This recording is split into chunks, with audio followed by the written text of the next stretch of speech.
I declare open this public hearing of the Select Committee on Nuclear Energy for the inquiry into nuclear power generation in Australia. I would like to begin by acknowledging the traditional owners of the lands on which we meet and pay my respects to elders past, present, and also acknowledge the cultures of any Aboriginal and Torres Straits Islander peoples present with us today. This hearing will be broadcast on the Parliament's website, and the proof and official transcript of the proceedings will be published on the committee's webpage. I now call Sunshine Hydro to give evidence today. For the Hansard record, would you please state your name and capacity in which you appear before the committee? Chris Baker, Director and Chief Technology Officer of Sunshine Hydro. And Michael Meyer, the Chairman of Sunshine Hydro. Thank you. This hearing is a legal proceeding of the Parliament, and the giving of false or misleading evidence is a serious matter and may be regarded as a contempt of Parliament. The evidence given today will be recorded by Hansard and attracts parliamentary privilege.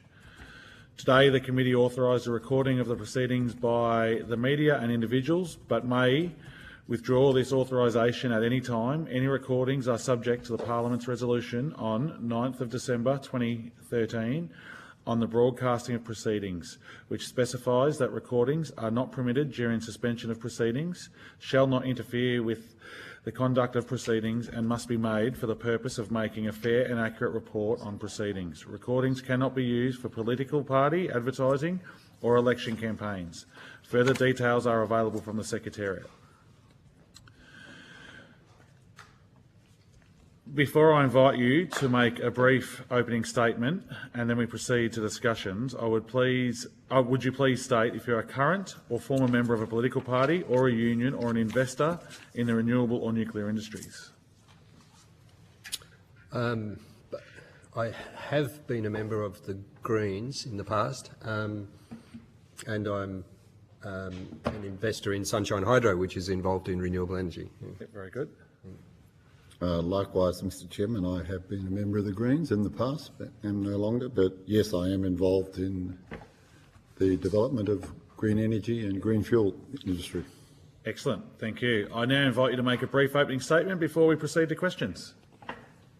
Well, I'll make an opening statement. Mr Chairman, it's a privilege to sit next to Chris, who was the founder of Sunshine Hydro a decade ago. And Chris set out to solve what many see as a conundrum or a riddle in the clean energy industry.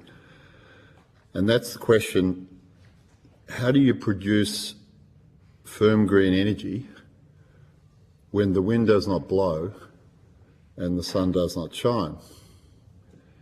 And he solved this riddle by coming up with a business model that integrates wind, solar, which is the variable renewable energy sources, with deep energy storage in the form of pumped hydro or long duration batteries, combined with green hydrogen and green fuel production. We call this model a super hybrid, and it's enabled by software which we have developed over the last 8 years. And the really surprising conclusion is that this model that we describe as a super hybrid is its ability to generate clean energy at a 98% reliability, which is about the same as a nuclear power station.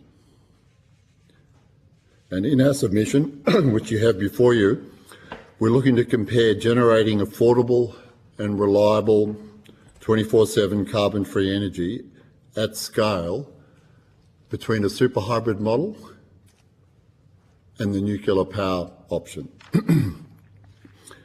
And in our submission, we look at this through 5 prisms. The first one is the reliability of the delivery of around-the-clock carbon-free energy. The second is the time frame to deploy such infrastructure. The third is the cost of generating 24/7 carbon-free energy. The fourth is the ability to respond to oversupply situations. And finally, the ability to respond to peak demand or peaking power. And it's through those prisms that we're looking at this question. You have anything you'd like to say as well? No, I think Michael's summed it up well, and I thought I would answer your questions and present further as we get to that. Thank you. 98% reliability, and do you guys have any current hydro projects going right now? We have projects in development, but we don't have any actually in the field that we can do it. We have created a digital twin of a project so that we run it live, and we've included a link in the documents there, and you can look at it, and we could see what it's doing right at this moment as if it was running. And so it takes a live feed from wind and solar data, from AEMO data, and it looks at forecasts, and it takes all this information in and decides what is the best thing to do with the energy available at the time. And this has proved to be a really good test because it has no foresight other than what's available in terms of forecasts and so on. You would see that some research that's done on renewable energy has perfect foresight about what the wind and solar are doing, and we're only limited to what's actually available there, and we find that this is the results we get.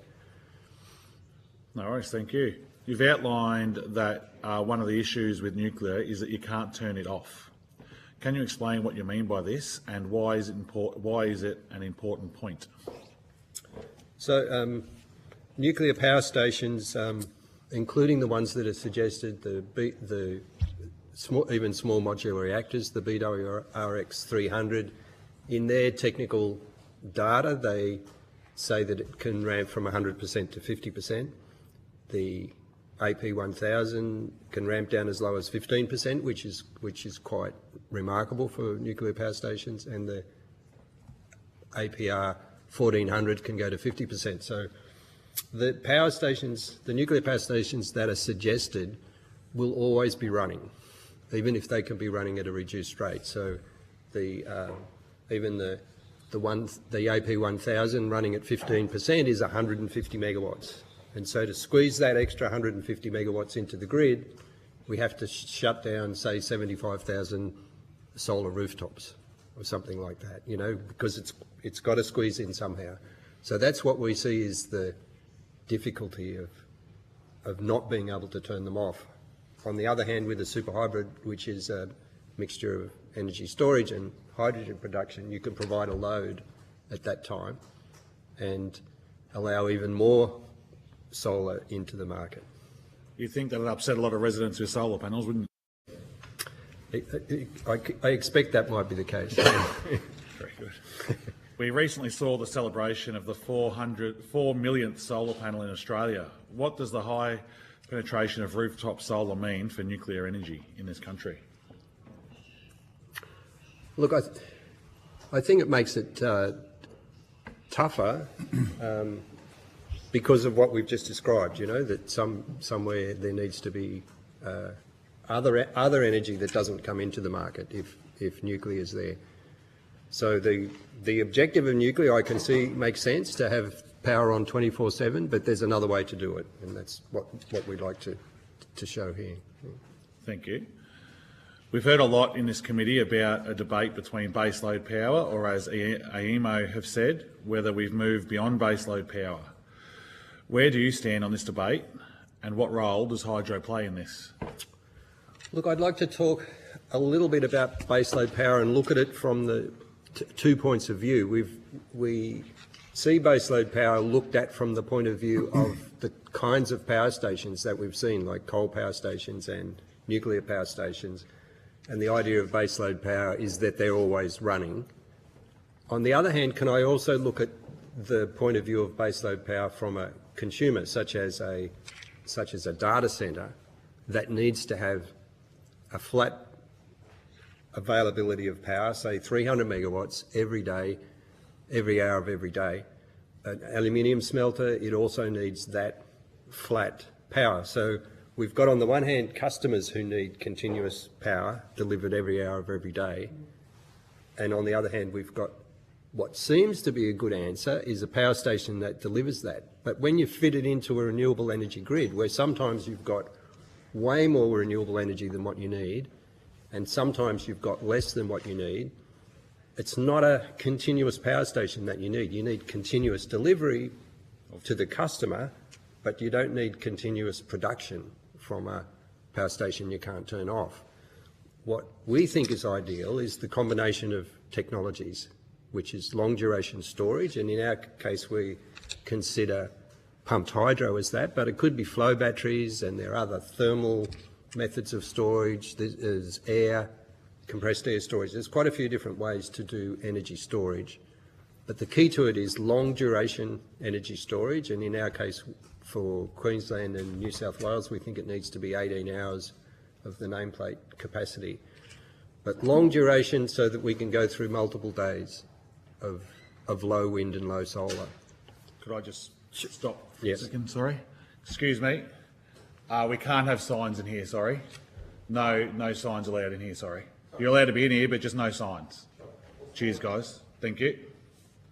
We're back. Back to that. So I just wanted to differentiate between those 2 points of view about baseload power, you know, what a customer needs, 24/7 power, and that it's not necessarily a good match, although it might seem to be, to have a power station that produces it continually. No worries, thank you. And so where do you feel hydro will play the biggest part in that? Well, in this case, pumped hydro, although hydro is also... Pumped hydro, yeah.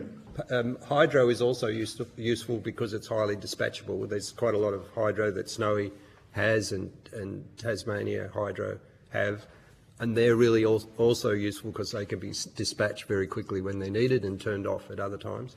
Pumped hydro is similar in that it's very fast to inject more power into the network. And we drove over Wivenhoe Dam yesterday, saw the... Yeah. did you see the? Yeah, so Wivenhoe Power Station. Yeah, so you know if it's spinning and synchronised to the grid, it can inject power 500 megawatts in about 16 seconds. So it's enormously fast to put power into the grid, and it supplies that load during the day that allows the rooftop solar somewhere to go. Okay. And it's providing synchronous energy, system strength to the grid as well. Can I add just something to that, Mr. Chairman? And the other thing about where pumped hydro can play a role is that it can be deployed comfortably by the mid-2030s, at scale. And the CapEx that we are working with, and we've been working with the same developers that are doing GenX in Northern Queensland, that the cost of that we're seeing being, the capital cost of that being significantly lower than nuclear. So the role that pumped hydro can play will be, as Chris explained, producing that firm green energy, but it can be deployed faster and it can be deployed at a lower cost per megawatt hour. Thank you. Some people have said nuclear can complement renewables. Does it complement renewables, or would hydro be a better solution? Wind and sun.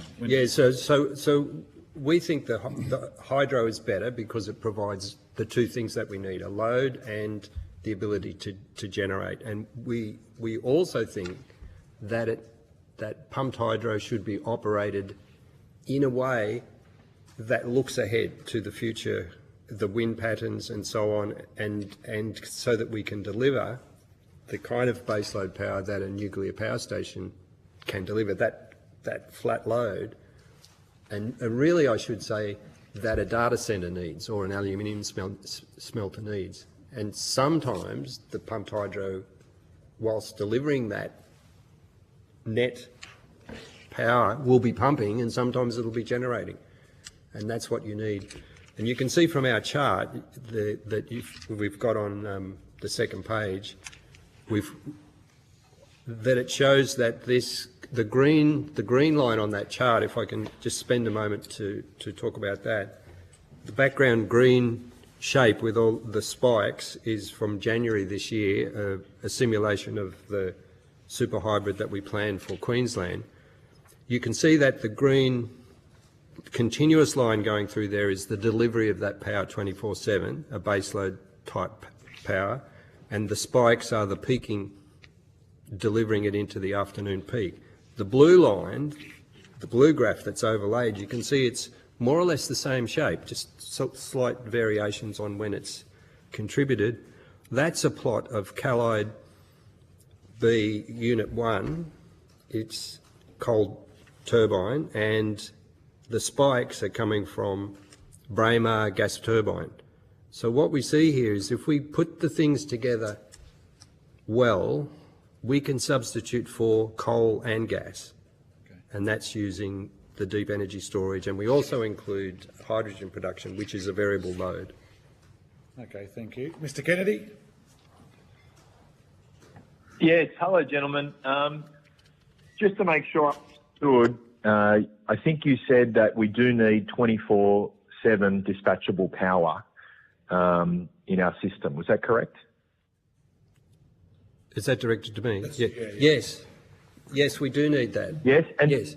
And would you say currently renewables, solar batteries and wind will struggle on their own to do that? We need another solution. Is that fair as well, whether that's hydro or nuclear?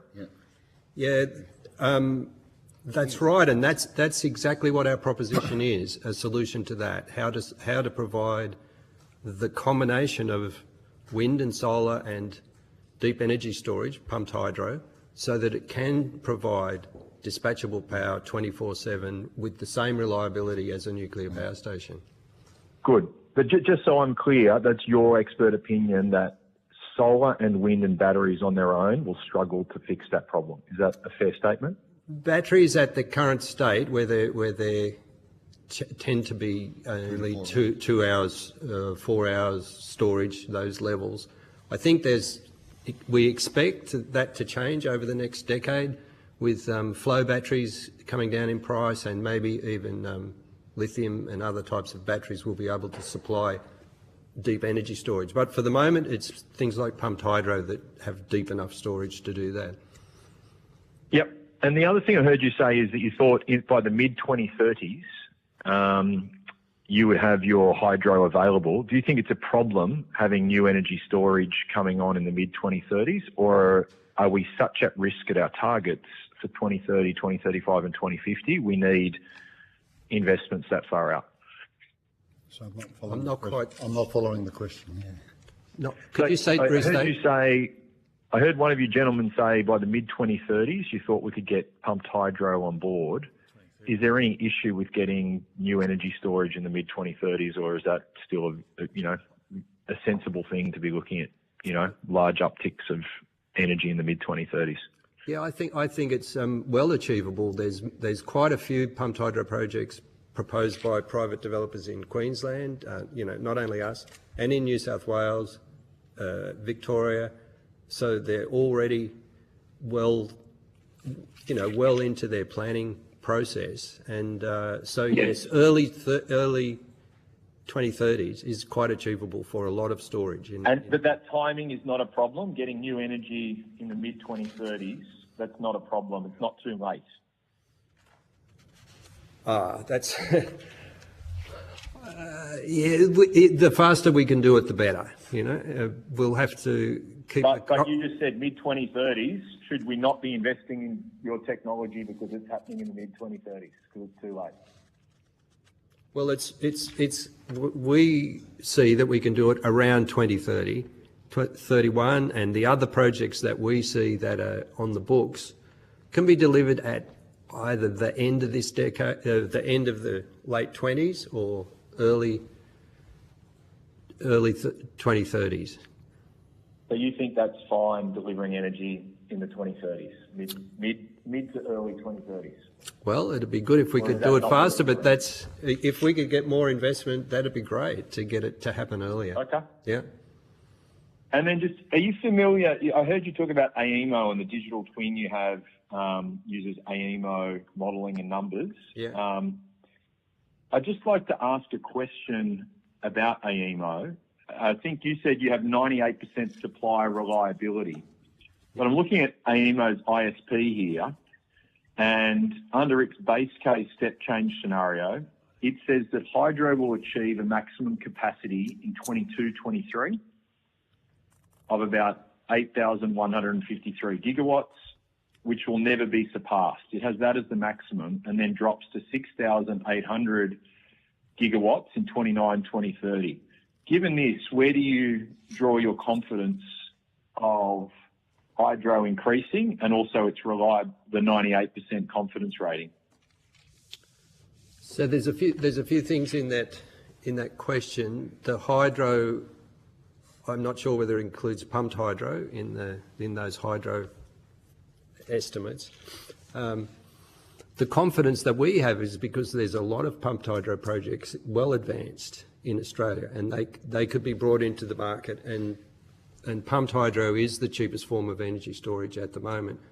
If we were looking at this in 2030, it's quite likely that from that point onwards, batteries are going to be reduced in cost. You know, they continue to come down in cost, and they will at some point be cheaper than pumped hydro.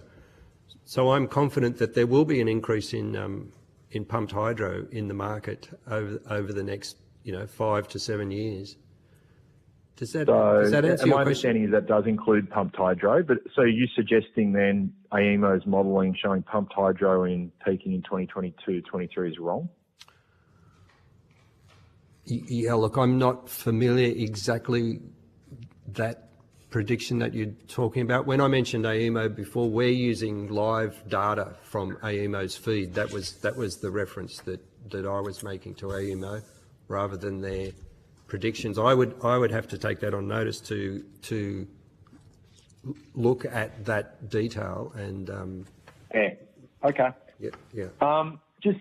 I know we're in Queensland. I'm sorry I can't be there today, but I know the state Queensland government's cancelled the Pioneer pumped hydro project after the government confirmed the project's initial $12 billion cost ballooned to $37 billion cost. I believe that worked out to a negative $4.3 billion. Pumped hydro still has CapEx cost problems with it, right? Look, it depends who you compare it, which project you compare it to. You know, we think that our projects and a lot of the private projects ought more properly be compared to the Genex Kidston project, which is also a privately developed project. And it's on time and on budget, and there's no problems with it. It's projects like Snowy, for example, where they have a 26-kilometre tunnel. It's a challenging project. The ones that we're looking at are much more compact.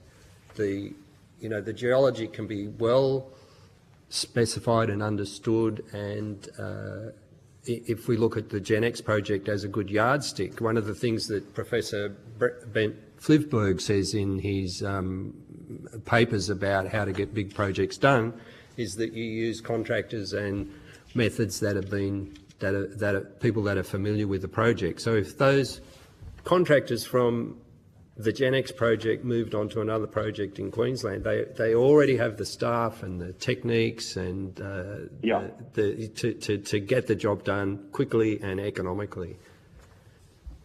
Have you guys built a pumped hydro project before to have confidence on that? Well, no, and there's only been 2 built in Australia, but there are other experts that we would engage to do that. And what I'm suggesting is that the people, McConnell Dowell and John Holland and Andritz, the team that's there, are ideal to do this. They know how to do it. You know, we're not pretending to be experts at building these things. We're putting forward that we have a proposition to get the bits to work together very well to provide what Australia needs. Sure. And is part of the business case for why you're investing in this, that you believe the 2030, the 2035, the 2050 net zero target is going to be very difficult for us to achieve on current course and speed? I don't think that's why we're doing it is different. You know, it's for Elsie and Amory and my other grandkids that I want to do this, because we have to get there as fast as possible, and we just want to get on with building this one.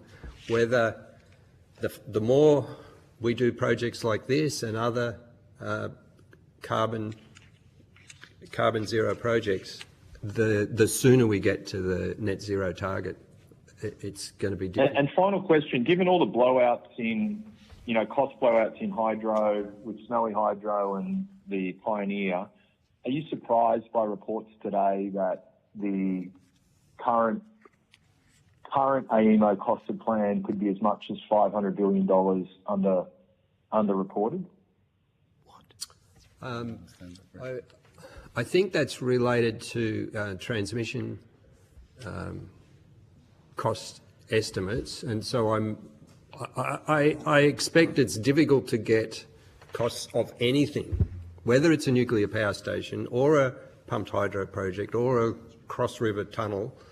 It's difficult to nail these down in these times because there's a lot of increasing costs. Although it's coming back on track, if you see that seems to be the impact from COVID and Ukraine war and so forth, that impact which is now dissipating, and projects are coming back on track. So I guess I'm not surprised that some things are going to be higher than what we expect, but they all will be, no matter what we build. No, thank you for your time today, gentlemen. Appreciate it. I'm sorry I'm not there in person. Thank you, Mr. Kennedy. Mr. Chester. Thank you, Chair, and likewise I apologise for my inability to be there, but thank you for your evidence and your submission. Gentlemen, can I just try to perhaps dumb the conversation down a little bit, because it is a very complex conversation. What we're describing, as I understand it, is using surplus wind and solar energy to pump water when the sun or wind doesn't shine or blow, and then use that, store it, and then use that energy at a later time. Is that correct? So just trying to dumb it right down for people. Exactly, yes. Trying to follow this debate. Yeah, you're on the money. Exactly right. Okay. So what we're seeing then is, I understand it, is firming storage. Now, my concern, and I'm just trying to clarify, because a lot of people do ask me these questions in my lecture at Gippsland, which has Latrobe Valley power stations.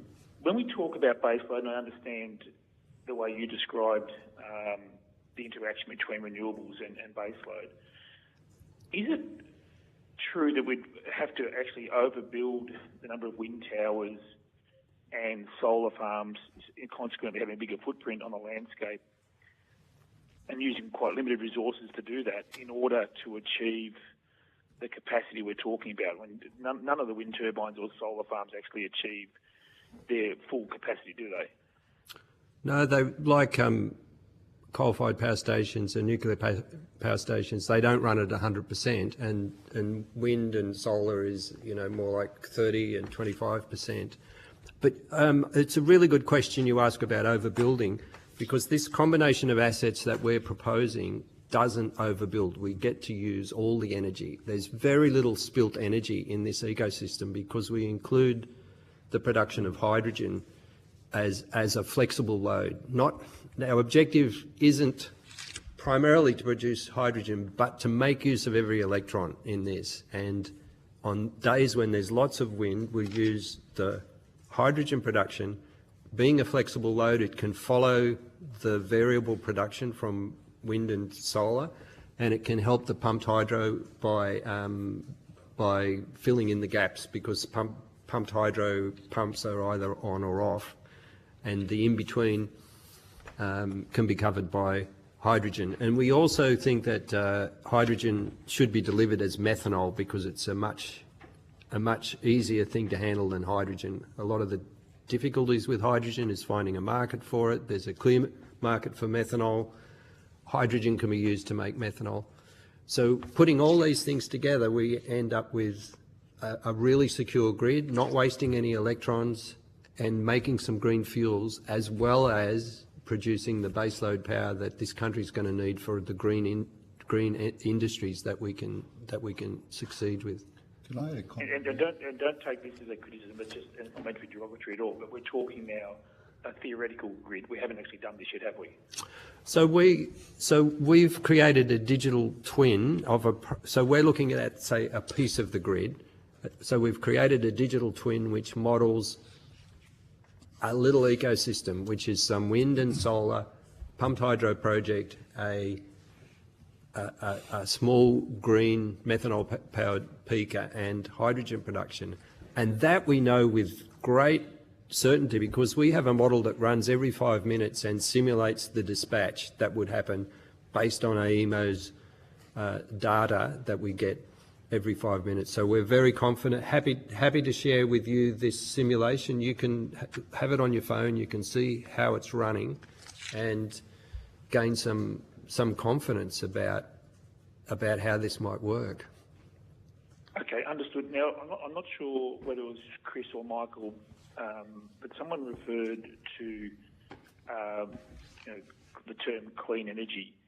And just for the sake of the debate, what actually defines clean energy? Now, is nuclear with emissions-free technology, does that make it clean, or what actually makes an energy clean according to your view?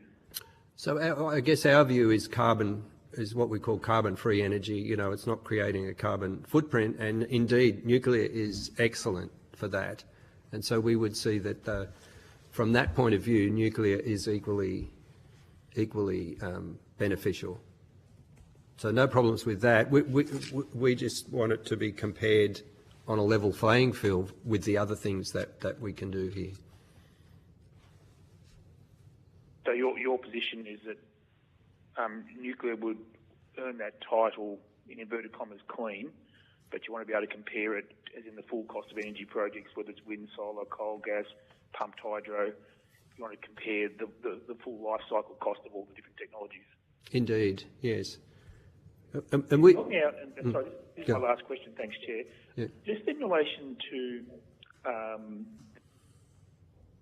what concerns a lot of constituents who contact my office is around this weather-dependent forms of energy generation, that while climate forecasts are for more extreme and unreliable weather events, we're looking at a plan which has a great dependence on the weather.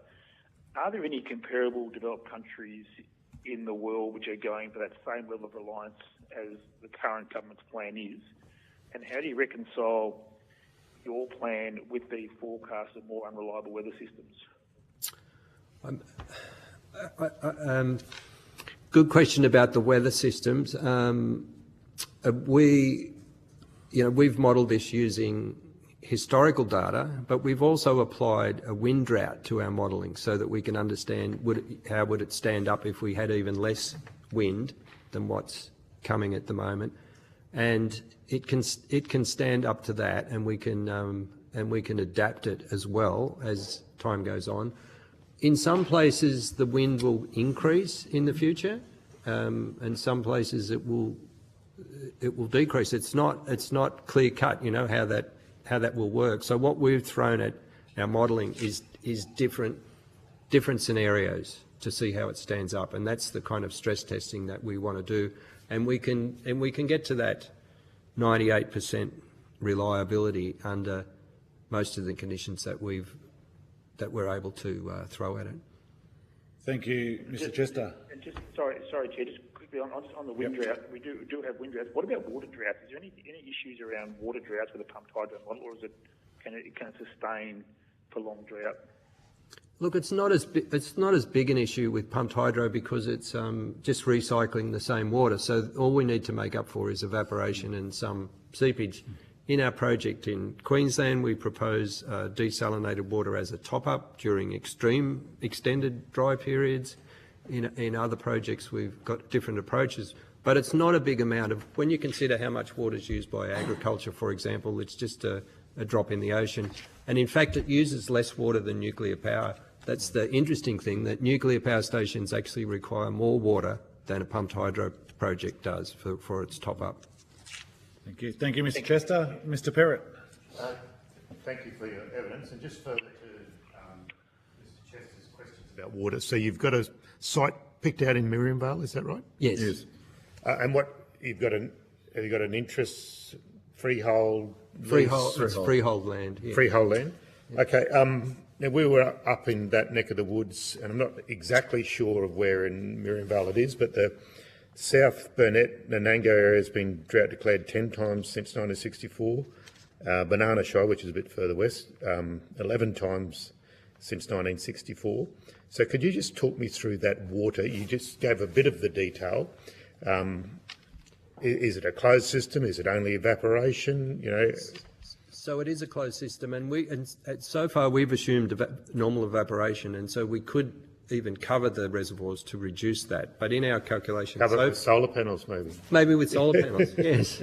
People are And doing so- that, I notice, in some parts of the world too. So if we take the catchment, that's the natural catchment that's available to And the what are we talking? You know, hectares? You know, like 10. So a the kilometre or so? Or The catchment is 10 square kilometres for 10 square kilometres. 10 square. Okay, so 3K by 3K sort of there. Yes, yeah. So that catchment over, if we take the last 50 years of record, Okay. is on average enough to supply all the water that it needs. But in Australia, as you know, we don't have averages. We have really wet times and really dry times. And Predictions are showing certain parts of Australia becoming wetter and Yeah. certain parts becoming drier. I couldn't get the clear bomb data for that part of the world, but it seemed to be suggesting becoming drier around that Tropic of Capricorn area. yeah, so that's why we've included the desal. And Okay. interestingly, from Miriam Vale's point of view, as you know, they were trucking water in there. I think it was in 2019. As part of our project, we would provide a line to Miriam Vale for water security. So that'll be a benefit that comes to that community from this project. And if we are subject to drier times than what we expect, that's where that desalination will come in handy. And I think you mentioned that there were 2 current pumped hydro projects in Australia. Could you just tell us a little bit? That we're looking at. 2 of ours. Oh, 2 of yours. Yeah, 2 of ours. We have 2. I mean, there are many more, you know, privately developed projects, you know, that are happening. That are recirculating the water? Yes, yeah. Because we were at Stanwell yesterday and, you know, drove down the Brisbane Valley across the wall. So it's not quite a pumped hydro. So I guess it is pumping up water at night and then... There is just around on the other road. Stockyard Creek. Stockyard Creek, Yeah. yes. So that one is a pumped hydro station, and you'll. But that's not closed water. I mean, It's not a closed loop because it's using Wivenhoe as the bottom reservoir. Yes. Okay. But yours would not be like that. No, it would be two reservoirs that are built especially for it. And, Okay. Yeah.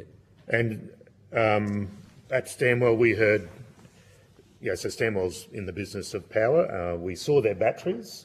Yep. I think from memory, the data, they said that battery prices were of all the energy sources, were the ones that were coming down most in price. Indeed, yes. So they would be a part of your mix. Yes. I think they said they had 16 renewable energy projects all around Queensland. I think they were. It's a Queensland government organisation. So you're in the mix. A for-profit venture. A for-profit venture, yes, Yeah. indeed. So that's it. You're just in the business of giving a future for your grandchildren environmentally, but also perhaps an inheritance as well? Or?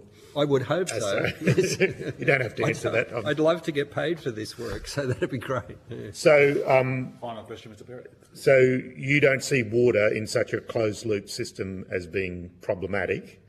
Because we heard evidence about nuclear power in the 2 sites that were proposed that would take up more water than they currently had, and they were all fully allocated and were competing with irrigators and townspeople and Sure.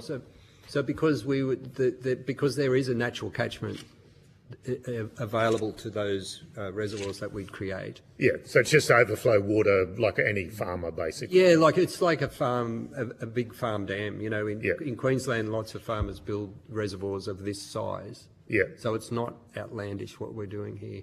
Okay. And, yeah. Right. Thanks, Chair. Thank you, Mr. Perrott. Mr. Burnell. Thank you, Chair.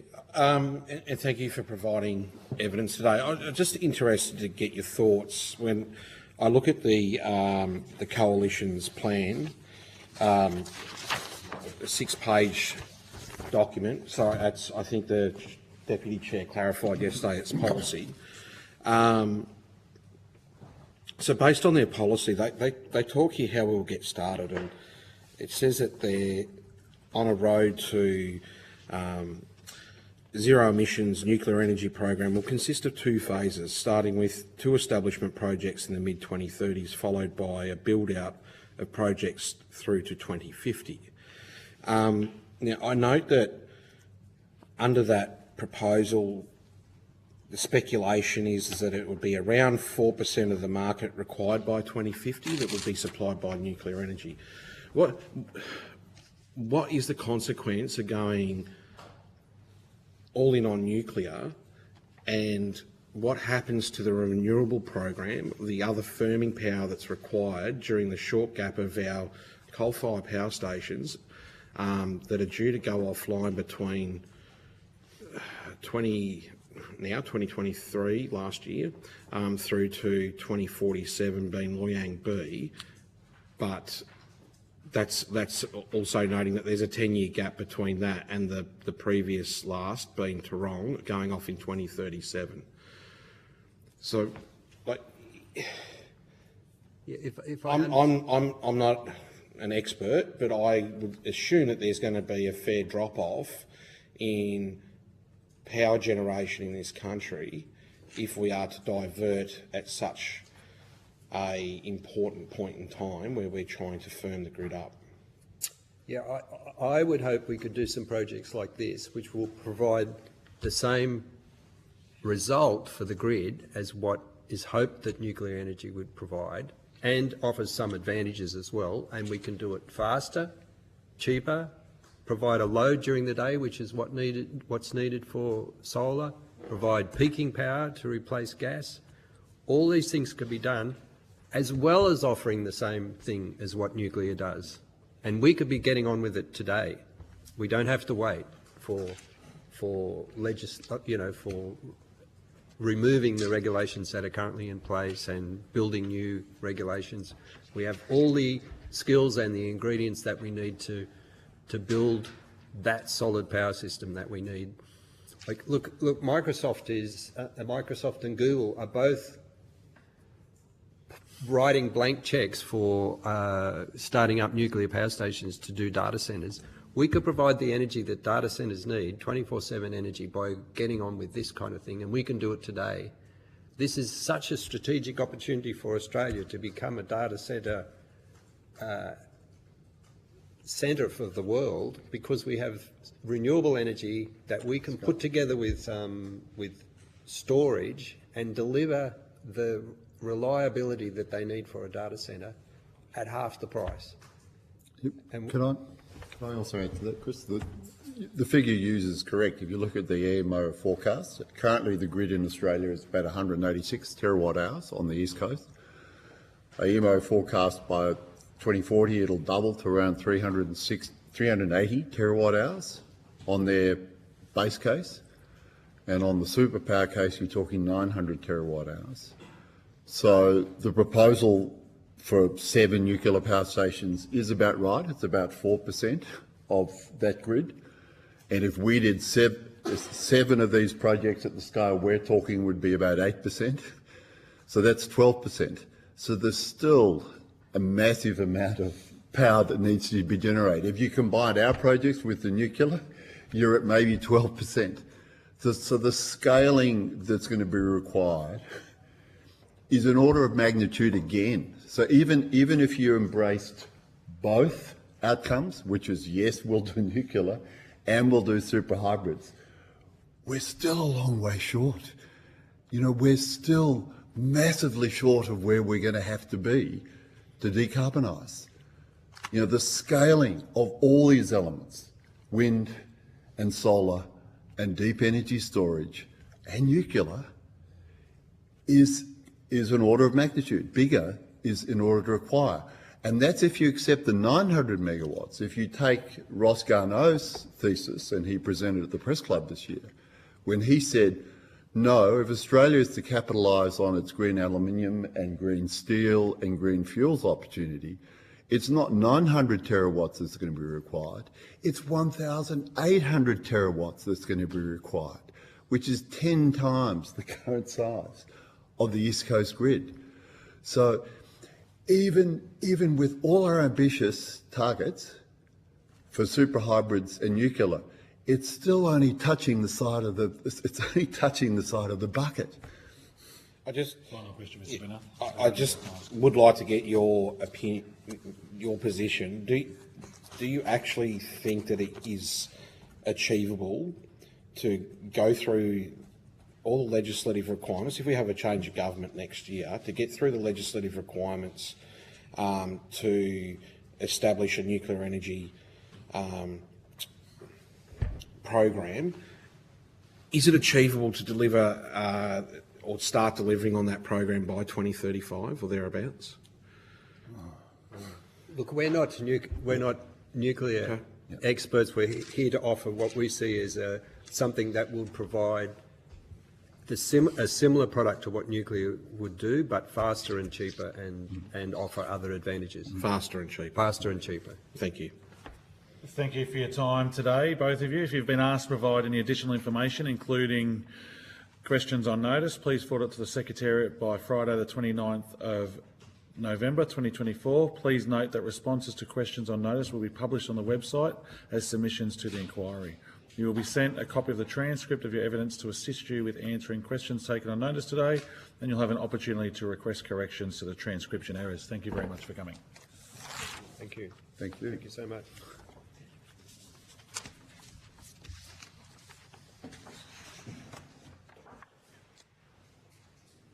Thank you.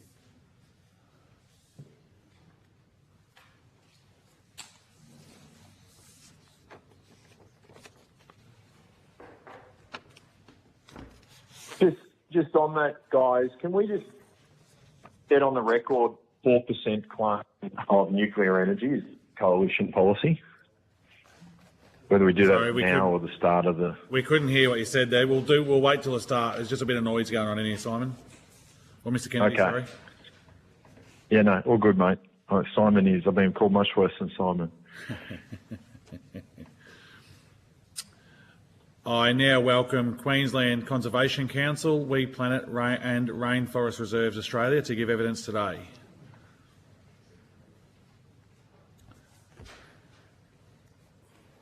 Chair, can we just get on the record that just hang on a 4%? sec, Mr. Kennedy. Just okay. 1 sec. Sorry. I'll just got to go through this little bit, and then when you get your chance to ask a question, just do it then, please. Okay. For the Hansard record, would you please state your name and the capacity in which you appear before the committee? Yeah, I'm Jennifer Brown. I'm here to represent the Queensland Conservation Council. Tyron Jalal. I'm here to represent We Planet Australia, which is the Australian chapter of the international environmental organisation We Planet. Yeah, my name's Stephen Nowakowski. I'm here representing Rainforest Reserves Australia. Thank you. This hearing is a legal proceeding of the Parliament. The giving of false or misleading evidence is a serious matter and may be regarded as a contempt of Parliament. The evidence given today will be recorded by Hansard and attracts parliamentary privilege. Today, the committee authorised the recording of the proceedings by the media and individuals, but may withdraw this authorisation at any time. Any recordings are subject to the Parliament's resolution of 9th of December 2013 on the broadcasting of proceedings, which specifies that recordings are not permitted during suspensions of proceedings, shall not interfere with the conduct of the proceedings and must be made for the purpose of making a fair and accurate report on proceedings. Recordings cannot be used for political party advertising or election campaigns. Further details are available from the Secretariat.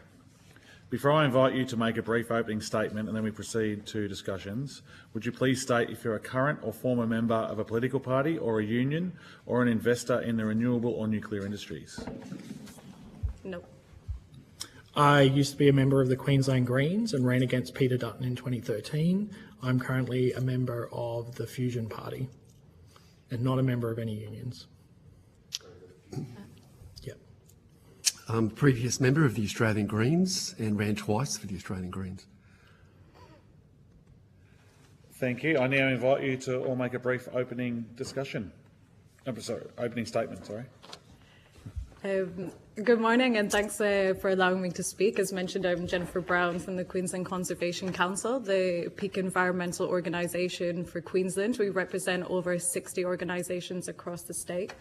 For over 50 years, we've been supporting communities across the state to protect their natural environment against climate change and development. And here today in Queensland, we see drastic climate impacts happening not only to our biodiversity and our natural environment, but also to our communities that are still dealing with a lot of the impacts that we've seen in Cyclone Jasper. So we really need to be decarbonising at a rapid rate to be in line with what the IPC says. If we go to 2 degrees warming, 99% of the world's coral reefs will be gone. This isn't just a detrimental impact to the environment, but it's detrimental to the our food security, or security of where we live, and our wider economy. So we need to focus on how we can get to 1.5 to make sure we have a safe and secure world, not only for our communities, but for the broader. Within Queensland, to do this, to get to 1.5, we need to be at net zero by 2035. That's within a decade away. To date, we've reduced emissions by 30%, but the main thing that remains is the energy sector is the biggest polluter. And so within 1 decade, we need to reduce emissions. And that's why the Queensland Conservation does not think nuclear is the way forward. We've seen in international examples that the UAE has taken 18 years to put 1 nuclear power plant. The UK has taken 16 years just for construction and over 8 years for contracting and policy, and that's in a country that already has nuclear facilities. In addition, we have water concerns. The Tarong's coal power station had to reduce its capacity during the millennium drought, whereas nuclear will be requiring the same amount of water, if not more, and that's not even taking into consideration the extensive amount of water that's needed for the risk of emergencies. Fukushima needed 1.3 million tonnes of water for the emergency to make sure it cools. Likewise, we have Lucas Height Medical Facility, and there is no way to deal with the waste currently to that in Australia. Is currently, as I understand, shipped to the UK and then shipped back to the site to be held there. So we continue to work with the community on climate change, but we do not see nuclear as the way forward for this in Australia or in Queensland due to the timeframes and the serious water and waste issues. Thanks. Thank you. Thank you for the opportunity to speak today. We're at a crossroads. The climate crisis isn't in the distant future, it's here, driven by fossil fuel use and ecosystem destruction. The science is clear. We're heading for 2 degrees of warming, and how far we go beyond that and how resilient we are to the future, to that future depends on the decisions we make now. Energy is life. It's what lifts communities out of poverty, protects people from the elements, ensures access to education and healthcare, and unlocks a brighter future. The climate crisis at its core is an energy crisis. The story of the past century has been of people rising out of poverty by gaining access to more energy. This explains why, despite investment in clean energy globally, fossil fuels still account for over 80% of all energy used today, including here in Australia. People need access to energy, but it needs to be clean, meaning it needs to have minimal impacts on human health, our climate and biodiversity. Moving to a low-carbon future is complex and requires electrifying nearly everything, our cars, industries and homes. This will drive up demand for electricity, and while wind and solar are already making great contributions, betting everything on these variable, weather-dependent sources is risky, especially as our climate changes. Nuclear, on the other hand, is a proven, clean and reliable solution. Studies show its environmental footprint is similar or even lower than that of wind and solar, and it provides power around the clock. Nuclear can keep communities powered without air pollution or carbon emissions. Australia's nuclear ban, introduced in 1998, is outdated. It was created before the urgency of the climate crisis was fully understood. Recent polling shows more Australians today support nuclear than oppose it. This ban is morally and politically unjustifiable and no longer reflects our values or our needs in a warming world. Australia is a large country, but it's far from empty. There's cultural value, biodiversity and communities to protect. Nuclear's small land footprint lets us build clean energy infrastructure with minimal disruption to farming, conservation, cultural heritage and natural beauty. Nuclear energy brings jobs, good jobs, jobs that align with the skills of today's energy workers. It offers good wages, reliable work and a just transition that lifts up entire communities. Finally, the ban doesn't mean we have to build nuclear tomorrow. It just gives us options, more flexibility, and the energy challenge doesn't end in 2050. We need abundant, sustainable energy for the rest of humanity's future. So I ask, are we ready to protect our climate, economy and future? Are we ready to meet this moment with courage, optimism and a willingness to change? Thank you. Thank you. Just the report you spoke about in your opening statement, would you just be able to table that to the Secretariat, please? I can do that. Thank you. Thank you very much. Thank you. Yeah, my name's Stephen Nowakowski and I'm here today as a representative of Rainforest Reserves Australia. My professional background is cartography, map making, and I received an associate diploma at QUT and subsequently worked in the profession at Port of Brisbane and Cairns Port Authority. I want to thank the Select Committee for allowing our organisation to be represented here today. As a grassroots, volunteer-based conservation organisation, Rainforest Reserves Australia is devoted to restoring land for nature by planting over 300,000 trees. We also operate the Tableland Cassowary Rehabilitation Facility and we care for orphaned and injured cassowaries. We also have 2 active court cases at the moment striving to halt the Upper Burdekin Gawara Bayer wind development and the Mount Fox Energy Storage System BESS. These projects are poised to wreak havoc on endangered species in the Seaview Range of North Queensland, once earmarked to be a national park. I believe Rainforest Reserves Australia has the most comprehensive renewables mapping data done to date and makes for some very sobering contemplation. To achieve targets, we would require tens of thousands of wind turbines, hundreds of thousands of hectares of short-lived glass panels, rare earth-intensive batteries, pumped hydro requiring the damming of our rivers, and a transmission-heavy system that has to be overbuilt by a factor of 3. All this needs constant replacing every 8 to 12 years for batteries and 20 or so years for wind and sun collectors. The entire system needs to be backed up and firmed with vast amounts of new gas consumption to keep it all running. In fact, coal seam gas is here to stay forever if we rely on this approach. I'm keen to discuss the spatial footprint of all this, if I'm given the opportunity here today. Our treasured natural habitats are not mere resources to be exploited. They are vital living networks that help sequester carbon and shelter countless species.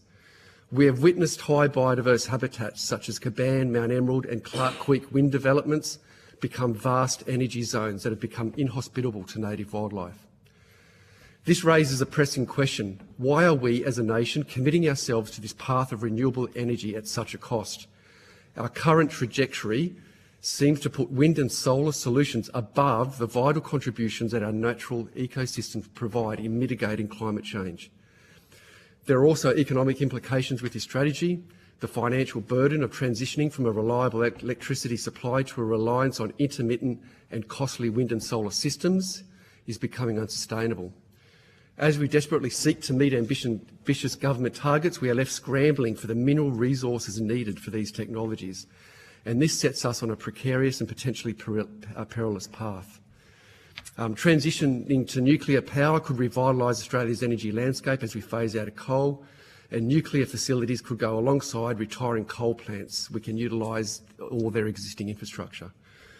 We have researched that nuclear power is not just an alternative, but rather a necessary conversation we need to have for the protection of our unique biodiversity and our regional communities. The land used and the minerals and materials required for wind and solar significantly dwarf the minimal need for space and materials required for nuclear plants. And witnessing our magnificent coastal ranges and Great Dividing Range being blown up with dynamite as we speak, as our mountains are smashed and flattened for short-lived junk energy, is something that our precious wildlife does not deserve. Our mountain ranges are our biodiversity refugia areas, and to flatten these areas in the name of green energy is a deception of the highest order. Thank you. Thank you. Mr Kennedy, we'll go to you first. Yeah, no, hi. How are you, gentlemen? Thanks for coming today, and sorry I can't be there in person. Firstly, let me just make sure I've got everybody's names right. I was just taking notes. Steve, just look, understanding the interest, what you were talking about in preserving fauna and flora, can you please explain and talk a little more about the impact of renewable projects in Queensland, particularly, and reference specific projects? Yeah, so look, yes, we've done mapping for Queensland. At the moment, we've got 685 existing turbines proposed at different levels of the approval process, 3,508 turbines, which brings us up to about 4,100 turbines. That will deliver about 22 gigawatt. The capacity factor of that energy source in Queensland is very poor, 15 to 30%. So we're going to need to triple that to achieve reliable power on a summer's night if pumped hydro and, obviously solar isn't going. So what we're looking at is we're looking around 12,000 turbines are required in Queensland alone. So what, and that equates to, we actually got Jeanette Kemp. She's the senior,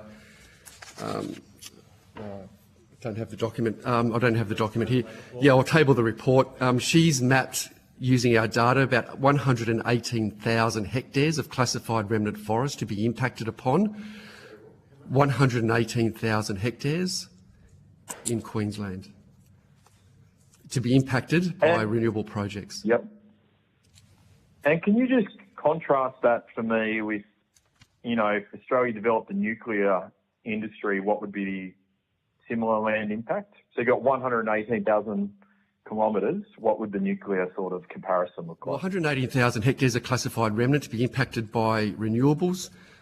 We can simply put in, Westinghouse AP1000 reactors right next to retiring coal plants, very similar to what Poland has just reached financial close. About 2 weeks ago, Poland reached financial close for 3.3 gigawatt, 3 Westinghouse reactors.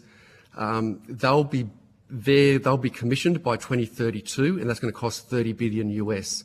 So we could simply put something like that next to our retiring coal plants at Stanwell, Tarong, Collide, and it'll be far, far cheaper than this overbuild of renewables.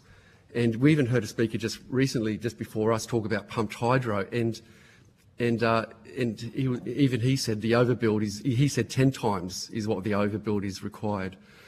So, yeah, huge amounts of overbuild of electricity. You've got to remember, 43% of our electricity bill is transmission, and we need to build about 28,000 kilometres of new transmission. Sorry, Mr. No, yes, yes. I'm not sure. Hang on, Simon. Sorry. Just 1 sec, Mr. Bennell. I'm not sure that the previous witness did say 10 times the overbuild. I don't know if we've got the ability to check what was said. Yeah. Can I just continue with my questions? Maybe we can do that later. We can do that later, Mr. Bennell. Mr. Kennedy? Yep. Yes. And given reports today, there's modelling saying the current plan, AEMO's ISP, is actually five times more costly than it is stated to be. Yep. Meaning it's costing over $500 billion more. Yep. Is that surprising to you? No, it's not, because the Queensland government just bought Lotus Creek Wind Farm for $1.3 billion. And that's 46 turbines. So that equates to about $28 million per turbine in a greenfield site. We've mapped 21,000 turbines proposed for Australia. And if you extrapolate that out, you're looking at, let's just say we say hypothetically $25 million a turbine, you're looking at well over $500 billion just in turbines alone. And that excludes transmission, pumped hydro, short-lived batteries, solar, and then it all needs to be backed up by brand new gas plants. So my back-of-the-envelope calculation comes to about 1.3 trillion, which falls in line with the net zero report, which is 1.5 trillion by 2032. So I thought it'd be more than that 500 billion. I thought my estimation is about 1.3 trillion total cost by 2030 or 2032. Yeah, well. And if we look at Australia's transmission rollout, the timelines of hydro projects like Snowy or offshore wind, would you say these are fast to build or simple to build projects, or what's your view in? Well, yeah, if we look at Poland are saying that they can build those Westinghouse reactors by 2032. I don't know, how long is Snowy Hydro going to be built? How long will that take? How long will Barumba pumped hydro take? How long for Youngla? We just realised that was $32 billion. How long for tens of thousands of new transmission? Vast amounts of solar. I firmly believe nuclear is a known quantity. We can do it, we can deliver it, get it done. We can be net zero within 10 to 15 years, and then we can move on to the real pressing challenges, which is revegetating degraded landscapes and looking after this country and sequestering carbon. And on degraded landscapes, sorry to jump around a little bit, you said 180,000 for Queensland. Have you looked at that for the rest of Australia, what the impact will be on vegetation? No, not remnant vegetation, no. Just for Queensland? So Yeah. 180,000 for Queensland. 118,000. 118, I'm sorry, I misheard you there. The reason why it's so much is because in Queensland, at the moment, we've got 508 kilometres of roads that have been built between turbines. That's going to have to increase to 4,853 kilometres of brand new haulage roads to be punched into all the wild, remote, rugged hills of the Great Dividing Range. And then we get things like edge effects on those forests, and those forests will change. And we're already seeing that at the Caban wind farm site. Okay. Yeah. Well, thank you for that. Can I just ask Tyrone a question? Tyrone, I heard you say you're formerly a member of the Greens. I'm guessing you'd consider yourself an environmentalist. I'd just like you to could you explain to me what your journey on nuclear and how your views have evolved in the role nuclear could play in Australia's energy mix? Final question, Mr. Yeah, sorry, Chair. Yes, absolutely. I was a member of the Queensland Greens for several years. I didn't have a firm view on nuclear. Like most people in the general public, I knew about Chernobyl and Fukushima, and I was happy to delegate my views on nuclear to the party elders. But I came to look at the scale of the climate challenge and what would be required to genuinely address it if we are to meet the crisis. And I came to the conclusion over a number of years that we just won't be able to achieve it unless we include technologies like nuclear energy. And that's a view that many other people in the environmental movement have, and many Greens, especially younger Greens. The mood within the party is shifting. In fact, a lot of younger Greens tell me that they will be pushing to have the party change their position once some of the more senior leaders of the party move on. They're basically holding on to the policy out of respect. So there's been a real shift globally as well. The Finnish Greens, for instance, now have a very pro-nuclear policy. They understand the importance of nuclear energy in the clean energy mix. Just this past weekend, the Ontarian Green Party also changed their policy in favour of nuclear energy. There's also a big push within the Green Party in the UK. So, and We Planet is an international organisation that is represented in 18 countries around the world, including in the global south, like countries like Kenya and Uganda, who are also looking at nuclear energy. If you think that those countries can achieve nuclear energy but Australia can't, then I think people have a very unambitious view of what Australia can achieve. Thank you very much. Look, I've got a couple more questions. If we have time, Chair, I'd love to circle back. Yep, no worries, Mr. Kennedy. You had a fair run there, so we'll see how we go with time. Mr. Burnell. Thank you, Chair, and thank you all for coming and providing evidence today. I want to just go back to some of that questioning from Mr Kennedy around something that you just said, Mr Nowakowski, that we could reach net zero within 10 to 15 years. Now, that's under the pursuit of a nuclear program? It would still be challenging to get to net zero even with nuclear in that time frame. What I'm saying is that we should get on with it and get these reactors built, and that will take a big chunk. That will be the heavy lifting of our carbon emissions. What I'd like to actually understand then, Yes. and this is to Yep. to anybody at the panel here. So, do you see a place for renewables within the energy market mix, or are you suggesting that we need to go much heavier into the pursuit of nuclear energy generation, power generation in this country? Because based on your on the opening statement by yourself, Mr Nowakowski, and Mr.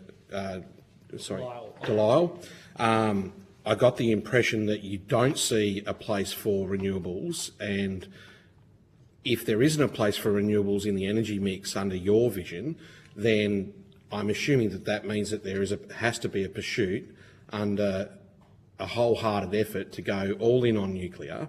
If that is the case, then how many reactors are we talking about across the country? Because I don't think that 7 sites under the current proposed plan or policy, I get confused which one it is that the Deputy Chair calls it, but this paper does not indicate that there is anything beyond 7 sites. So are we talking about 10 to 20 reactors on these sites to make up this pursuit? I'm happy to take this first, if you like. Let's go. So I'm not here to defend Coalition's plan, policy, whatever you want to call it. I personally think that this inquiry is into nuclear energy, if that's correct. That's what the terms of reference say. It's not an inquiry into the Coalition's policy. So we advocate nuclear energy alongside renewables. A lot of the current debate is about meeting existing electricity demand, but the AEMO predict that we will probably have 2 to 2.5 times more electricity demand by 2050. That's likely to be more if we want to do things like the Future Made in Australia plan. And also we need to decarbonise other industries, including our food sector. We can't continue to rely on livestock, for instance. That's a huge impact on our environment. So we might want to move into sustainable proteins, which use electricity to brew proteins.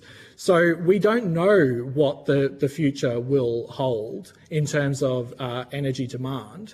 So we believe that there is the ability to have renewables and nuclear side by side, because at the moment we already are building 2 parallel systems. We're building a renewables and energy storage system, and we're building a gas-fired backup system.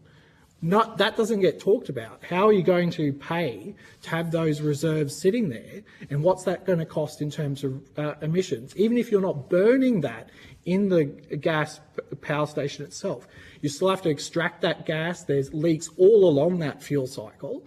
So what we're saying is, instead of having a renewables and gas system, we should have a renewables and nuclear system, and that's what we believe will get to net zero for Australia. So that's We Planet's position. So Rainforest Reserves Australia.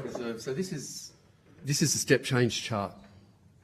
I can't see anywhere where emissions actually get reduced in that chart. So sorry, Mr Nowakowski, I asked you specifically what your position is regarding energy mix, specifically to nuclear.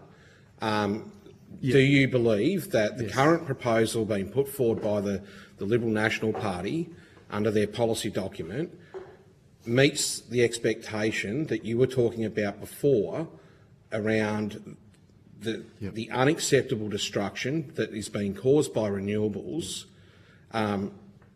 What I get from your opening statement is that you don't believe that it's going far enough into the nuclear power generation. I firmly believe we need as much nuclear as we can to reduce the amount of industrial scale renewables that are taking away our agricultural land and our wild places. The problem here in Queensland is we don't have a good wind resource. And our wind resources are our high mountains. So, or there is a good wind resource out west, but then it's the transmission issue around Forsyth and Hewenden. There's some good wind resources. So renewables, renewables are a part of the solution, but I think we're going too far down that. We're going to end up, like Andrew Dyer said, we're going to end up with a duplicate, redundant or stranded assets, because everything is done in such an ad hoc, random, chaotic way with the rollout of renewables. What I'm getting confused about then on the basis is that if you're saying that we've got a mix where you support a renewables program in conjunction with a nuclear program, then the concerns you're raising about the destruction of forests, etc., like that doesn't stop if the renewable program is underway. So I feel like you're saying that the renewable program's just got to be stopped dead in the water. Well, there has to be a moratorium. Yeah, there has to be a moratorium. And Andrew Dyer has said that there needs to be a moratorium on the rollout of industrial scale renewables. Things like community consultation and benchmarks have to be met. We should stop the transition and take stock of what's going on. Exactly. That's Andrew Dyer, the Minister for Infrastructure, or not Minister, but the Infrastructure Commissioner said that, yes. Okay. I'm interested to get your thoughts, Mrs Brown. From the Queensland Conservation Council's perspective, we are focused on renewables and backing that up with storage. If we just look, even without looking at utility facilities for renewables, in Queensland 10% of our renewables come from rooftop solar. And at the moment, this is just specifically for people that tend to own homes. That's not even open to renters or open to apartment blocks. If you're able to open that up and provide a way that the government is starting to do here in Queensland to be able to get storage in people's houses, along with bringing out how we've talked about other battery storage areas that's happening around the world, we'll be able to get to decarbonise. I do agree, though, that there is issues around Queensland with some projects, and this isn't necessarily a reflection of the technology itself. It's a reflection of the planning and economic failures of not consulting the community, of not going with them and putting the community first and the environment first. And if we did that properly, which the Queensland Conservation has got a project mapping and working with communities across Queensland next year, then we'll be able to roll it out faster in a way that actually protects the environment and actually puts communities first. I want to go to something else that you mentioned specifically, Ms Brown, in your opening statement around Fukushima and the requirement of, I think, was that 1.3 trillion? 1.3 million tonnes of water was required during the emergency, and just for the cooling. And I'm sure that people there thought that the nuclear program was going to be safe and that there was going to be no risk to people in the community and also no threat to the environment. Can you, or are you able to talk to some of the impacts that disaster caused on the local ecosystems there, and would you share similar concerns around a nuclear power facility here in Australia and for our surrounding ecosystems if there was to be an unexpected disaster? So it completely destroyed the fishing industry there for a number of years. They weren't able to fish, they weren't able to, and you had a lot, I don't know specifically, specific species impacts, etc. But what we'd expect here is that you would see increase, if there was a similar one, increasing mutations or increasing risks to certain species here. It would also, when we're looking at agriculture, if there was such a risk in those areas that are proposed for the plants, they'd have to highlight on their food stock that it has been contaminated, and they would have restrictions on selling it, which for me is a great risk to those communities which are already having a lot of water risks with nuclear proposals, but also if this ever happened. You also have the risk of when you're putting back that water, if it's in such large quantities, the main risk with a lot of nuclear is having to, not necessarily chemical, but putting it back to what the warming level is, so it's not as hot as what is around the ecosystem. So for instance, if we started having to flush that into areas in the natural environment, you'd be putting in water that was multiple degrees higher. Can I just add to that? Yeah. Yes. Ms Brown is correct that there has been impacts on the fishing industry around the Fukushima Daiichi plant that was impacted by a magnitude 9 earthquake and a 15-metre tsunami. But a lot of that impact on the fishing industry has been around perception of safety. And groups like Greenpeace, for instance, have stirred up perceptions that this is unsafe catch to purchase and consume. But what we are seeing is that the government in Japan has provided certain guarantees that these are safe. And it's really disheartening to see communities continue to be impacted by the fear of radiation, not necessarily by the radiation itself.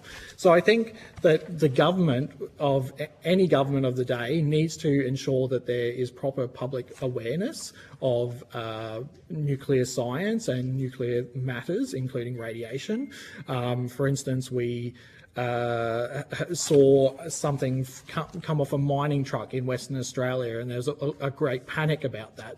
But really, these substances aren't that dangerous. And we saw I believe it was either ANSTO or Panza arrived on the ground, and they found it within 30 minutes or something. There's very good skills. We're able to track radiation and monitor it. They've also found health studies that there was no need to do an evacuation around Fukushima. Tragically, 2,000 elderly and people and patients died from the stress of the evacuation, but no one has died from the radiation. Most people have been able to return to the area around the power station.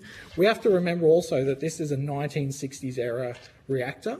Any reactor built in Australia, one would hope that a government would be sensible enough to build a modern reactor design that has gone through the learning processes post-Fukushima to build in the backups and redundancies. So while events like these are tragic, they have provided learning lessons for the nuclear industry, and it's one of the safest industries around the world.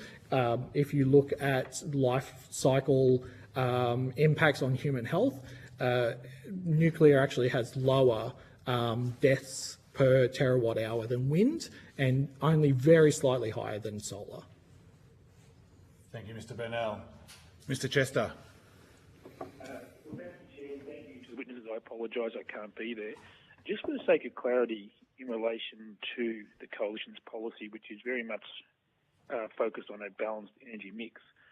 Now, I've heard, as I understand from all three witnesses today, that there are concerns with a renewables-only system in the sense that it forces governments to accept projects almost anywhere, and there's been some errors made in Queensland in relation to siting of large-scale, industrial-scale renewable projects.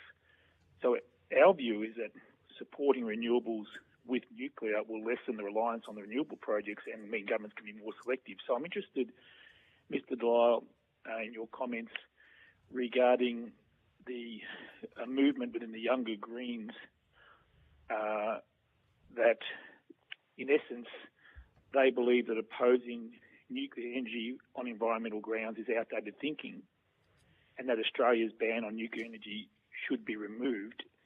And in fact, they're only not pushing that position out of respect to party elders. Can you just expand on that, on what you mean by that? Yeah, I mean, there's been a history within the Greens of opposing infrastructure projects that impact on the natural environment. We've seen the Green Party elder Bob Brown, for instance, oppose wind turbines down in Tasmania, and of course, famously, the Franklin River Dam hydro project in Tasmania, which the Labor Party killed off during the Hawke government. And we recently saw Jonathan Sriranganathan come out and oppose the Burdekin Paradise pumped hydro project as well. So there has been a history and a growing concern of the impacts of renewable energy projects on our environment and on our communities. But there's a growing understanding that unless we want to dramatically reduce our high energy lifestyle, we need to have increasing amounts of clean energy. So we are limited in the options that we have for that. It is either a mass build out of variable renewable sources. We don't have a lot of hydro resources in this country. We may be able to unlock geothermal thanks to new drilling techniques that came out of the fracking industry. But we are limited in the range of technologies that we have. And nuclear energy ticks all the boxes when it comes to low land use, low environmental impact, low human health impacts. So our position is, and it's a growing position amongst the environmental movement, is that nuclear needs to be included in the mix. Just for clarity, and I'm sorry I wasn't in the room, I think it was you that made the reference that 100% weather-dependent energy system is risky, and that our current moratorium on nuclear is morally and politically unjustifiable. Was it you that made that comment? Yes, that was my comment. So we have seen countries... Sorry. I just invite you to expand on that. Sorry, Mr. Dwyer. No worries. So we have seen countries around the world have grids that are 100% renewable. One would, if you're using the bucket term renewable, but that's a broad category that includes everything from hydro and geothermal, which are dispatchable sources of energy, all the way through to variable sources such as wind and solar. Australia, as I just mentioned, doesn't have a lot of hydro resources. We don't know what the geothermal potential is in Australia. So the current plan is to rely primarily on variable wind and solar. And as our climate changes, there is the potential for a phenomenon called global stilling, which is where we see average wind speeds across the planet reduce, which could impact on wind turbines, wind generation. We've seen increasing bushfires across our country. CSIRO has found that on bushfire days, the smoke and the haze significantly reduces solar output. We're seeing increased low pressure systems across the east coast of Australia, which is diminishing wind capacities. So we are seeing a changing climate as the world is warming up. There's potential for tipping points as well, which could have unforeseen consequences on the weather systems. So if we're building a system that primarily relies on the wind and on the ability to collect sunshine, then there is a real risk that in a high energy society such as the one that we want to have here in Australia, that we won't be able to provide reliable energy. And that we may choose that we want to have a society where we restrict our energy use to times when the wind is blowing and the sun is shining, but that's not a society that I believe most Australians would want to live in. Thank you. Mr. Nowakowski, just want to reference your comments regarding your work in revegetating degraded landscapes and some feedback I've received from my colleagues and the Nationals throughout Queensland in relation to natural habitat and biodiversity. What is concerning them and their constituents is the loss of habitat on these high ridges, which have effectively become biodiversity arcs in the sense that they haven't been cleared for farming, but they have a very important biodiversity role. And I think it was your evidence indicated that the installation of wind turbines on those ridge tops was having a major impact on biodiversity. Can you just expand on what species are being impacted or threatened by this type of activity? Yeah, and that's a really important question because we don't even know. So the cumulative impact of all these projects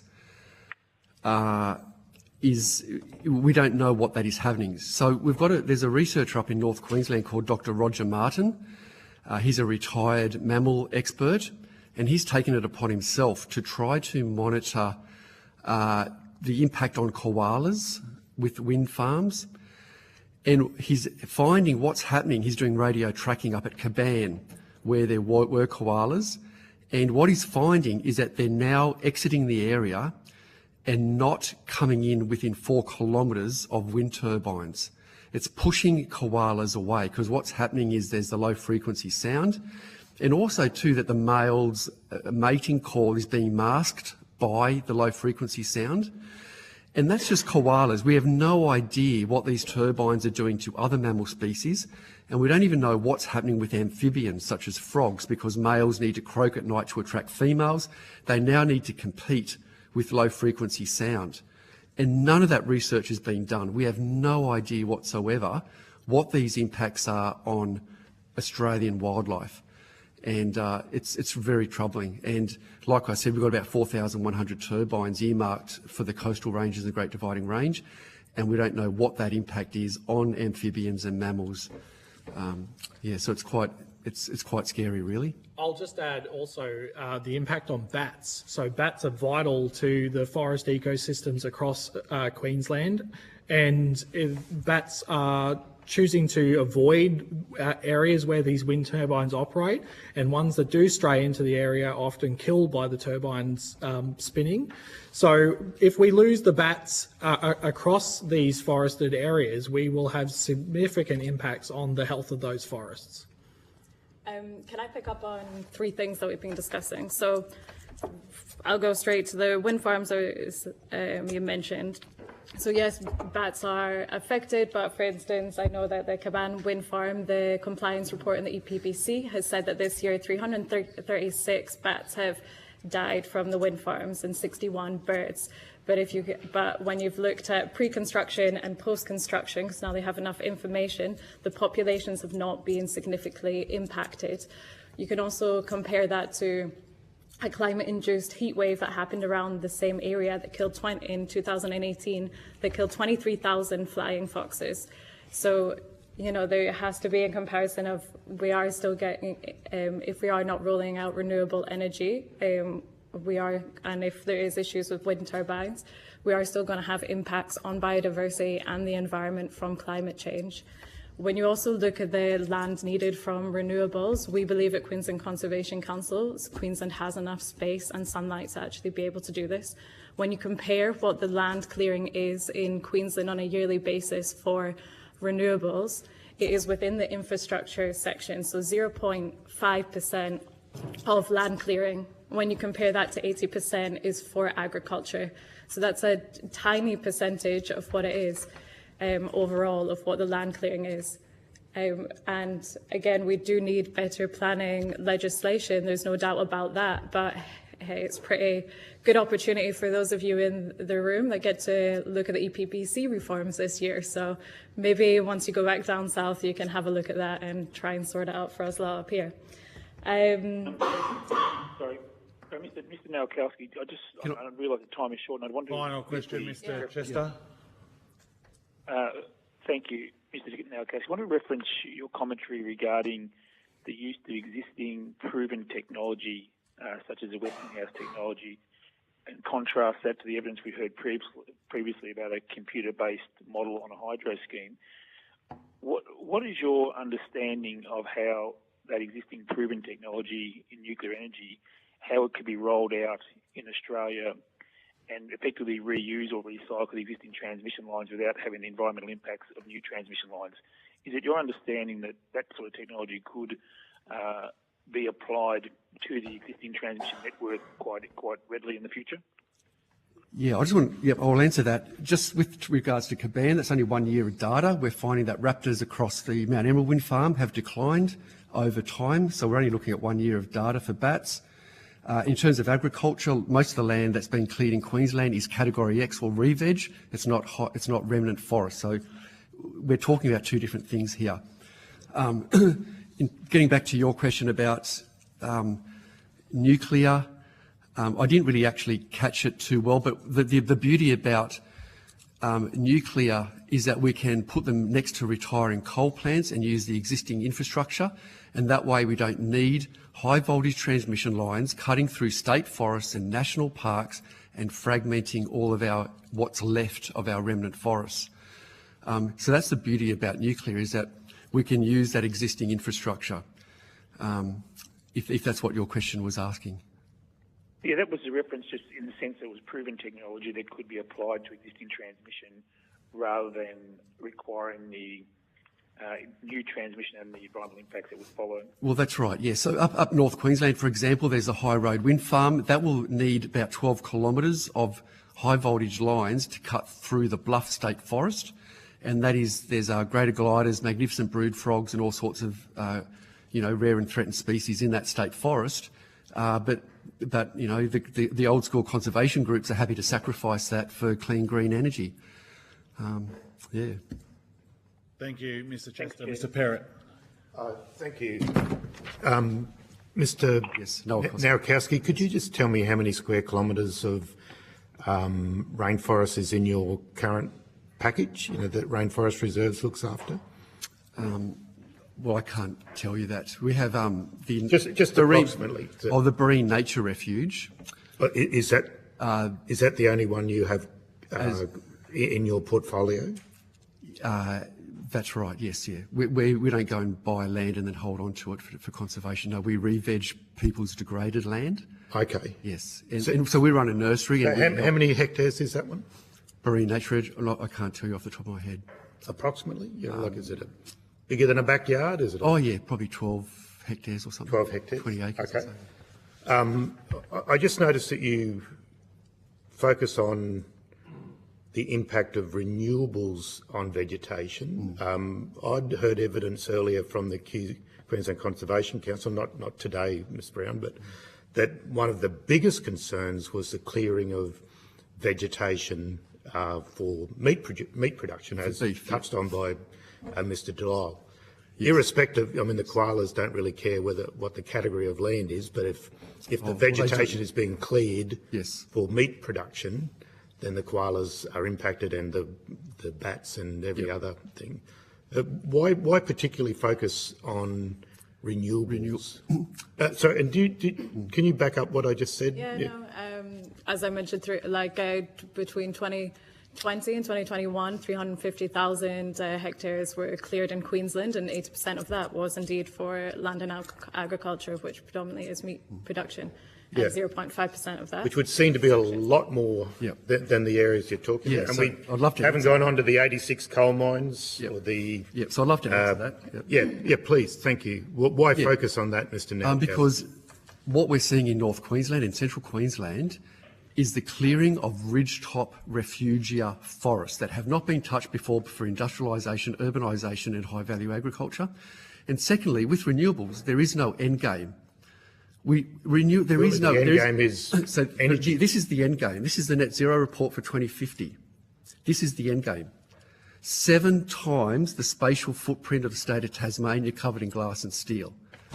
So if I could just go back to the question, why I'll table that. Yeah, that's the net zero report. Why focus on the one doing significantly less clearing rather than the one doing the most clearing, which is what Ms Brown has just... Well, exactly. Well, I worked for Greenpeace last year. I had a 6-month contract photographing broad-scale land clearing events for beef, because that's where the funding was coming from philanthropy from the US, particularly focused on beef.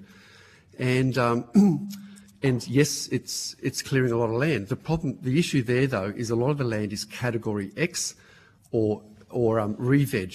Regrowth. So the landowners need to keep clearing that land within every 30 years to keep it at that category. So that's an issue with the Vegetation Management Act. The Vegetation Management Act control that land clearing for beef. The wind farm industry is exempt from the Vegetation Management Act.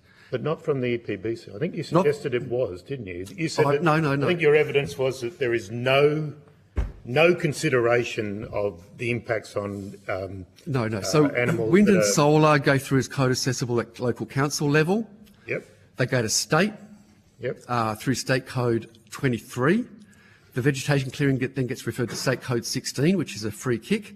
They can clear whatever they like. Farmers can't clear land under that code, or except if it's for beef. And then it goes to the federal government under the EPBC Act if there is endangered, threatened or vulnerable species on that land. So there is a check and balance. You suggested earlier that there wasn't. No, I never said that, no. Oh.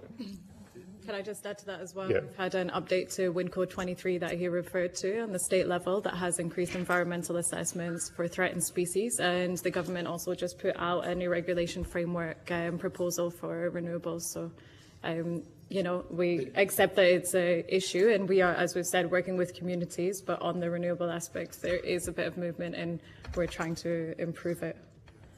Yeah, well, Okay. the new state code is just window dressing. Yeah. Okay. And now I think you said you were a cartographer. Yeah, Matt, Is your training? That's right, yes, yes. Were you being fair dinkum when you said that renewables are levelling the Great Dividing Range, or was that a bit of hyperbole? Well, I'll table the maps for you. No, come on. You can't be fair dinkum. Okay, fair dinkum. I mean, you actually said in your evidence that they want to put renewables as high as possible, but you're saying that they're also going to demolish the Great Dividing Well, Range. 20,000 kilometres of brand new roads. So, for example, at Caban, And that's just alongside Caban, the 30. Is that 300 alongside the wind towers that have been there for 30 years. These new ones. these are new ones, yes. Yeah, So yeah, but the other ones have been there they were certainly there in the 80s. Well, there's the Windy Hill wind. Yep. Two have already exploded, caught fire. They're at the end of their lives, so they'll be decommissioned very soon. They've been there for nearly 40 years. No, 30 years. Sorry, about 25, 26. So not the 8 years that you suggested. No, 8 years for batteries, lithium batteries. Because we had evidence yesterday from when we were at Stanwell that they were looking at 15 years to 20 years. Yeah, okay. So at Stanwell, that's $770 million of batteries going in there. How are they going to get charged? So what I've been told is they'll charge them using power in the middle of the day, using coal, and then discharge at night when power prices are high. So they'll buy cheaper energy in the day and then discharge at night. There's no surplus energy yet available to charge those batteries. $770 million worth of batteries at Stanwell, and they don't even know how don't know how to charge them. Oh, I think they've got a plan to. Well, what's the plan to charge the batteries? What's the plan to charge the batteries? $770 million worth of batteries. Let's get back to the terms of reference. Nuclear. Okay. And I was just wondering if, with your interactions with farmers and environmentalists and community groups in North Queensland and Central Queensland, the concerns about nuclear power. And you could chip in here, Mr. Delisle. So, the United States has had nuclear power for 60, 70 years, the UK from the early 50s, Canada, similar sort of timeframes. None of them have a long-term solution for for nuclear waste, or the transportation of nuclear waste is still problematic. Do you have anyone that you've encountered in your discussions, pro-nuclear discussions, raised that idea?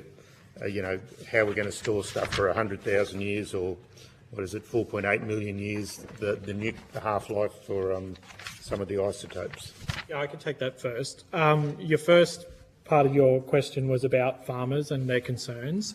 What we see internationally is that those living closest to nuclear power stations often have the highest regard for those facilities, as they bring jobs, economic opportunity, and also stability to the region. Often there is an exclusion zone where they don't allow certain activities such as residential development. So that protects a lot of agricultural land from residential urban sprawl.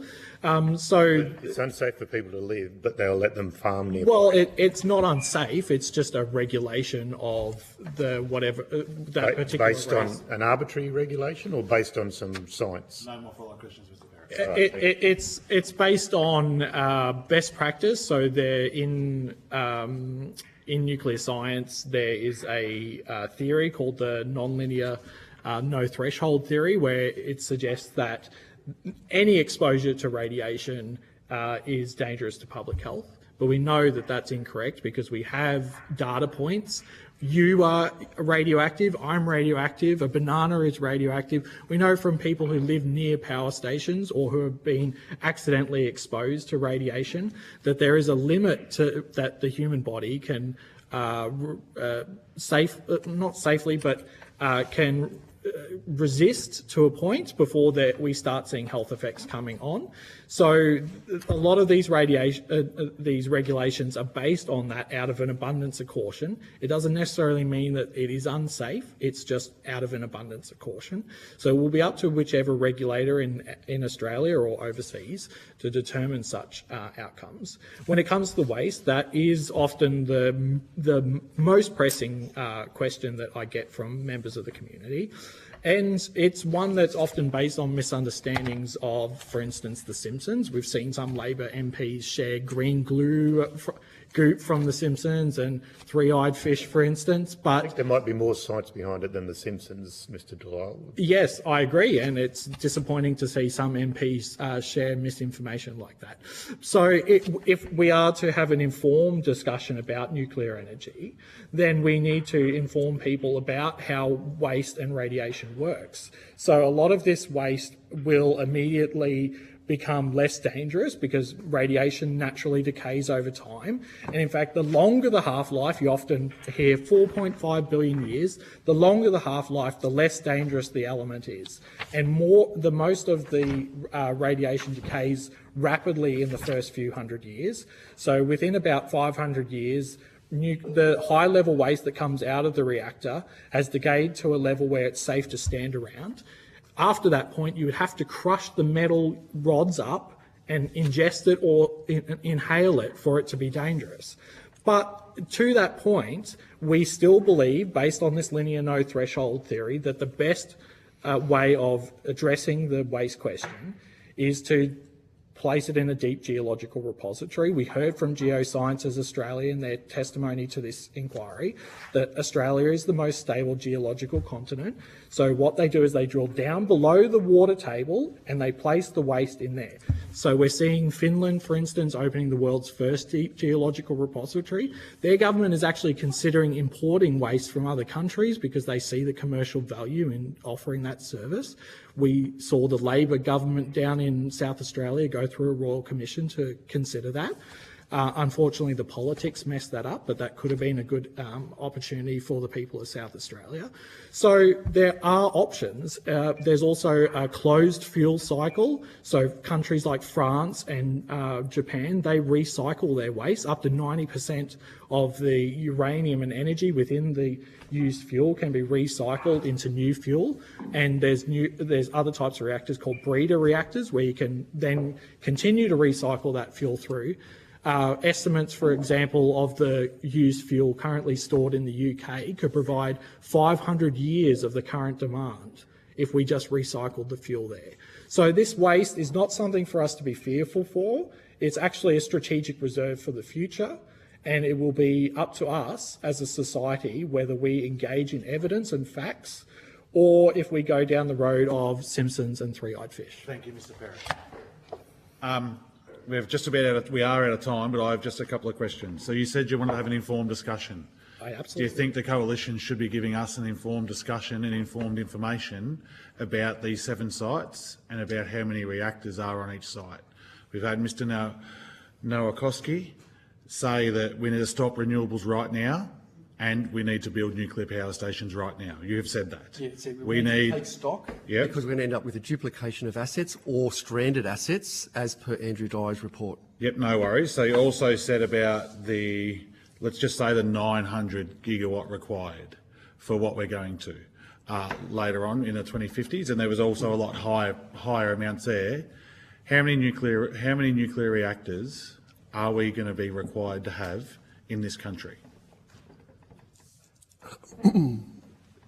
Well, what I'd like to see is all that taken out and we just swap out like This hasn't answered the question. This hasn't answered the question. Okay. How many nuclear reactors? So I think Australia uses... How many giga nuclear reactors are going to be required? How much is going to be required on the 7 sites? Because you just said the AP 1000 Yep. is a good one. There's 3.3 gig just being done for Poland. 30 in Poland for 30 financial close. billion US. 30 billion which US. is about 10 billion per billion, gig. 46 billion for us, give or take. How many of those are going to be required on each 7 sites? How many gig on each Well, I site? don't need a calculator. Okay, well, let's just give me a rough. I can't answer you that. All I know is that we should just be getting on with it. What we need to do is phase out retiring coal plants with like-for-like nuclear to start with. That's So, what I like to okay, and, no, sorry. I would just like to go to your original question. As I said earlier, we are currently building two parallel systems, one a renewable and storage system and one a gas backup system. Our position is that we should be having a renewable and energy storage system and nuclear. What the final energy mix comes out to be will depend on government policy. When it comes to the coalition policy, I'm not here to defend the coalition's policy, but I believe that they should put information to the public before the election, as should the Labor Party or any party put their full costings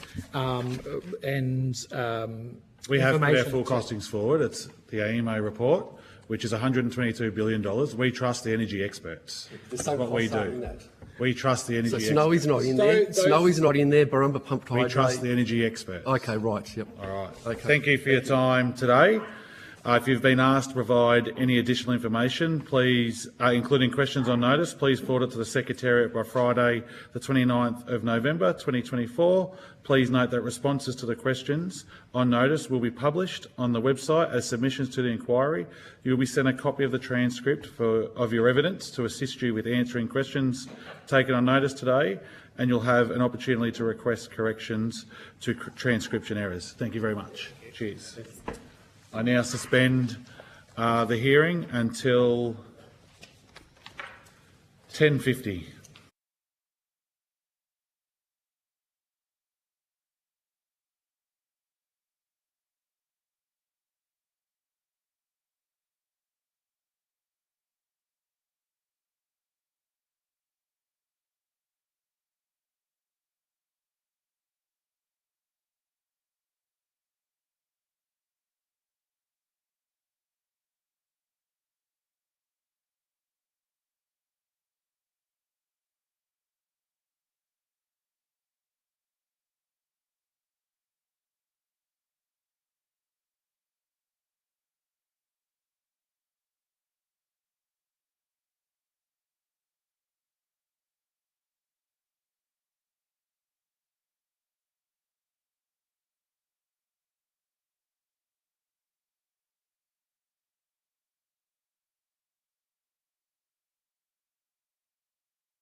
Welcome back to the public hearing of the Select Committee on Nuclear Energy for the inquiry into nuclear power generation in Australia.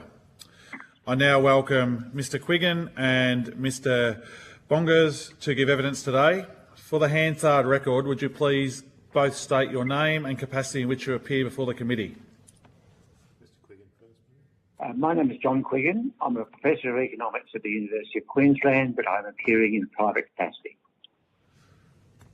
Thank you. Mr Quiggin.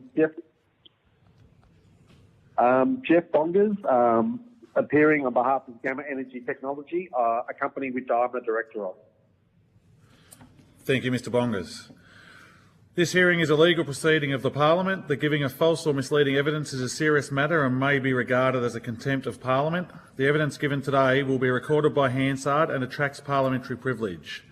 Today, the committee authorised the recording of proceedings by the media and individuals, but may withdraw this authorisation at any time. Any recordings are subject to the Parliament's resolution of the 9th of December 2013 on the broadcasting of proceedings, which specifies that recordings are not permitted during suspensions of proceedings, shall not interfere with the conduct of proceedings, and must be for the purpose of making a fair and accurate report on proceedings. Recordings cannot be used for political party advertising or election campaigns. Further details are available from the Secretariats. Before I invite you to make a brief opening statement and then we proceed to discussions, would you please state if you're a current or former member of a political party or a union or an investor in a renewable or nuclear industries? I'm a member of the NTEU, and many decades ago I was a member of the Labor Party. Thank you. Which one was that? Sorry, that was Mr Quiggin? Quiggin, yes, sorry. Yep. And Mr Bongers? And none of the above for Jeff. Thank you. I now invite you both to make a brief opening statement. Maybe we'll start with you first, Mr Bongers. Thanks for the opportunity. Apologies for not being able to be there in person, given that I'm local to where the committee is being held. I guess my opening statement is really that I think the nuclear inquiry is a great step forward to be able to broaden the energy conversation, so pleased to be part of that. And I don't have a particularly strong advocacy position for nuclear, but I do have a strong advocacy position for considering how to decarbonise the grid in a sensible and orderly manner, which is at lowest total system cost. And I think as we go forward, we're going to need all technologies as part of that approach. We've published quite a bit in this space, and some of that's summarised in the submission that I've put to the inquiry. Thanks for the opportunity. No worries. Thank you, Mr Quiggin. Yes, I'd like to acknowledge, as I'm addressing the committee, from the land of the Pachula people, and acknowledge elders past, present and emerging. I want to make two main points in my submission. The first relates to the concept of small modular reactors, and this really covers two very different things.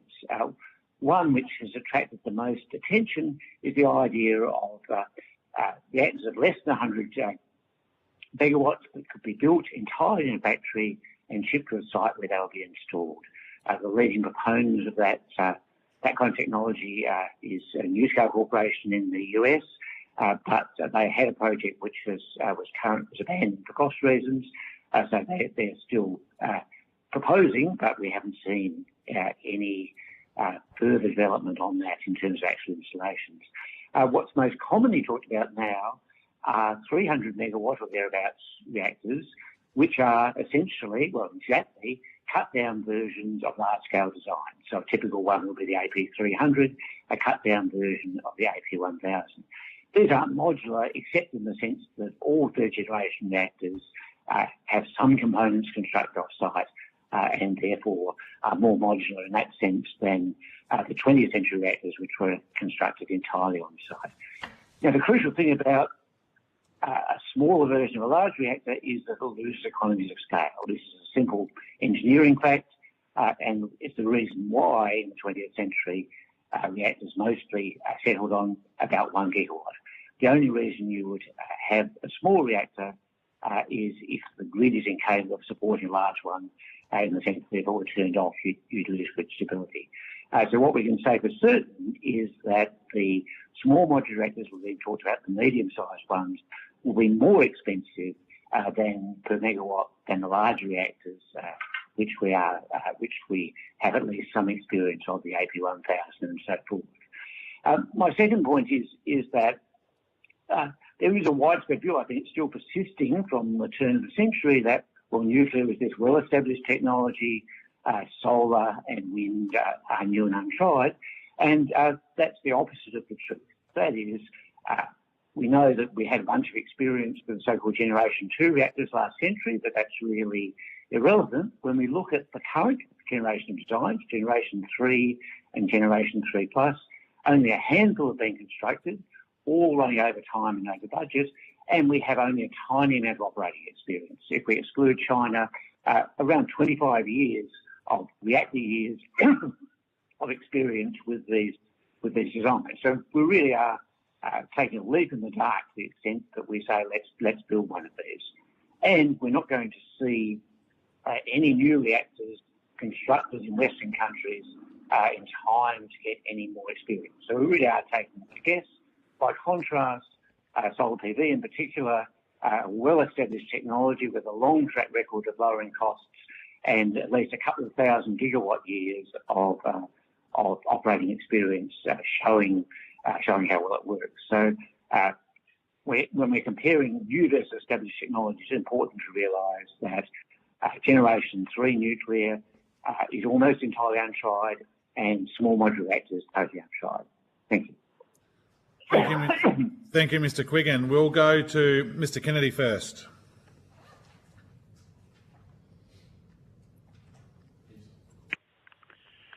Chair, I think Mr. Kennedy may have left. Darren speaking. No worries. We'll go to Mr. Chester first then. Thank you, Mr. Chester. Well, thank you for the call, Chair. Thanks, gentlemen. I apologise that I can't be there in person either day. Dr. Bongers, you referred to your submission as an all technologies available approach, and in your submission you said that following to the government's plan for energy will have a detrimental impact on grid security. So following the government's current plan will have a detrimental impact on grid security as early as 2025. Can you explain to the committee how that's the case? Yeah, thanks for the question. Essentially, that's not work that we have done. We've actually relied on AEMO's own work in that regard. So, as you all appreciate, the AEMO really does two elements in the grid space. One is the ISP forecasting what future grids could look like. The other part is the ESOO, the Energy Statement of Opportunities. And in the ESOO, they use that document to highlight where resources are required to maintain a competent grid, and they are looking at 2027 to 2028, where New South Wales will breach the unserved energy standard, both the interim and the current unserved energy standard. So by AEMO's own work, that if we build the current rate of renewables and storage and do the current rate of coal closures, the grid will fail its own standard of requirements for unserved energy. That doesn't necessarily mean the lights will go out, but it certainly increases the risk of the grid not being able to do all that it's meant to do. Thanks, Doctor. Just in relation to the AEMO report and this media coverage today in relation to the government's claim that its renewables approach would cost $122 billion, but a Frontier Economics report today is suggesting that's more like $642 billion, which is obviously a much greater cost to the Australian public. So this approach of a renewables-only plan, what do you think its impact would be in terms of energy prices for Australian families and industry? Apologies, I have not seen the current media. I'm currently in the US, so I've had my working day and I haven't had a chance to catch up with the media.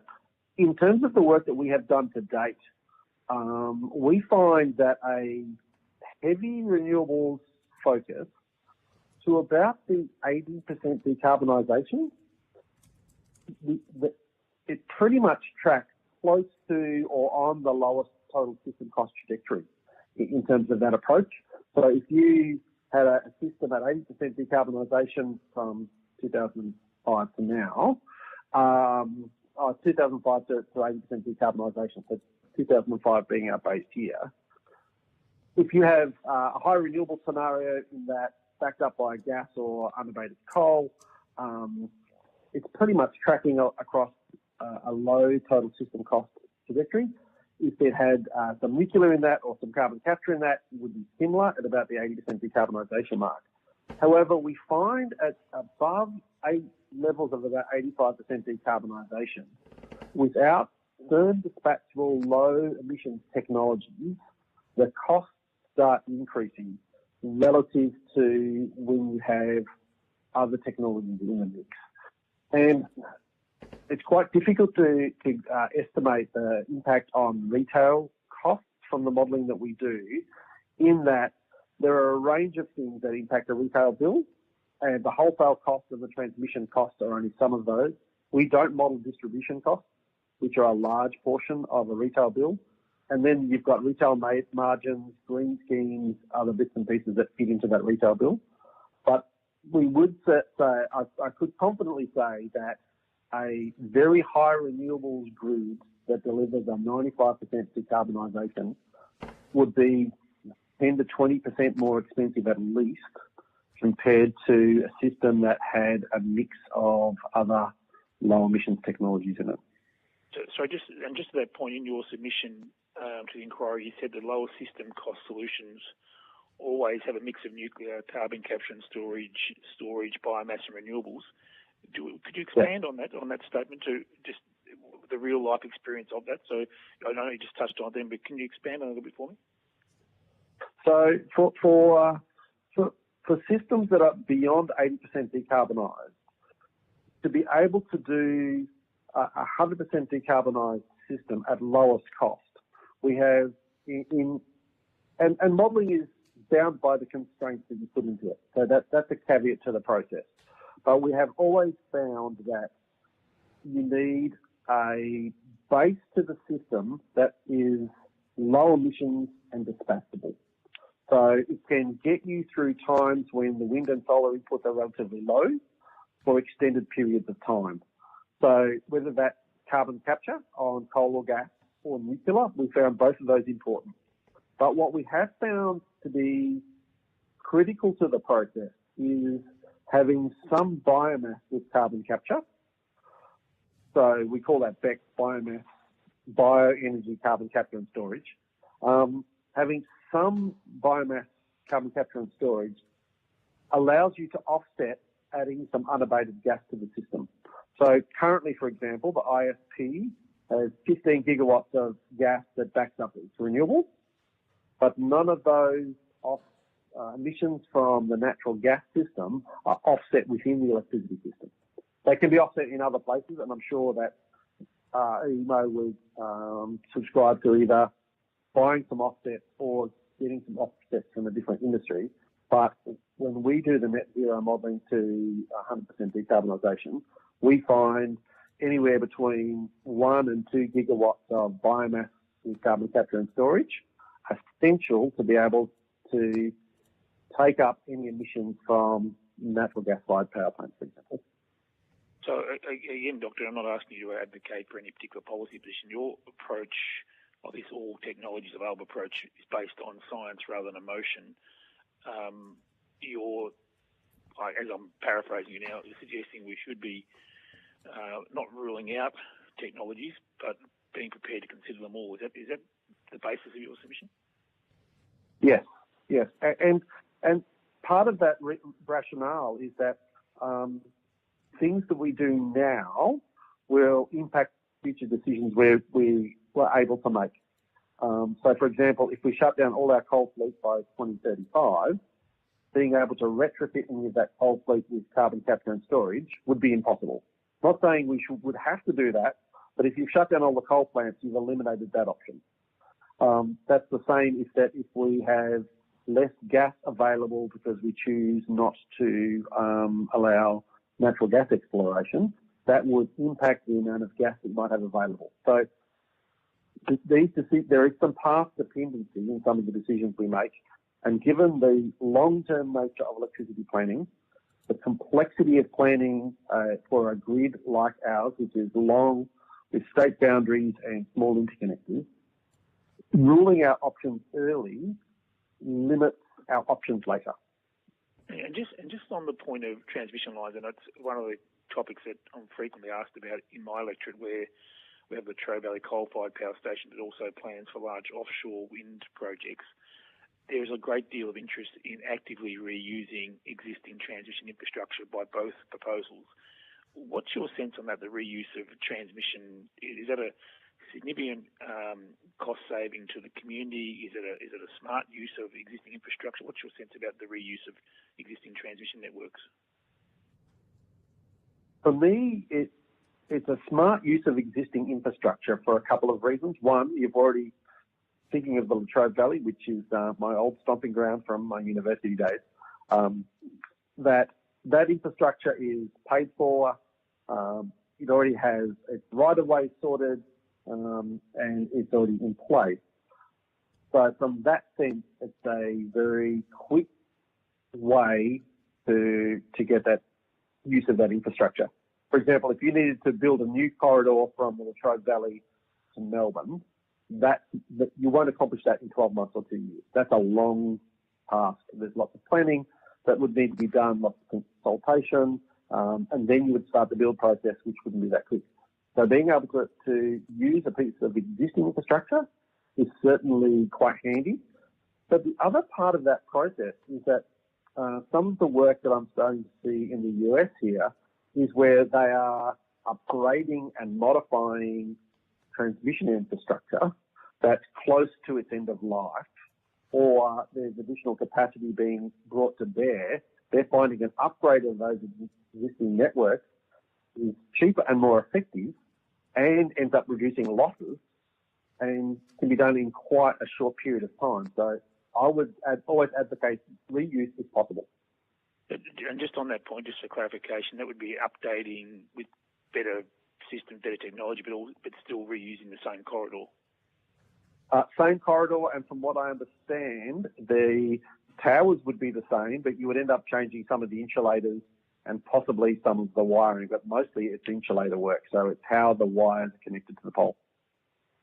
Thank you, Dr. Bong. Professor Quigley, if I could just ask a couple of questions in relation to your submission. In your conclusion, you say the adoption of nuclear power in Australia would represent a leap in the dark. But I'm somewhat confused by that, given the large number of some of the most developed countries in the world, quite comparable to Australia in that sense. Are you suggesting that they've all got it wrong? Well, I think if you look at the submission in detail, what you see is there was certainly a large number of nuclear power plants constructed in the 20th century, so-called Generation 2 technologies. I don't regard that experience as being particularly relevant for a number of reasons. First is, of course, that most of those failed, most of those projects were abandoned, but also that the safety standards that prevail in the 20th century are now considered inadequate. So we're really only looking at so-called Generation 3 or Generation 3 plus nuclear plants, and the answer is quite simply there are hardly any of them. I have a table here, especially if we exclude China and Russia as sources. There's a total of 12 of these plants in the world outside China. And so, and all of those projects have run significantly over time or over budget. We can't quite tell what happened with the United Arab Emirates because their arrangements are kind of opaque. But the fact is there's hardly any experience with these Generation 3 reactors, and none at all with either effective carbon capture and storage, with one marginal exception, or with small modular reactors.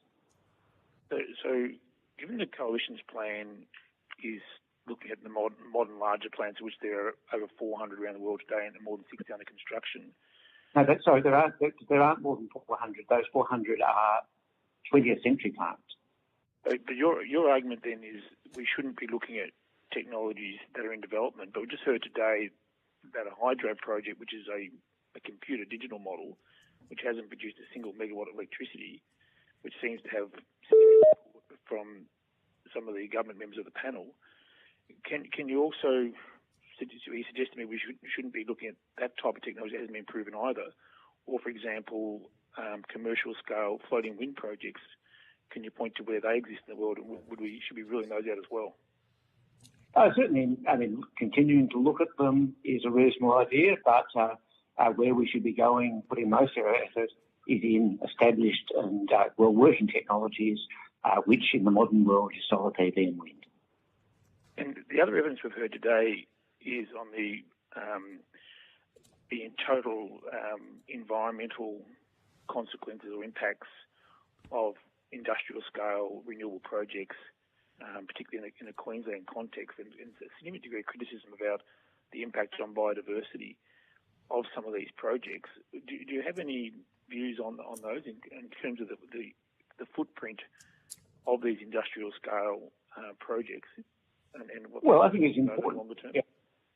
I mean, it's important to remember in this context that although the physical footprint of a nuclear power plant is small, it will require a significant emergency evacuation zone around it, and so there is a very significant impact there. But of course, projects should be subject to the same assessments for biodiversity impacts as any other kind of project. But of course, we're a very big country, so even if a number of locations are ruled out on biodiversity grounds, I don't think that's likely to be a binding constraint on the development of solar and wind. Thanks, Chair. Thank you, Mr. Chester. Mr. Perrott. Thanks, Chair, and thanks for your evidence, Mr. Bonges and Professor Quiggin. I'll start with the question to you, Professor Quiggin, in terms of, I wonder if you've got any data at all on nuclear waste. You know, how do you amortise storage costs for 100,000 years or 4.5 billion years and the like? Is there any data or any economic theory that can help us with that? I must admit, I haven't worked much on that. I've taken the view that if nuclear power were a cost-efficient option, we'd be better off using it to replace coal rapidly and dealing with the waste later than continuing to emit carbon dioxide into the atmosphere. But unfortunately, the numbers are such that existing nuclear power designs simply aren't economically competitive with a combination of, for example, solar and batteries. So no need to worry about the waste tail. Certainly it's not a concern I'll focus on, because I think the urgent task we face is decarbonisation. We risk of that here and now, and if we don't get those right, future generations won't be thanking us for leaving them that problem. So my general view is just the economics simply don't favour new nuclear power. They do favour keeping existing plants. Of course, that's not a relevant consideration.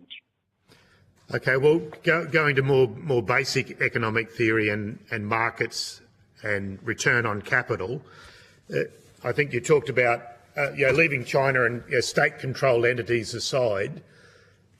How has private capital gone in terms of investing in nuclear and getting a return, and what is its role with state entities? Sure. Yeah. I think it's fair to say virtually all of the plants we see in operation have a substantial state component. So the UAE is state-owned. The closest, I think, to a properly private enterprise are the AP1000 projects in the US. Four were started, two projects of two started, one was abandoned. They're under a form of utility regulation, which is much more favourable to private investment, but wasn't enough to keep the VC Summer project alive. So there's very little evidence of, for example, the kind of thing we see on a large scale in solar of a company saying this looks like a good investment, let's do it. If we look at Seismic, the current project in the UK, The difficulties in organising funding for that has been immense, and it remains to be seen if the government will have to mobilise enough to get that going. So, and the US projects where there was private capital, was that money gone to the wind? The shareholders didn't get a return, or what happened there? Did the Westinghouse main constructor went bankrupt and almost took the fever with it. So, so certainly it was a connected disaster for the investors and a significant cost for the ratepayers. As I mentioned, in the case of EC Summer, something like $10 billion was spent. The project was 75% complete, and they still decided that it would be better abandoned. Wow. And I think you've written in another life, I studied a bit of your where public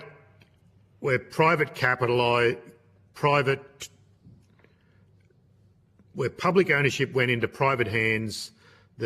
Many of the cost savings were on health and safety, wages, and the like. Do you think there's any particular concerns about having a state-established nuclear industry then being taken over by private capital with nuclear? I can't imagine that. I mean, you've seen the proposals from the opposition, which entail state operation, and I don't think that is likely to be economically feasible, but it's certainly the only proposed chance.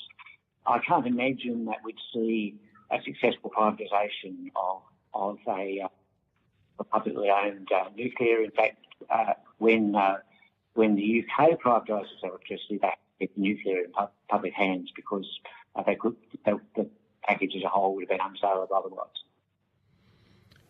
And sorry to go back to basic economic theory, but in terms of the market of people who buy electricity, is it just a pure market, or is there some, the guiding hand of government? What can you tell us? Is it like a normal market where I buy avocados, or is it a slightly different thing like water or rail or something like that? It's nowhere a normal market, but there are very different arrangements in different parts of the world. So, of course, in Australia we have the national electricity market, which have been steadily, I guess, started with the aim of being very close to a design market. It's always designed, but the aim was to have a large market with price signals driving everything. We've gradually moved away from that over the last 10 years or so.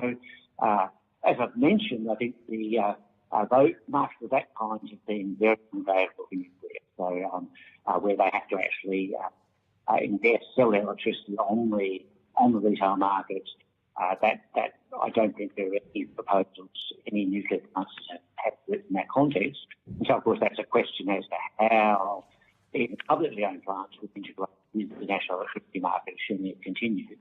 What we've seen in general is that there's been a heavy state requirement, and that's, I think, worth mentioning because there was one success story in the 20th century. That was France. It's very heavily government controlled, access to cheap government capital, integration with the French military program, and a complete overriding of any concerns about community intent and so forth.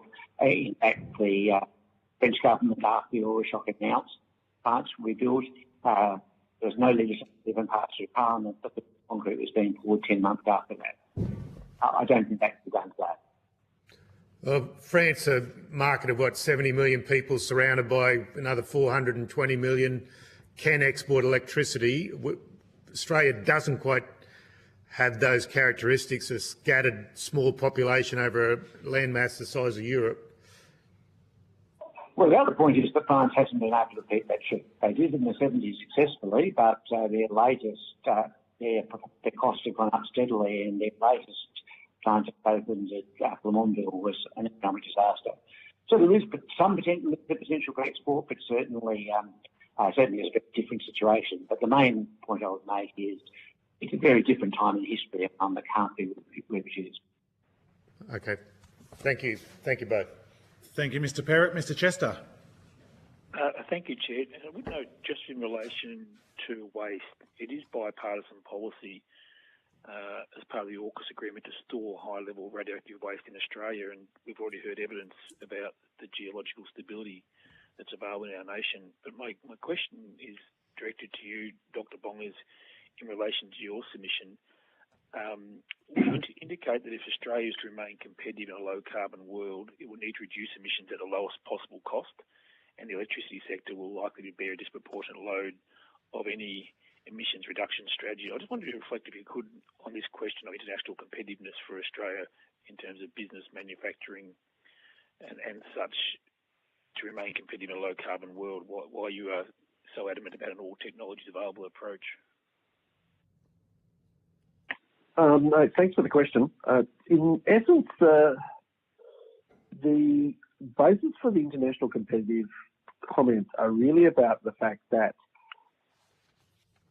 industry has, as a large input, electricity. And depending on the manufacturing process, that varies. So aluminium, highly dependent and sensitive to electricity price. Steel, less so. So there is variation between those. If you head down the green hydrogen path, very susceptible to energy prices and energy availability. So from that point of view, energy is a really important input into industry. So if we disproportionately increase our costs compared to others who are using a mix to get a lowest total system cost, if we choose to eliminate a technology or two, and that results in a higher overall cost of being able to deliver the system we want to deliver, that will impact our competitive advantage. It's really as simple as that. It's not deep economic theory or other bits and pieces. It's rather that if our input costs are proportionally higher because we have chosen to limit some of the technologies that might get us to a lowest total system cost, that will impact our competitiveness internationally. So just expanding on that in terms of, obviously, there's a lot of discussion, and I think all members of the committee are well aware of cost of living pressures for Australian families at the moment. And in your submission, you indicate that if no low emissions firm generation such as carbon capture, storage and nuclear are available, there'll be very deep decarbonisation will become a significant system cost issue. So the total cost of the system is something that I think consumers are starting to focus on.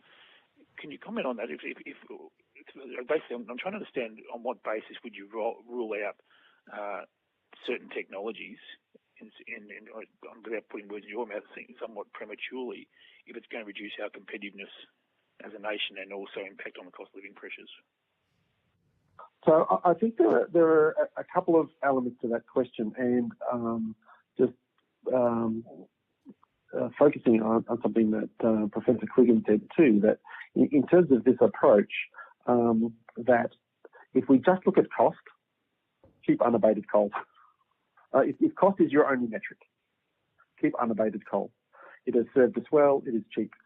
However, if we have to add, not if we have to, when we add the complexity of having decarbonisation, unabated coal becomes problematic. Unabated gas becomes problematic. Both of those without offsets, either within the electricity system or outside the electricity system, don't allow you to get to net zero. So point number one is that when we decarbonise, it is going to cost us more. So whichever way we decarbonise, it's going to cost us more than the current environment, which doesn't help with cost of living pressures, but decarbonisation doesn't come for free. The issue that we have found is that when you get beyond about the 80% decarbonisation point, without the benefit and value of low emissions dispatchable technology, a renewables heavy, a wind heavy, solar utility heavy, solar residential heavy, with large amounts of storage, whether that be batteries, pumped hydro, and some combination of short and long-term pumped hydro, so Snowy 2 long-term, battery information relatively short-term. If your focus is a very highly weather-dependent system without that backbone of a low emissions dispatchable technology, it will cost you 10 to 20% more than heading down a pathway where you have some nuclear, some carbon capture, some biomass for CCS. So, dumbing it down to it for a simple country boy, you're suggesting, don't put all your eggs in one basket, and all the above approach is more likely to achieve the decarbonisation we're aiming for at the best possible price to the Australian industry and households. That's one analogy. The other analogy that I actually like is a soccer team. You don't want a soccer team full of goalies. You don't want a soccer team full of strikers. You don't want a soccer team full of midfieldmen. You actually need a balance. So I'm not saying that our future grid needs to be 20 gigawatts worth of nuclear. I'm not saying that we should only have 10 gigawatts of wind and solar. A future grid is likely to have probably 15 to 20 gigawatts of dispatchable low emissions technologies. The rest of it is likely to be wind and solar, probably double, triple that at least. So what I'm saying is it's not just we must have nuclear. We need a range of technologies.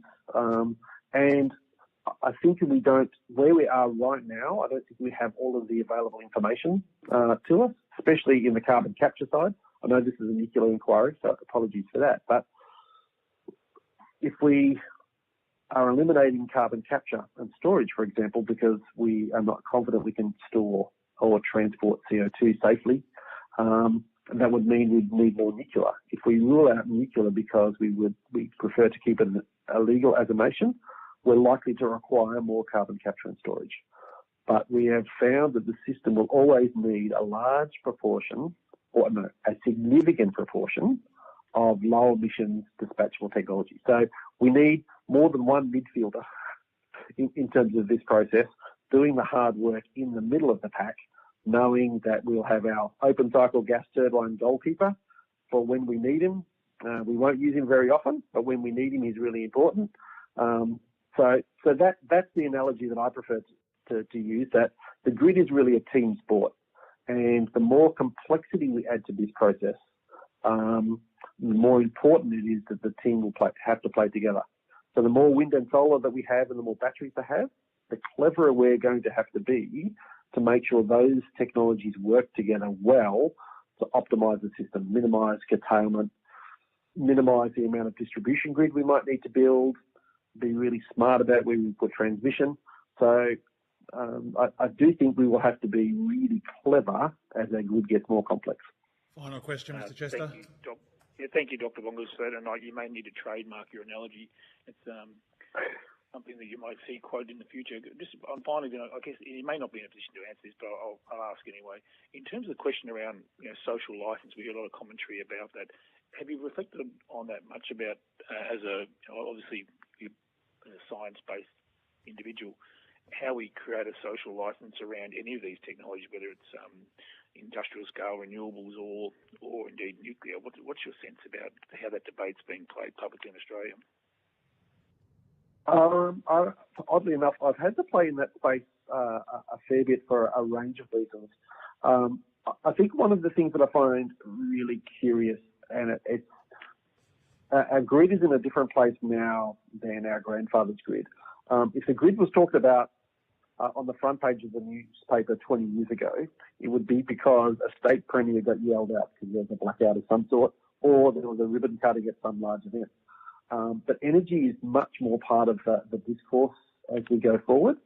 And many people don't understand where their electricity comes from, how much electricity they consume, the things that they use that consume electricity. I'm a bit of a coffee snob, passionate. It consumes electricity when my coffee is made. So if I have 3 coffees, I use more electricity than if I have 1. So I think that the energy literacy in our country isn't great. It doesn't need to be in one sense, because there are subject matter experts who sit in rooms and debate these things for hours.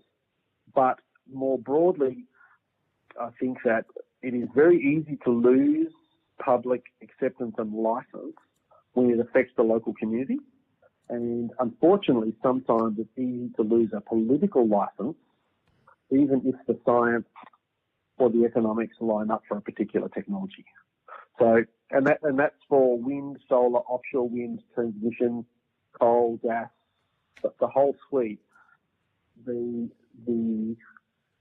license to be able to roll these things out, there's a technical license, there's a social license and a political license, and the social license and the political license can be lost relatively easily.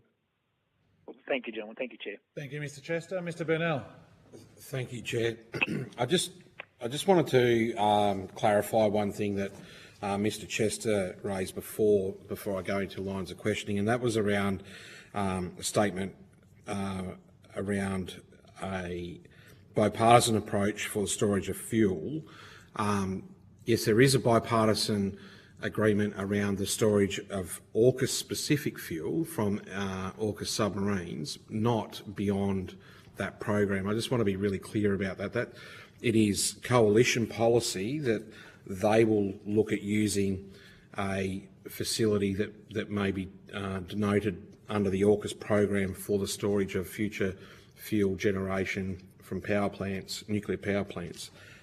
That is not currently the Australian government's position, though. I want to go to Mr Bonga's first, if I could, please. You just mentioned before that you could see around 15 to 20 gigawatts of low emission technology. I just wanted to clarify, you mean nuclear energy when you say low emission technology? Oh, as one of those technologies, yeah. So in my lowest emissions technology basket, I would put nuclear, I would put coal or gas-based carbon capture and storage, I'd put biomass carbon capture and storage, and in some instances I would put snowy as part of that. Typically I would put that in the renewables bucket, but it is also a low emissions pretty dispatchable technology. So nuclear would be part of that, yes, but not the only one. So what part of nuclear in that makeup are you expecting to form part of that total quantum there? In the submission, which is the latest piece of public work that we did, with the constraints that we placed on nuclear build-out rate and start time, we had 4 gigawatts of nuclear by 2050. So 2, 3 power stations or thereabouts. Acknowledging that when those decisions get made, acknowledging that, and Professor Quiggin mentioned this too, that there's an economy of scale issue and a grid size issue. That could be a mix of larger and smaller nuclear reactors. You would likely only have the larger ones between the large, within the realms of Brisbane, Sydney and Melbourne, just because of power load. You wouldn't put a very large reactor in Tasmania, for example. But the grid and the demand loads wouldn't support that. Sorry, a very large reactor where? You wouldn't put a large reactor in Tasmania or South Australia, for example, because both of those are relatively small state-based grids. Yeah. But the largest grids, state-based grids, would be Queensland, New South Wales, and Victoria. I think it's helpful if we just clarify that because in the coalition's policy, they've clearly stated here that they have identified 7 locations. These are the only locations in scope, and the coalition has ruled out all other locations. So I'll just go through those just for clarity for everyone that might be listening today. The Liddell Power Station, New South Wales, Mount Piper Power Station in New South Wales, Loy Yang Power Station in Victoria, Tarong Power Station, Queensland, Collide Power Station, Queensland, Northern Power Station, South Australia, and Mudgee Power Station, Western Australia. So Tasmania is definitely not mentioned on that list of 7. The reason why I asked you about that energy mix, because if the requirement is to be higher, then given that there is only 7 sites that have been identified across the country, and they are the only 7 sites that will be used, that then places pressure on those sites to facilitate more than one reactor if the requirement for power generation is higher than currently proposed, currently generated from those sites. Does that make sense, Mr. Bongers? I think I understand what you're saying, yes. So, for example, for Loy Yang, for example, round numbers, it's a 2.5 gigawatt power station. If you were to put a larger power station than 2.5 gigawatts at that site, transmission would have to be looked at, for example. I think that's what you're meaning? Yes, so to increase capacity, we have to improve the grid regardless, don't we? Correct. If at any one of those sites nuclear was placed that was larger than the current facility, some upgrade would be required, yes. Okay, so to Mr. Quiggin,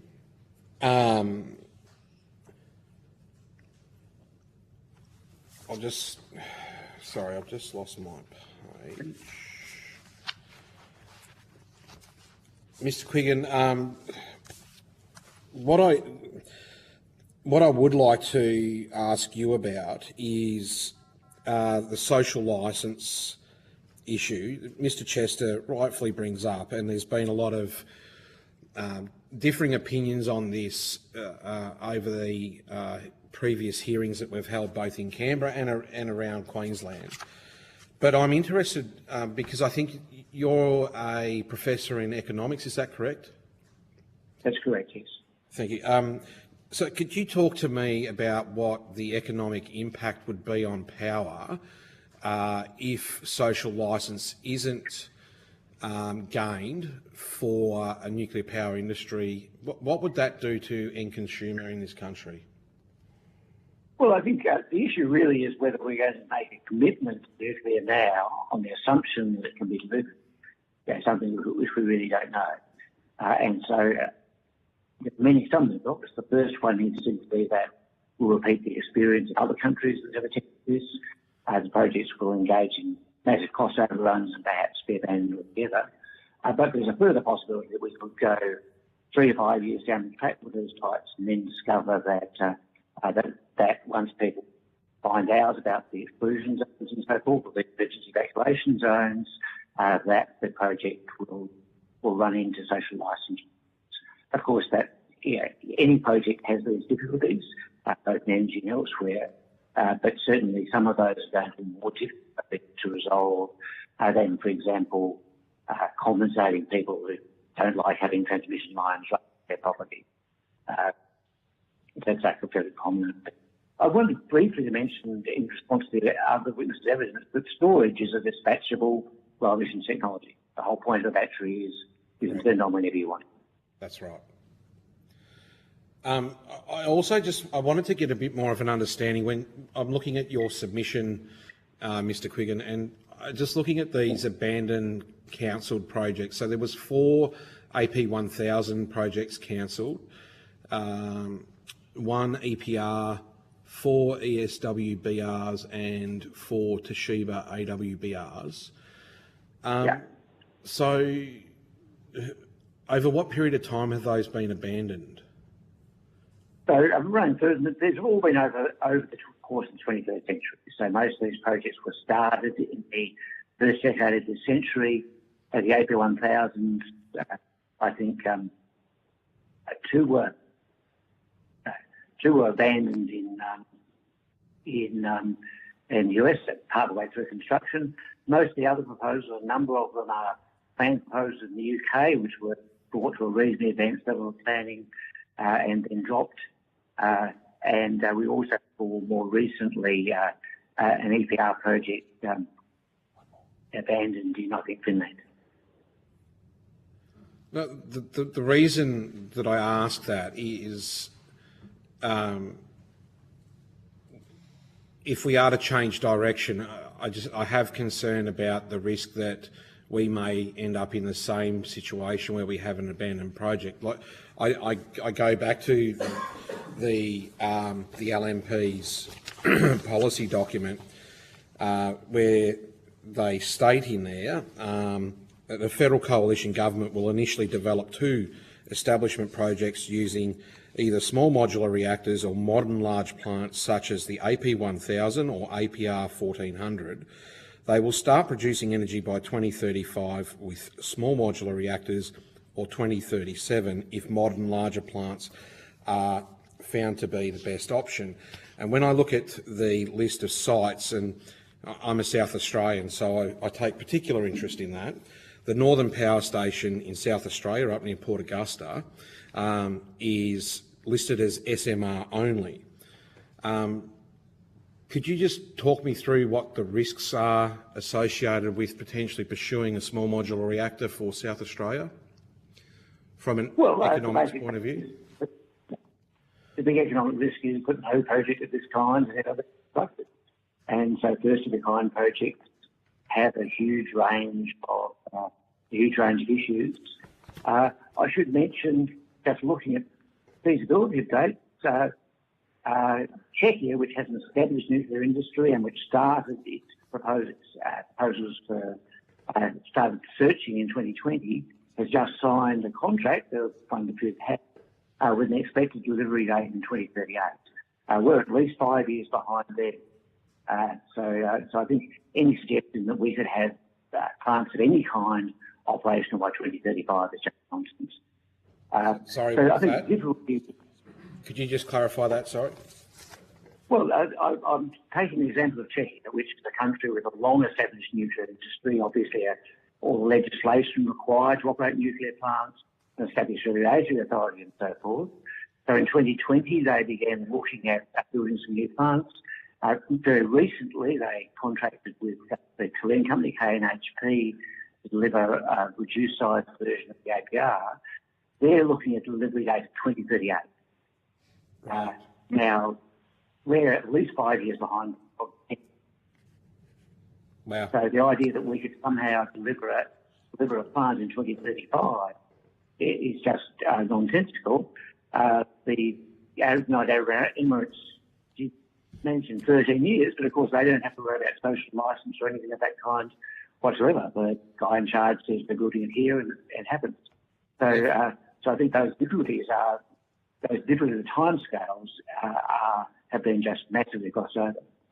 And they've got existing legislation to enable that process to get undertaken quite quickly. Well, in the case of Tesla, yes. And in the case of all the other places, most other places are looking at building new nuclear, are doing so on established brownfield nuclear sites, which have all of the things required, including, as I say, the legislation, emergency evacuations and so forth. So we really are, that's essentially the point of my submission, we're really taking a leap in the dark on the hope that these technologies will work and that we can deliver them much more rapidly than past experience suggests is possible.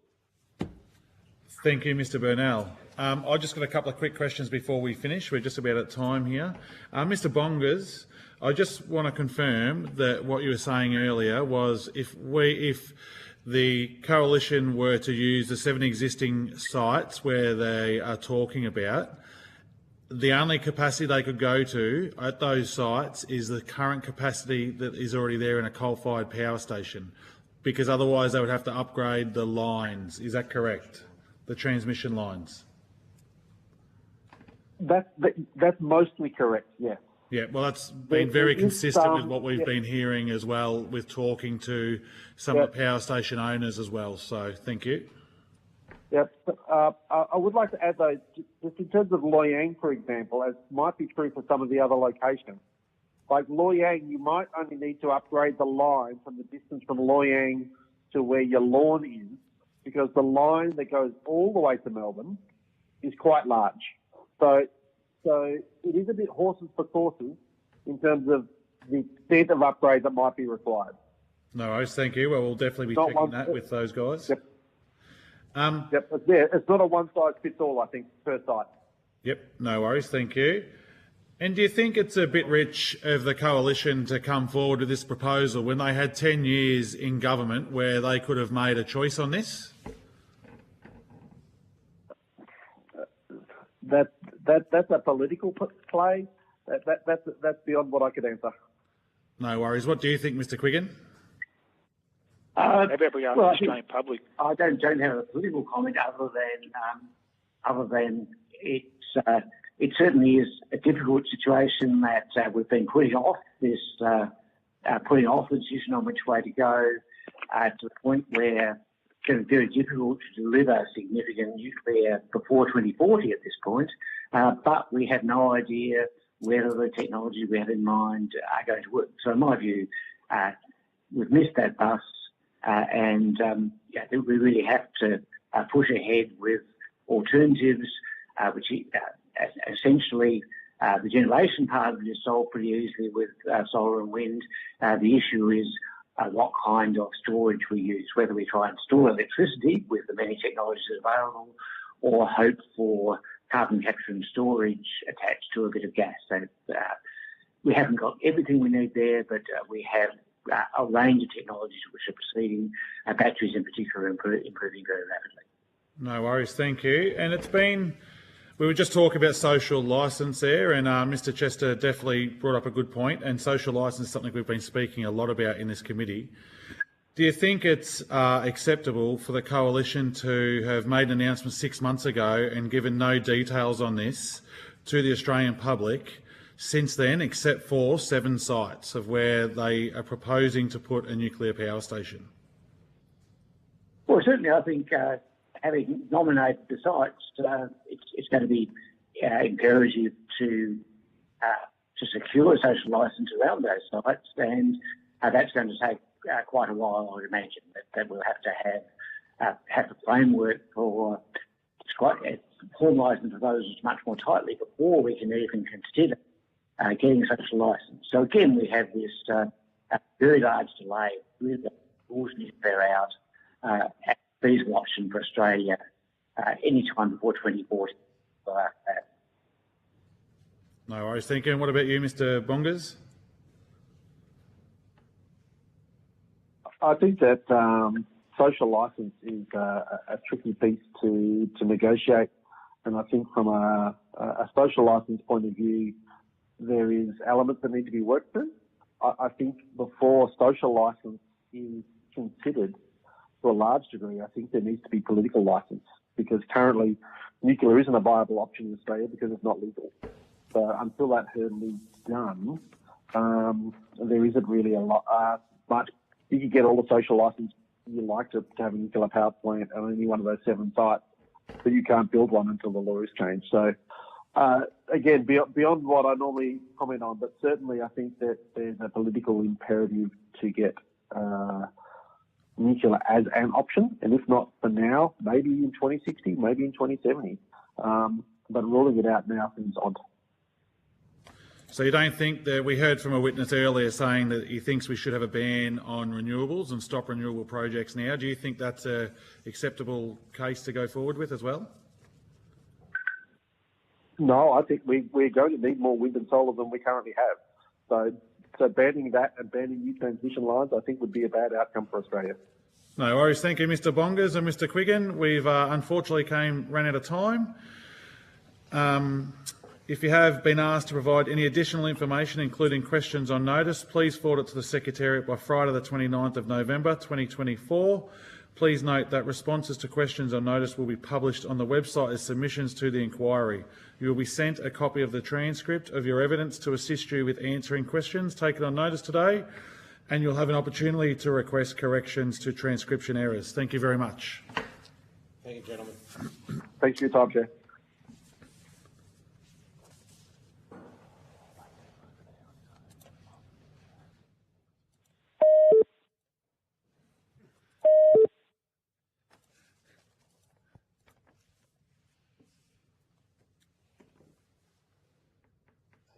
Chair, we can't compress the last witness. We've got to have a break and then go to the last witness. Yeah. Well, we got another one now. Yeah. And then he'll just come forward. Yeah. So that's all good. I now welcome Rennie Advisory to give evidence today.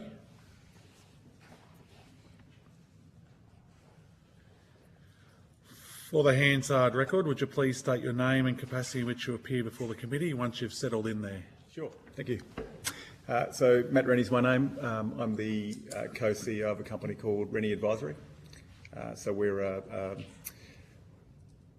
a net zero oriented advisory firm that looks at a range of different thematics. The energy transition being one, decarbonisation and climate is the second, and the evolution of society is the third. Excellent, thank you. This hearing is a legal proceeding of the Parliament. The giving of false or misleading evidence is a serious matter and may be regarded as contempt of Parliament. The evidence given today will be recorded by Hansard and attracts parliamentary privilege. Today, the committee authorised the recording of proceedings by the media and individuals, but may withdraw this authorisation at any time. Any recordings are subject to the Parliament's resolution of 9th of December 2013 on the broadcasting of proceedings, which specifies that recordings are not permitted during suspension of proceedings, shall not interfere with the conduct of proceedings, and must be made for the purpose of making a fair and accurate report on proceedings. Recordings cannot be used for political party advertising or election campaigns. Further details are available from the Secretariat. Before I invite you to make a brief opening statement and then we proceed to discussions, would you please state if you are a current or former member of a political party or a union or an investor in the renewable or nuclear industries? For a brief period of time, between about 2006 and 2008, when I ran a small business, I was a member of the LNP. Thank you. I now invite you to make a brief opening statement before we proceed to questions. Mr Rennie. Thank you. So I guess rather than I might make a brief statement just about where nuclear may sit in the future generation mix, and also my assessment of the next 20 years of the energy market. I'll keep this brief, and then perhaps very happy to dive in as the committee would like. By way of credentials, I had a small business that I sold to Ernst & Young in 2010. I then became the Australian leader for power and utilities for EY for 10 years and the global leader for power and utilities transactions for 8 years. So I went around the world tracking the energy transition. About 3 years ago, myself and my wife created a firm which was oriented towards the inevitability of net zero and then helping companies and organisations navigate the way forward. In terms of the next 20 years, I think we have an emerging issue in the next 10 to 15 years as coal winds out of the system. Solar PV has eroded the economics of coal-fired power. It was something that I witnessed first in Germany and then followed for about 10 years while at EY. It used to be that with coal-fired power stations you could make money all the time. Increasingly it became at the end of the day. Now it's summer and pretty soon it's not at all. And that's meant that the economic lives of power stations is now much shorter than technical life, which is creating a looming gap in the 2030s. One of the issues that worries me is that when we're looking forward at what will fill that gap, I don't have faith that the generation mix in AEMO's step change will be achievable. I think we need something like 6 gigawatts of renewables a year for the next 6 years, and then we need an incredible uptake in what's called coordinated CER, so batteries and solar on households being coordinated by third parties in order to be able to fill that gap. There aren't any markets for CER at the moment. We're seeing that of the transmission build is delayed. We've on average about 3 years behind. We're seeing 4 to 5 years for the development cycle for renewables. And so I'm increasingly concerned that there's an emerging trouble, not just with reliability, but also, as we all know, the implications of a lack of anything in society don't tend to hit those that are best able to deal with it. It tends to hit those that are disadvantaged. And so I don't think that there's a reliability problem in the 2030s, but there's certainly an affordability problem. My concerns with nuclear to date have been that any step towards nuclear would probably suppress renewables. And so I'm on record in various media of saying that nuclear is something we need to consider very carefully, because once we turn renewables off, it's going to be very, very difficult to turn it back on again. And so I'm deeply concerned about that in the centrepiece. In relation to longer-term energy supply, there's no doubt in my mind that nuclear is an established technology. There's a large number of plants that exist. There's 66 plants that are under construction at the moment. The long-term cost of energy is larger than wind and renewables. There's no doubt about that. If you build one in China, it's about $112 a megawatt hour LCOE in Australian dollars. If we build it in Australia, it'll be north of $160 a megawatt hour. So as CSIRO also found, there's a big gap. But remembering also this is wholesale. Wholesale is about 30% of the final price that consumers face, and therefore the question that I find myself asking is, whether there may be room for nuclear in the post-2040 generation mix, provided it didn't crowd out renewables immediately, which is our primary concern. But secondly, whether it's possible to continue to take a perspective that net zero or the green agenda is completely at odds with nuclear. I'm not sure that's the case at the moment. The nuclear pledge last year at COP, where 20 of the largest countries agreed that they will triple their capacity in nuclear, was seen as the only way of achieving net zero. So as a person who believes the science and is also concerned about the energy transition, I think it's a worthwhile inquiry. So I'll pause there. Thank you, Mr Rennie. I'll go to Mr Burnell first. Thank you, Chair, and thank you, Mr Rennie, for providing evidence today. I want to go to some of the comments you made in your opening statement, and the as you said, I think it was the perceived risk that a switch to nuclear energy will have a vacuum-like effect on the renewable industry right now. So if that was to play out, in your opinion, do we have the capacity to be able to fill that void with nuclear power if we've gone down that pathway? Like, is it achievable to backfill the level of power generation that's going to be required if the investment in renewables was to dry up overnight? I think you need to look at the development pathways for both kinds of technology.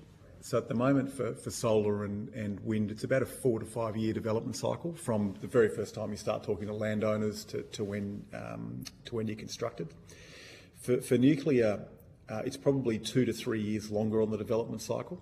The difficulty I would have with the pathway to nuclear in the short term is the social licence piece, because I think we're already seeing in renewables an emerging social licence issue, mainly because people who are directly compensated for the loss of their own use of land, there's often others that are around in surrounding land that lose visual amenity, and so they struggle as well.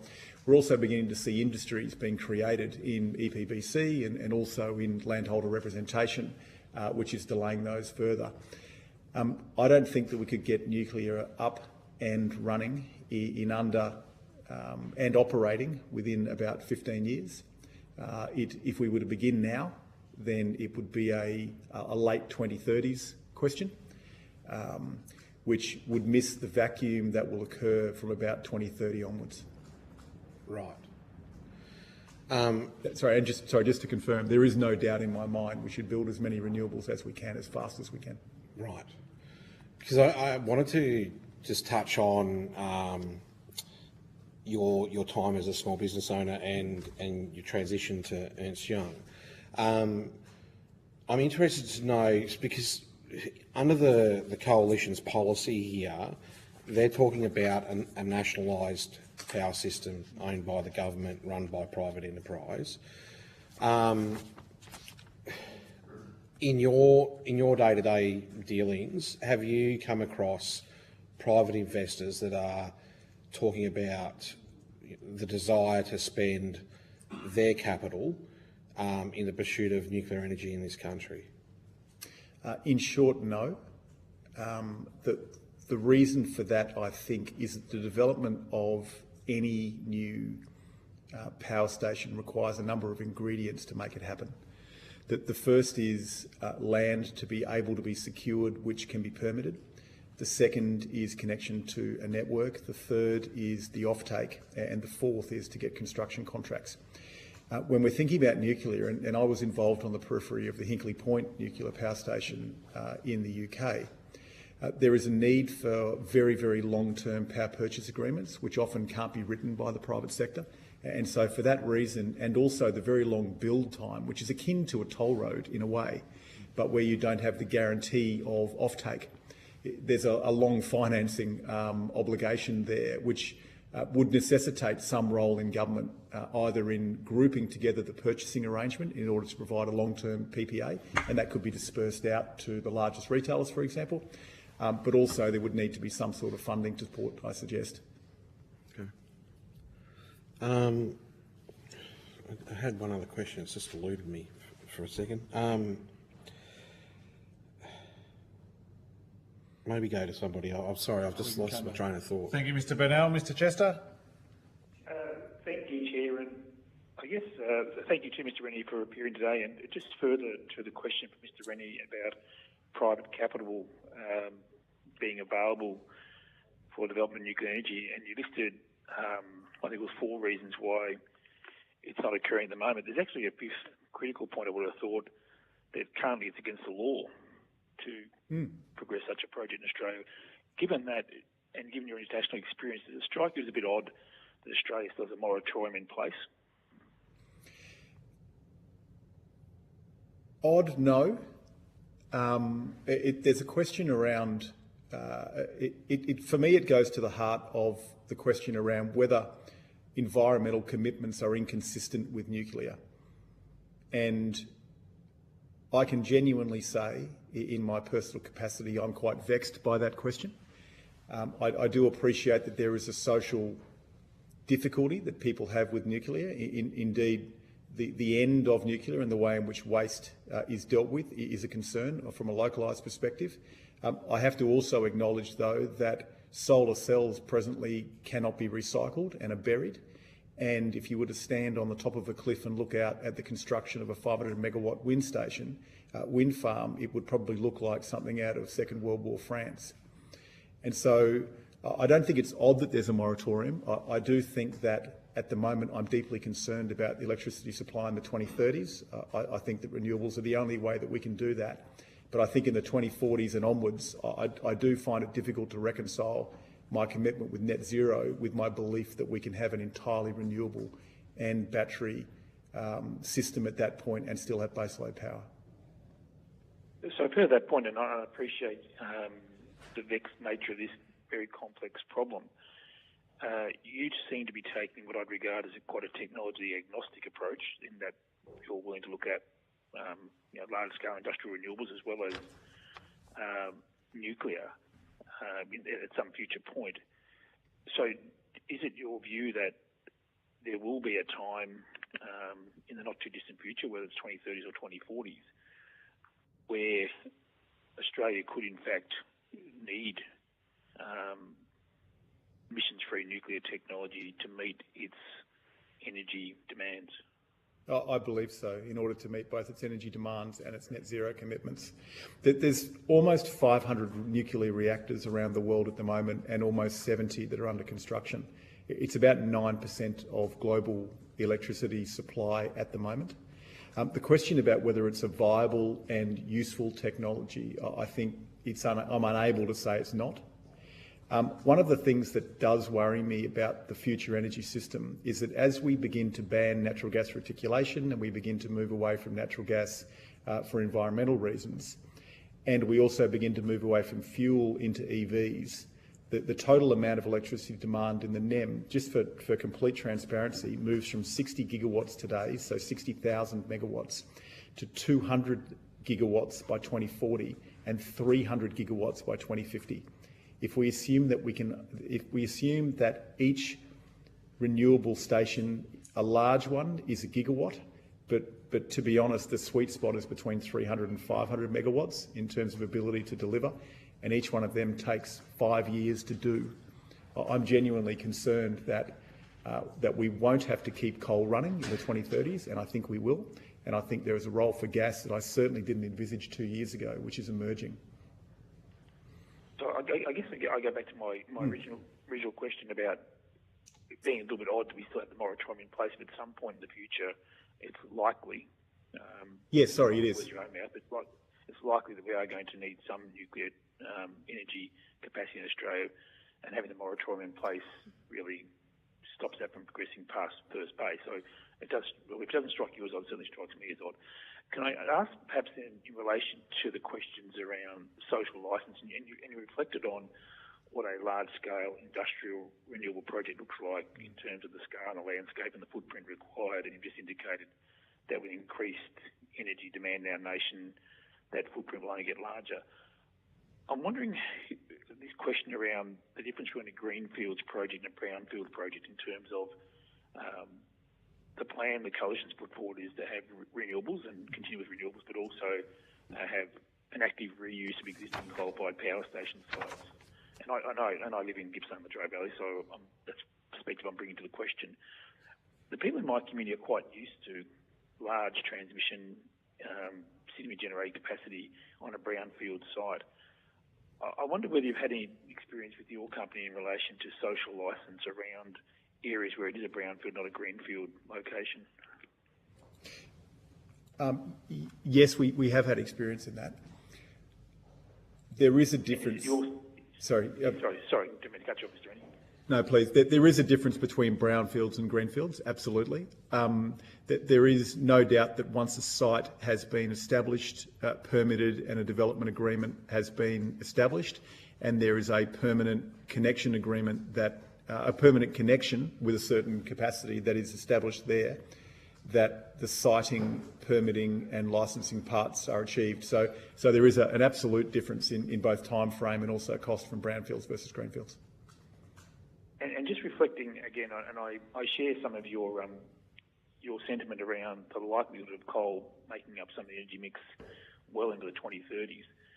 The question around economic life and technical life, I mean, is it your experience that coal can continue longer safely, notwithstanding there is an imperative to reduce our emissions? So is it your sense that some of the coal-fired power stations that we have in existence in Australia could continue to operate longer into the 2030s if required, if we're going to fill that gap in the energy demand which has been forecast?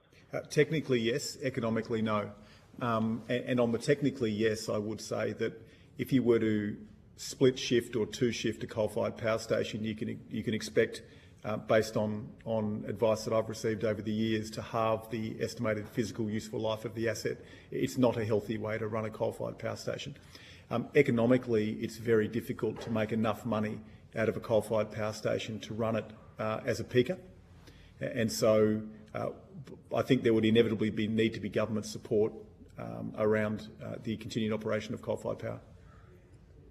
But it is your expectation that on the current trajectory and the demand forecast and the gap you referred to earlier, that at least some of Australia's coal-fired power assets will be operating well into the 2030s? I've got no doubt that'll occur, not because we'll be short of supply, but because our commitment to the underprivileged and the vulnerable in society will push us that way. Sorry, can you just clarify? I didn't quite understand the point there. Yeah, so in terms of levelised cost, coal-fired power is between $40 and $55 a megawatt hour. Renewables are presently about $100 and $110 for wind, or about $70 to $80 a megawatt hour for solar. Moving away from the mix of coal does increase electricity prices. I understand now. And just in terms of, I note on your website you indicate when you're dealing with government, you're creating the policy landscape for net zero emissions requires careful and considered planning, policy development and reform.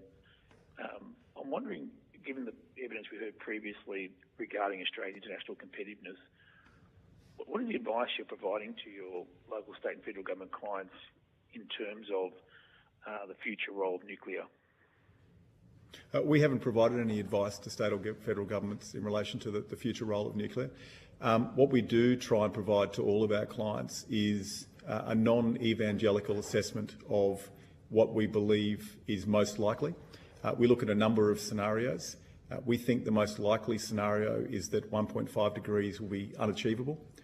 We think that even if we were to do everything that we could nationally and internationally in order to push forward, that would be something like 2.7 degrees. There are implications of that from a market perspective, and we try and help our clients understand what they are and then plan the optimal way forward. So just on that, on the question of, and this is my last question, thank you, Chair, just in relation to climate forecasts, and we read of increased unreliability, unpredictability, extreme weather events. Do you have any concerns about an over-dependence on weather-dependent forms of electricity generation within that forecast of climate change modelling that we read about regularly? I do on two fronts. The first is that there is no doubt that if we continue to build as many renewables as we need, that there will be a certain portion of reliability which is weather dependent. Now, wind is more reliable than solar in that regard, but with enough hydro and batteries and natural gas, we may be fine. The thing that worries me more than that is that as climate change continues and as it rains differently and the sun shines in different ways, we might find that the estimated capacity factors of the renewables that we're building change. There's a German phrase for that, which I won't try to pronounce, but there is a difference in capacity factors. I can't pronounce it either. Sorry, and just again on your international experience, with nuclear part of a balanced energy mix, isn't it accepted international experience that is the fastest way to decarbonise the world at the moment? I mean, given it's a zero emissions technology. I think the consensus is the fastest way to decarbonise at the moment is probably to stop coal-fired power stations and to replace them with low emissions technology. I wouldn't say it's necessarily nuclear. Thank you, Mr. Chester. Mr. Burnell. Not as part of the energy mix. I'm sorry, I haven't seen modelling which suggests that the fastest way to net zero is to have nuclear as part of the mix, yeah. Thank you, Mr. Chester. Mr. Burnell, just to get the question you forgot about before. Thank you, Chair. Appreciate your patience. I just wanted to go back to the Coalition's policy that they've produced, because it says in here that we've identified 7 locations. These are the only locations in scope, and the Coalition has ruled out all other locations. If they get elected, then they'll go into, in a parallel to the 2.5-year community engagement process.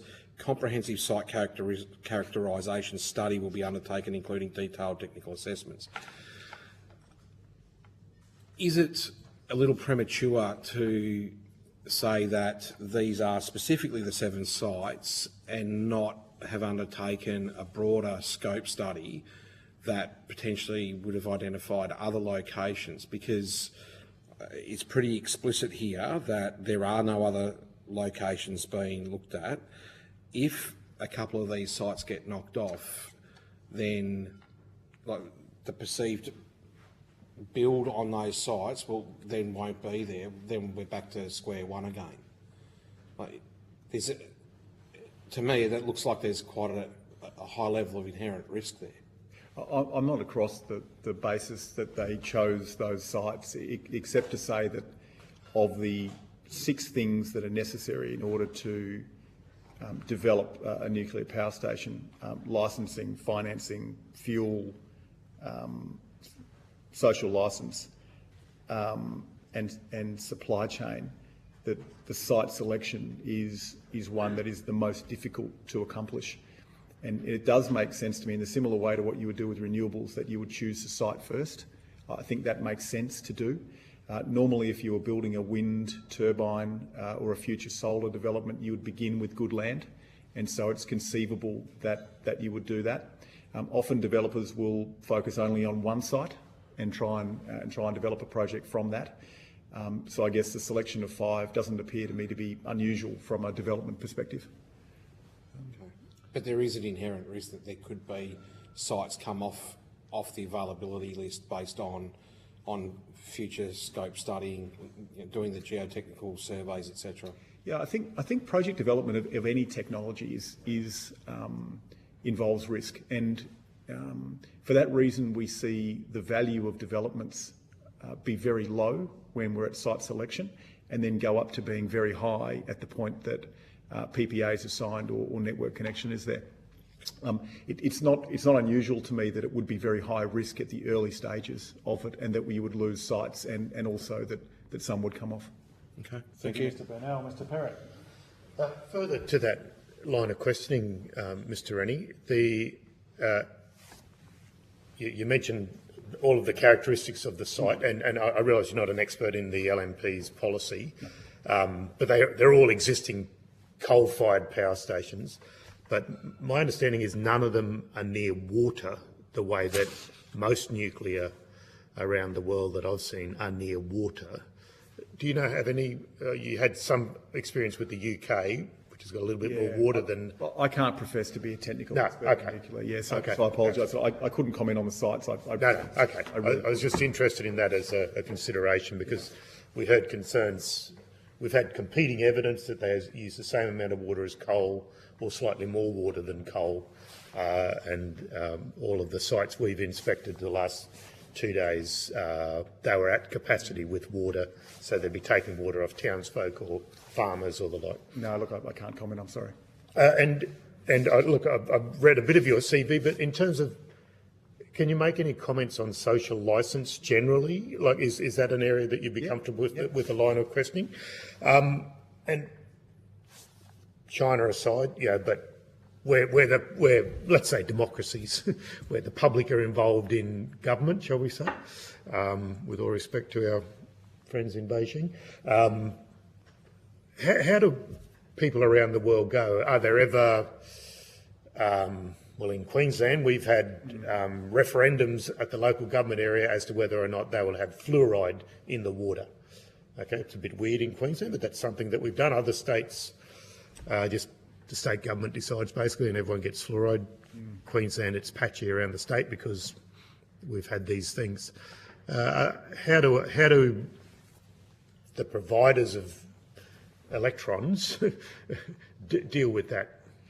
I think solving the energy dilemma is going to be the exam question of the next 15 years, to be honest. And I've never had anyone come to me and say, I want my lights to go off one night a week, or my aircon to go off in summer, or anything like that. So. One of the things that I am observing is that the political divide is becoming more difficult to navigate on this particular issue. And the reason I say that is that I don't think that either side of politics really has an interest in electricity prices going up for the vulnerable. Correct. That is a function of, or the energy transition causing large tracts of people to lose their jobs in regional areas. Correct. And if the power goes off in Queensland in summer, it kills people. Absolutely, and there's a relationship between energy usage and GDP, in the sense that as an economy becomes more developed, it is able to use less energy and make more money. But for many countries around the world, they're still pursuing economic growth generally. It's becoming difficult to achieve social licence generally. We're certainly seeing in renewable energy and transmission easements that this is an emerging problem. For those that are directly impacted, there's compensation. For those that are around it, there's often not compensation. We were up in Billawheeler recently, in Nanango. In Billawheeler, we saw properties that had, public roads that had illegal signs put up that were American call flues about, so importing an American culture war and putting it on public roads about anti-renewables, which was interesting. And there is no doubt that coal will close because it will come to the end of its technical life. Now, because of its cost. I think either one or the other. So not NEM, but all of the things that are associated with cost. It will be one or the other. It will either reach the end of its physical life, because it does become much more costly to maintain coal-fired power stations. They're a bit like the human body. They don't all die at the same rate, all the parts of a coal-fired power station. You sort of need to... Well, we were in the newest coal-fired power station in Billawheeler the other day, only because it blew up recently and got refurbed. And I think as the energy transition continues and there is surplus resource, human capital, which is often the lifeblood of these regional areas, social licence will become easier to achieve in finding alternatives for that. And that may be renewables and solar or batteries, although they do employ less people than you would find in nuclear. I think the average nuclear station employs something like 800 people in the US, because they're very large, centralised power stations. But social licence is something that is, as you well know, both an increasing issue with every new change, but one that's not isolated to the power sector. Well, so, and you touched on quiet enjoyment, or the ambience of having solar panels next to you or wind turbines next to you, and we had evidence in Biloela of someone whose horizon was filled with a coal-fired power station saying, "I can't believe I'm going to have to put up with solar panels." So, no, that's right. But I'm genuinely concerned about affordability of electricity in the 2030s. We're genuinely concerned about that. I don't think we're going to build. I don't think we're going to build fast enough, and I don't think we're going to get there. And just to revisit that, you gave us some wind and solar rule of thumb pre-retail, I think it was, wasn't it? What was that for? So the build between now and 2030 needs to be about 6,000 megawatts a year. For 6 years, did you say? Yeah, but then the NEM will then need to move. We need to almost double in the 10 years after that, and then add another 100 megawatts in the 10 years after that. And as part of that, I think we've got about 4 million Australians have solar panels on their roof. You see solar panels and home solar and home batteries are a part of those calculations. They are. Certainly solar, one of the inequities that we see in the market at the moment is that solar is penetrated, and that's fantastic. We're now seeing more EVs come into the system. Just as a rule of thumb, more than 4 EV chargers in a street will probably overload a 200 amp transformer, which is a pole transformer in the street. So in order to have EVs, we're going to need to upgrade the low voltage system considerably. With batteries, that allows us to avoid that. And over the longer term, I can't see an option where government wouldn't subsidise batteries in order to manage the system. Thank you, Mr. Perrott. Mr. Chester, we'll just go to you for a few minutes. Thank you, Chair. And again, thank you, Mr. Rennie, for your very thoughtful input to this inquiry. Just in relation to the question of social licence again, and I think it is a topic we're all going to have to grapple with.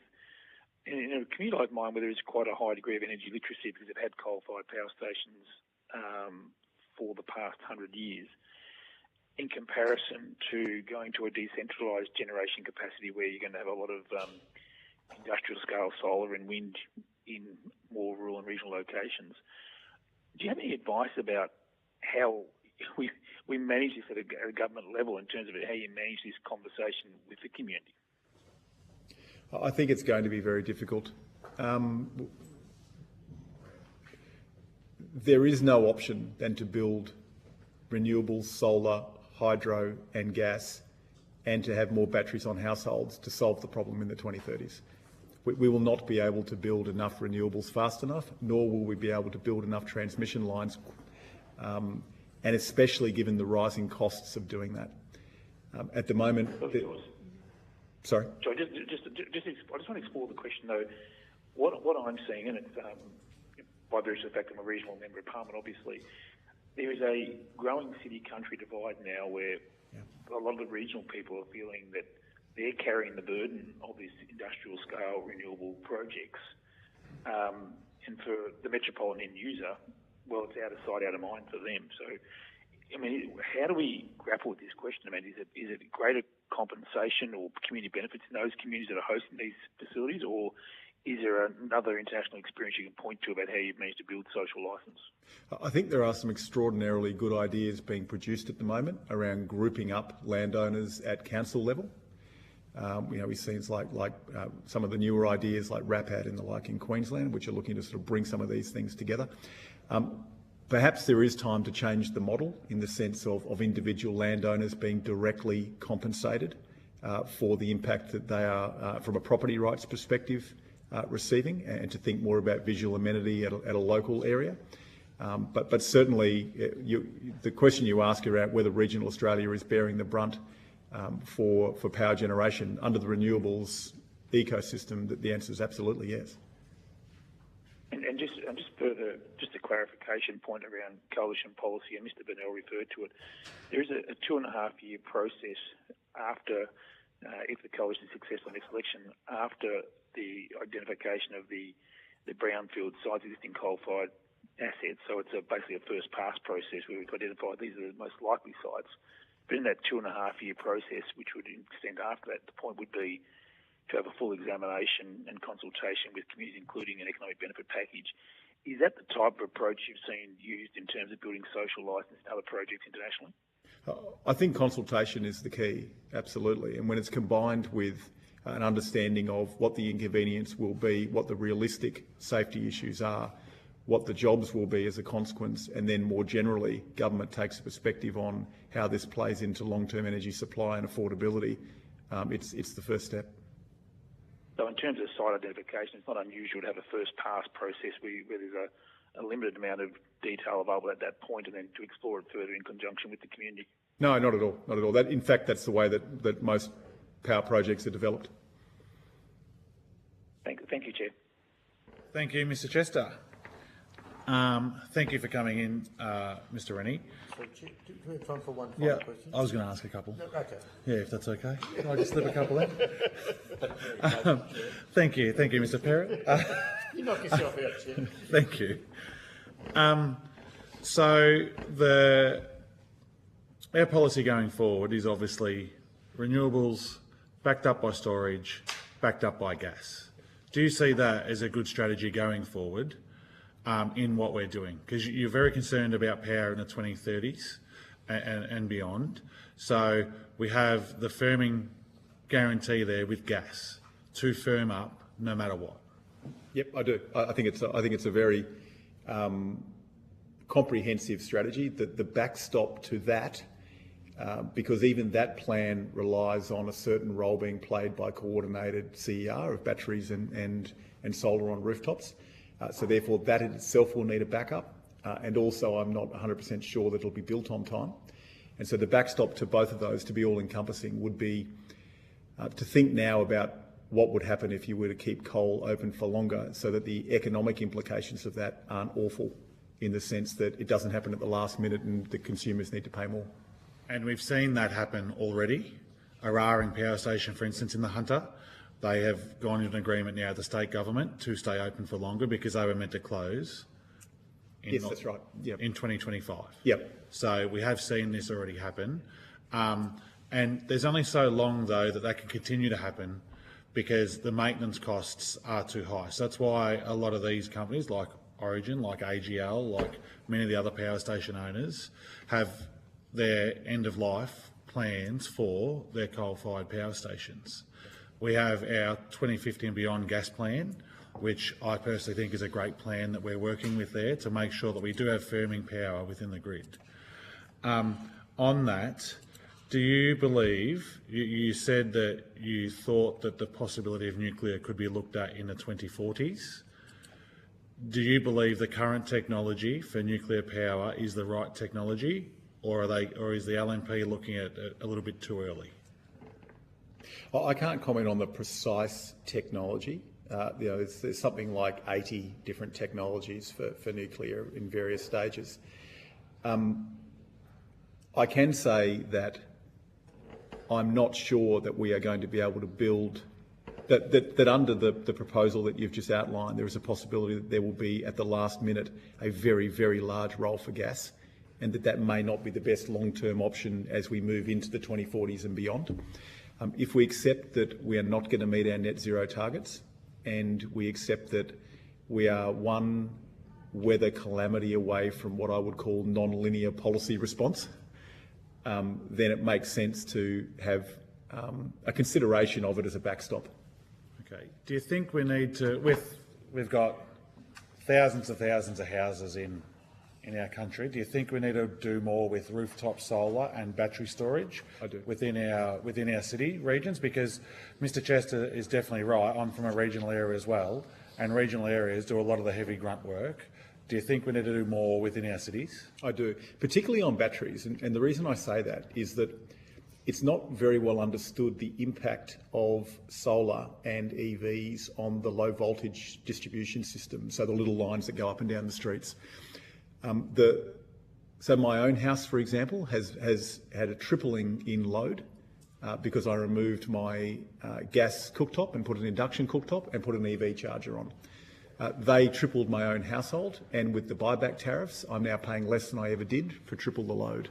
Oh, well done. Well, it's not something I'm proud of, but certainly when I times it by a very large number, and I increase the number of EVs in the country, I'm deeply concerned about who is paying my fair share, and I suspect that's renters and pensioners. And so there I is... think more community batteries should be added into the mix as well, that means then? I do. And also I think over the long term we should be looking at subsidising batteries for households. Okay, thank you. And what do you think, advisory role that you're in, how do you think that would be best rolled out? So the very first thing is that removal of reticulated gas in cities is a wartime effort. It requires everybody on a substation to move off at the same time. And I think we need an oversight of when charging stations are being put in at the network level. There's no way that we can roll out a battery system without the involvement of the network companies, but it needs to be an involvement that doesn't allow the network companies to charge more. It needs to be around the flattening of load and avoiding the capex that occurs in network companies. Remembering also that network companies receive their revenue based on assets deployed, a rate of return on assets deployed. Therefore, you're attempting to help them deploy less capital, not more, by flattening that load. It will need to be a system of state government involvement with the network companies and the OEMs that are supplying the batteries and the retailers in order to ensure that the least cost solution is provided to customers. At the other end, I think we also need to consider a pensioner tariff. No worries. And do you think it's been now 6 months since the LNP came out with their policy or plan, the 4-page document that Mr Burnell has got in his hand? Do you think it's acceptable that we've had to wait over 6 months to get any information on this, that they haven't given the information out to the Australian people? You're an advisor and talk to many, many people. Do you think that's an acceptable thing? I'm sympathetic to it, honestly. I think it's an issue which is extremely politically sensitive. I think there are elements of the community that conflate nuclear with the environmental agenda and with our commitment to saving the planet. And I think that it's an extremely contentious issue from a social licence perspective. Every step would need to be taken very carefully. And so I do have genuine sympathy for any government of either persuasion that wanted to try and look at it as a backstop. No worries. Thank you for your time today, Mr Rennie. If you've been asked to provide any additional information, including questions on notice, please forward it to the Secretariat by Friday the 29th of November 2024. Please note that responses to questions on notice will be published on the website as submissions to the inquiry. You will be sent a copy of the transcript of your evidence to assist you with answering questions taken on notice today, and you'll have the opportunity to request corrections to transcription errors. Thank you very much for coming, and I now suspend the meeting until 1:15. Thank you.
Welcome back to this public hearing of the Select Committee on Nuclear Energy for the inquiry into nuclear power generation in Australia.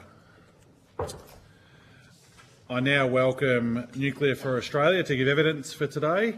For the Hansard record, would you please state your name and the capacity in which you appear before the committee? Will Shackle, founder of Nuclear for Australia. Thank you, Mr Shackle. This hearing is a legal proceeding of the Parliament, and giving of false or misleading evidence is a serious matter and may be regarded as a contempt of Parliament. The evidence given today will be recorded by Hansard and attracts parliamentary privilege.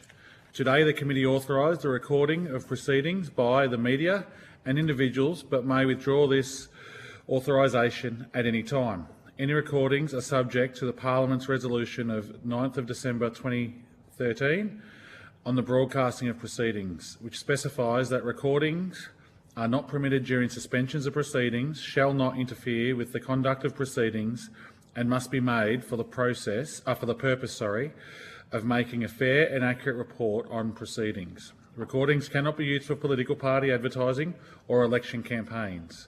Further details are available from the Secretariats. Before I invite you to make a brief opening statement and then we proceed to discussions, would you please state if you're a current or former member of a political party or a union or an investor in the renewable or nuclear industries? I'm not. No worries. I now invite you to make a brief opening statement before we proceed to questions. Perfect. Well, thank you for inviting me to this committee to share my perspective on behalf of Nuclear for Australia. There's something toxic about nuclear in Australia, and that's the debate at the moment. Fear has replaced facts, rhetoric has replaced reality, The Simpsons has replaced science.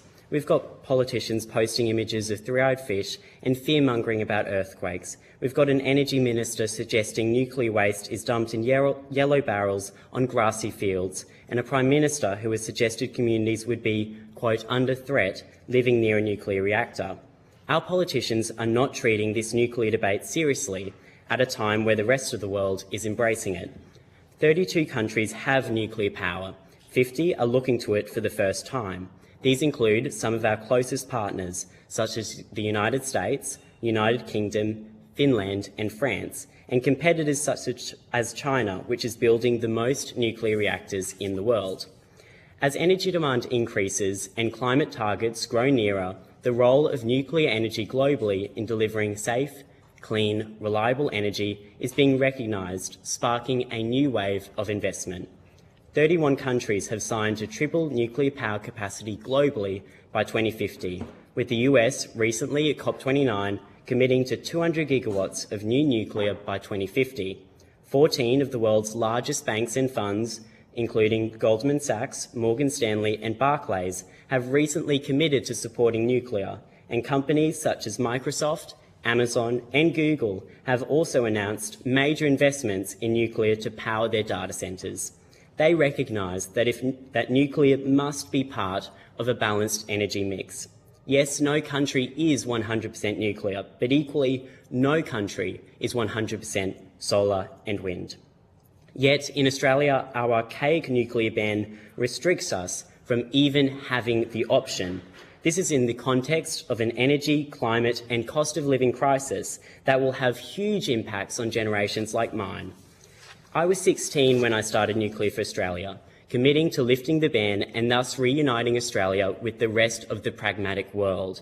We've since grown our movement to now have over 75,000 grassroots supporters from across Australia.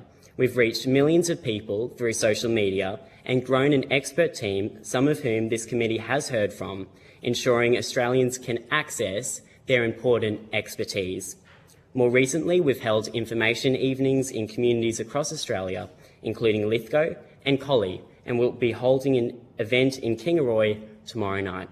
I've been blown away by the impact we've had and how this movement has grown so quickly to become the largest nuclear movement in Australia. And to be honest, I don't think we'd have the same success if there wasn't already huge support for nuclear energy in this country. As of today, I've graduated high school and have entered the real world. Our future currently looks bleak if we continue to go down this path. We must get serious about nuclear energy and immediately work to lift the ban. Thank you. Thank you, Mr Shackle. And first off, congratulations on graduating high school. Good work. Thank you. buddy. Well Appreciate done. that. Good stuff. I didn't quite make it there. I went to 15. So, but we'll start off with Mr. Chester first. Thank you, Chair, and thank you, Mr. Shackle. Congratulations on finalising your exams and best wishes for the future. You referred to, I think you used the term, huge support for nuclear in Australia. Can you tell me how you've measured that, how you've quantified that?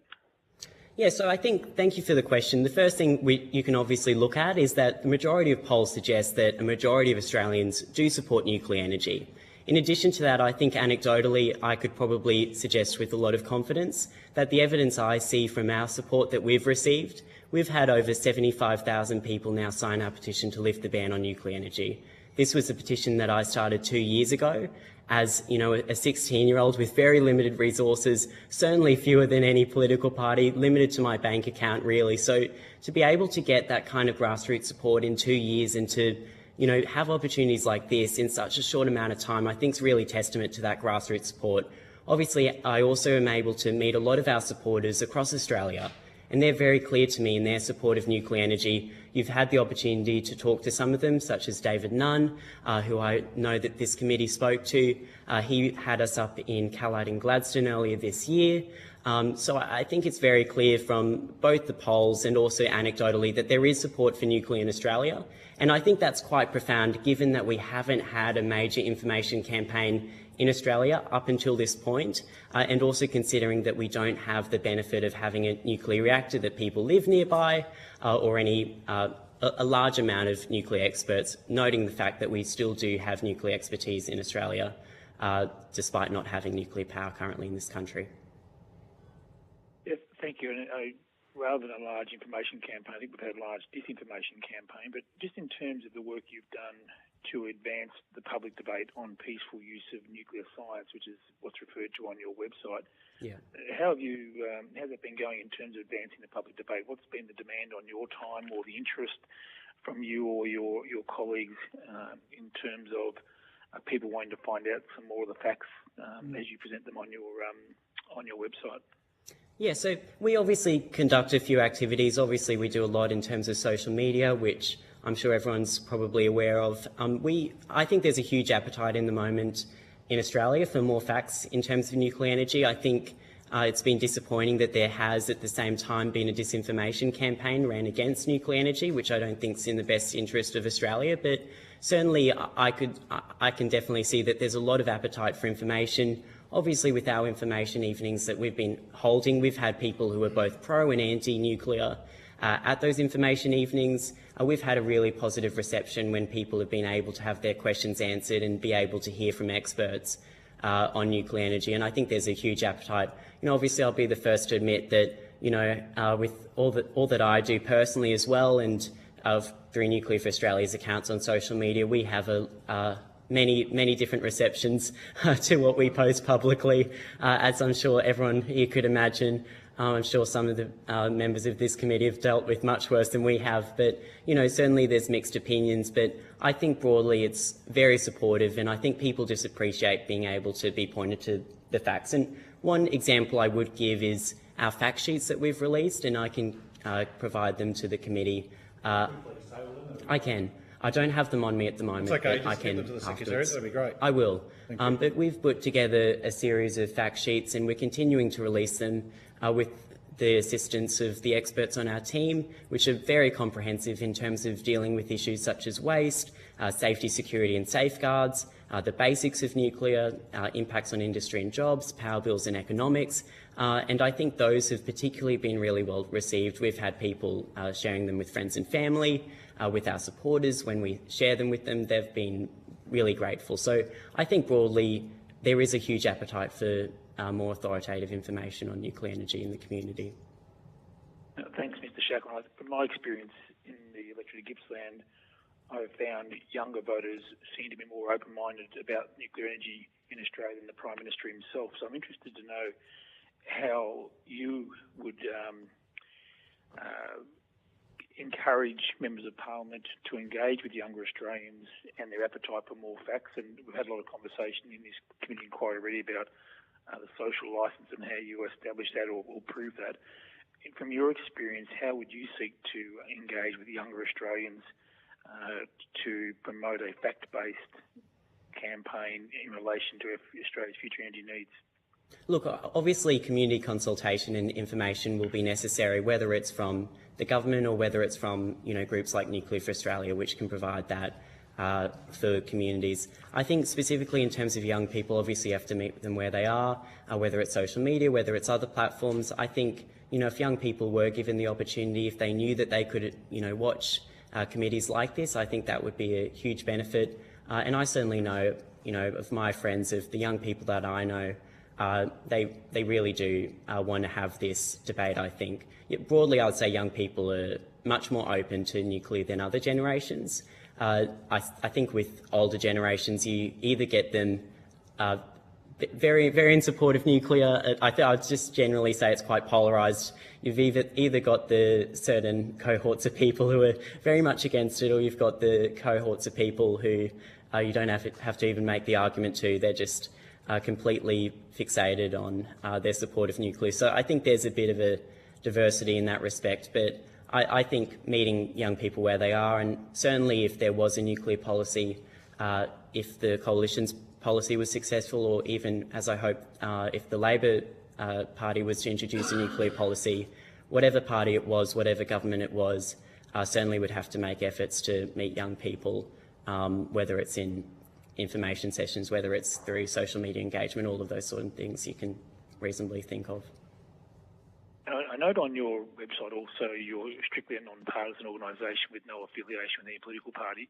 Can you explain to me the relationship or the structure with Dr. Addie Patterson, who's, I think, chair of your organisation, and your patron also, Dick Smith? What's your involvement? What's the relationship there? Are they on a day-to-day basis, or what's their involvement? I would note that obviously Dick Smith's the former Australian of the Year in 1986, and as your patron, is he actively involved, or what happens there? Yeah, so in terms of Dick Smith, to start off, I met him after my Senate evidence on the day after, the 16th of May. He invited me to his place after, I think, hearing me on the radio, and we had quite an interesting discussion, and he offered his support to me in that moment. He's obviously a very passionate supporter of nuclear energy. He's made that clear very publicly. He's also made his support of myself and Nuclear for Australia clear publicly, including stating that he has financially supported us. So in terms of his support, at that point, it was really just me in my bedroom posting things on social media. And we realised quite quickly that this was growing quite significantly. Change.org petition wasn't going to be sufficient. So I had some discussions with Dick, and he helped pay for some lawyers to take us through the process of being registered as a charity. We successfully completed that, and then at that point we were able to accept donations from our supporters. So obviously we've got over 75,000 supporters, many of whom who've given to us. So we've got thousands of donors who have given in addition to Dick Smith. But his contributions have been made public. He also funded my trip to COP28, because I know there were some questions about who funded that, but that was Dick Smith, and we've been clear about that. In terms of Addie Patterson, throughout the process, I've obviously known Addie for a little while. I met him first in person, I think, early 2023. I then met him again at the Senate evidence for the nuclear prohibition inquiry. I obviously have a lot of respect for Addie, having been former CEO of ANSTO, given also his experience in South Africa, in batteries, in hydrogen, and in nuclear as well. And due to the respect that I had for him and his experience on boards, we decided to approach him to see if he'd be interested in being the chair of Nuclear for Australia. He very kindly accepted that. That's a volunteer role that Addie conducts, and I'm in regular contact with Addie, as I am with all of the different experts that we've got in our group, and I think we've assembled quite a good group, so I hope that answers that question. And just for the sake of transparency, you have to make declarations, I take it, in relation to your charitable status on how much money is donated during the course of a financial year. Is that the case? Yeah, so that's not currently listed, but due to our reporting requirements with the ACNC, those financial documents are currently being compiled, and they'll be listed on the ACNC website once that's all complete. But just to make it clear, Dick Smith, obviously, I think he's listed a figure publicly, but our grassroots supporter donations are the most significant part of our donations and our support. And I've really been quite blown away by the contributions people have given. Also, it's important to note at this time that we don't have any major donor besides Dick Smith. And also, in addition to that, we don't accept funds from the nuclear industry or any political parties, political organisations, anything like that. And if they did try to make an attempt to do that through our website, that they'd be refunded. Okay, and just my final question. Thank you, Chair. Is this in relation to your own, your personal journey on the issue? I've read, I think, that you support renewables, and you recognise there are climate issues that the globe needs to deal with, but you disregard nuclear as part of a balanced approach. Is that a fair description of your position, or how would you describe your position? So my position is that we need to have both nuclear and renewables. I think one of the most disappointing things I see in this debate is that it becomes a contest between nuclear and renewables. And I think, as I said in my opening statement, no country has 100% solar and wind, no country has 100% nuclear, and I don't advocate for either of those pathways. I think the most sensible approach being taken around the world is having all clean energy options on the table, and that's certainly something I support. I'd note for the committee that at COP29, the Director General of the International Atomic Energy Agency signed an agreement with the head of IRENA, which I think was a great acknowledgement that the peaceful nuclear movement is aligned with also the interests of the renewable movement. And I think my broad summary would be that we need more clean energy, not less, especially with our rising energy demands. I think it's already been stated to this committee, but AUMO projects our demand to go up by double or even more, especially when you consider electrification, decarbonising particular industries, which nuclear also I think is uniquely placed to assist with,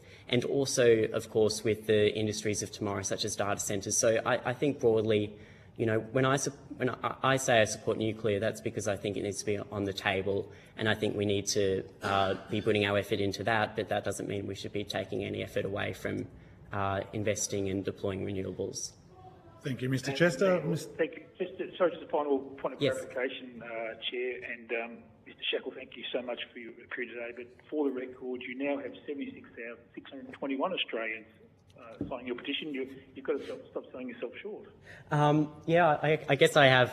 Thank you for picking that up on the website. So I'm much happier that I'm underestimating and being conservative than potentially misleading this committee.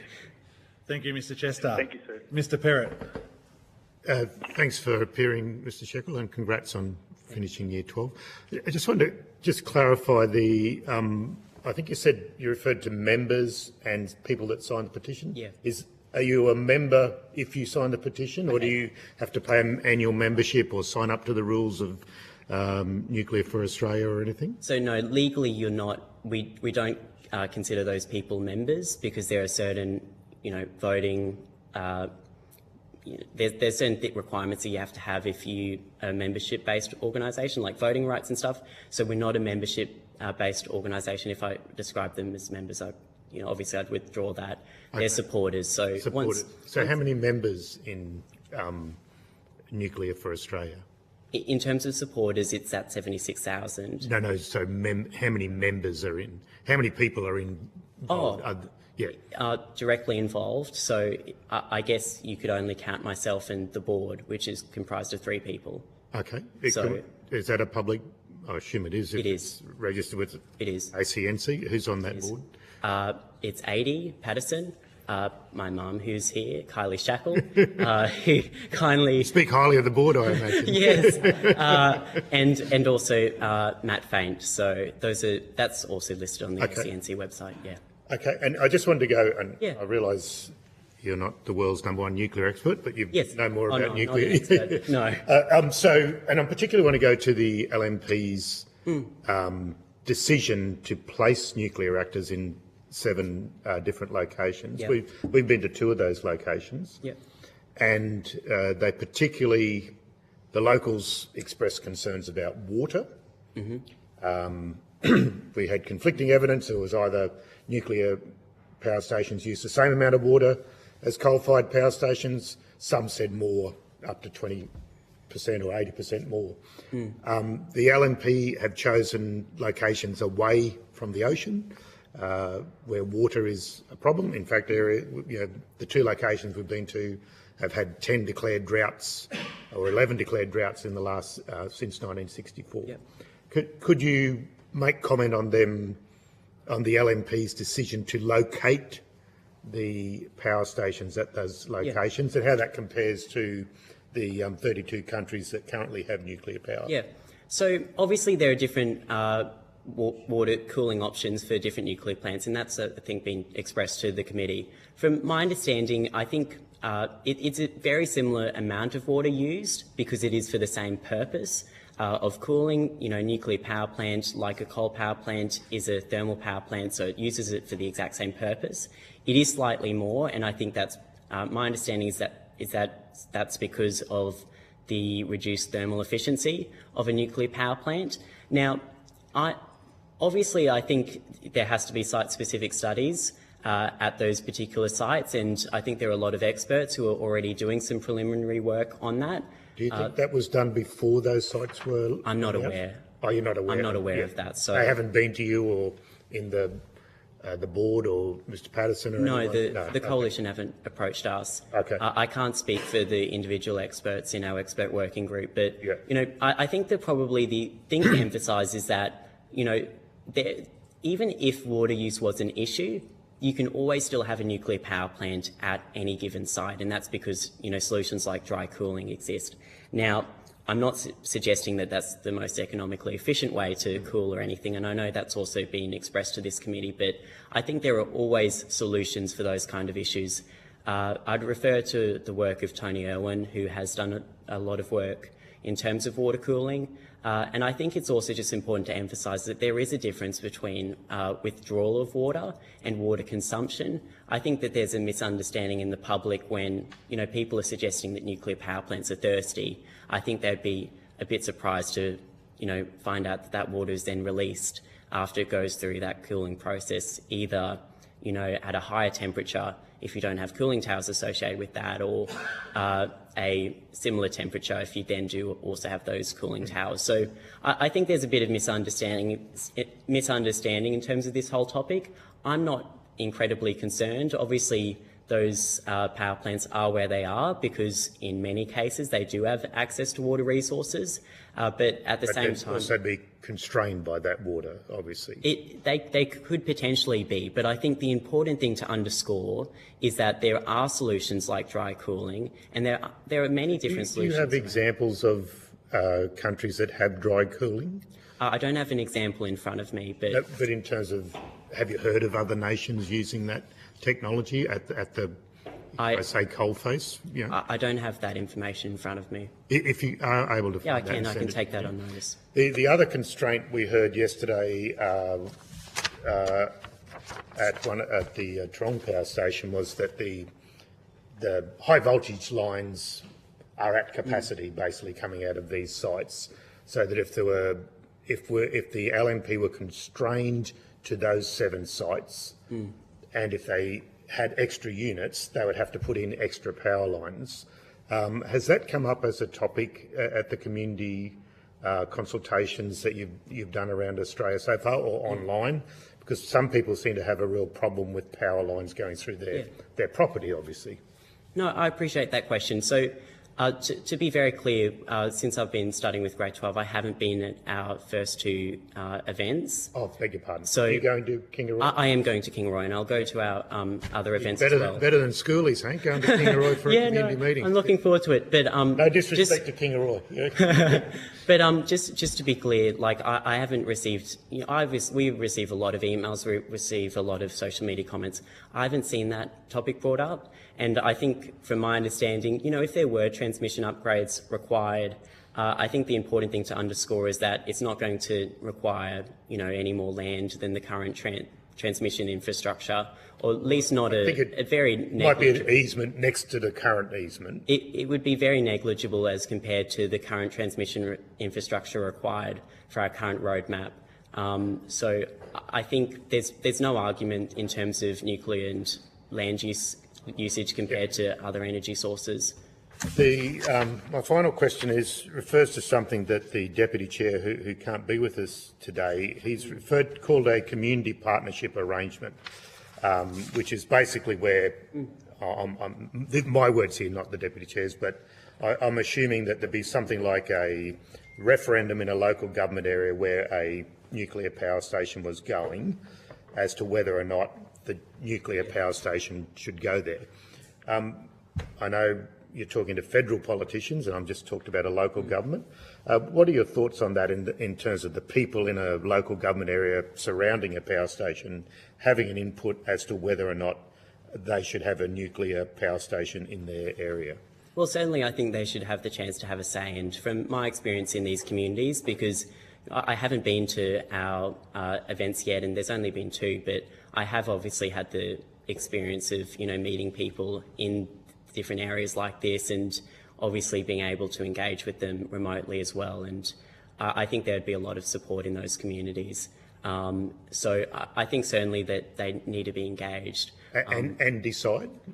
Well, I think that certainly would also be something that should be considered. So, but I think it would actually probably suggest a strong community support, certainly if they are armed with the facts and are given the information that they require, because I certainly know that there's a void of information at the moment in those communities, which I think is causing a bit of anxiety. So you couldn't have 2.5 years of consultation and then ram it down their throat. You'd prefer to let people decide. Well, it's not for me to make that decision.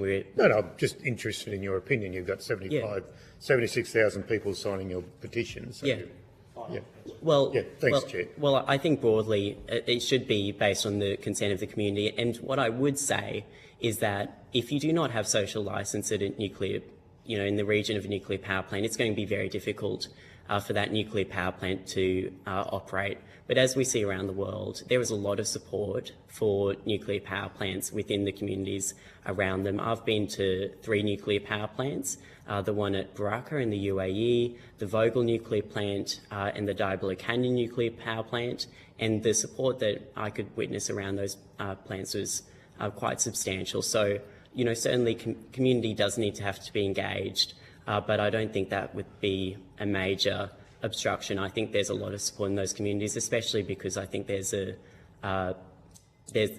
quite a concern and pessimism about their future beyond coal. Thank you. Thank you, Mr. Perrott. Mr. Burnell. Thank you, Chair. Sorry, Chair, is there any opportunity for the Coalition to have another range of questions as well?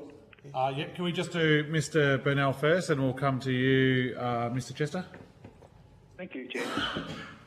Thank you, Mr. Chester, for being so kind.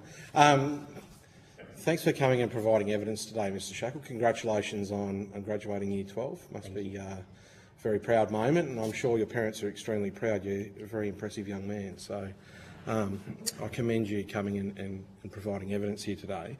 I just want to take you back to your opening statement, and you mentioned an Australian power program focused on solar and wind. Do you accept that Australia's current energy makeup is not focused purely on solar and wind?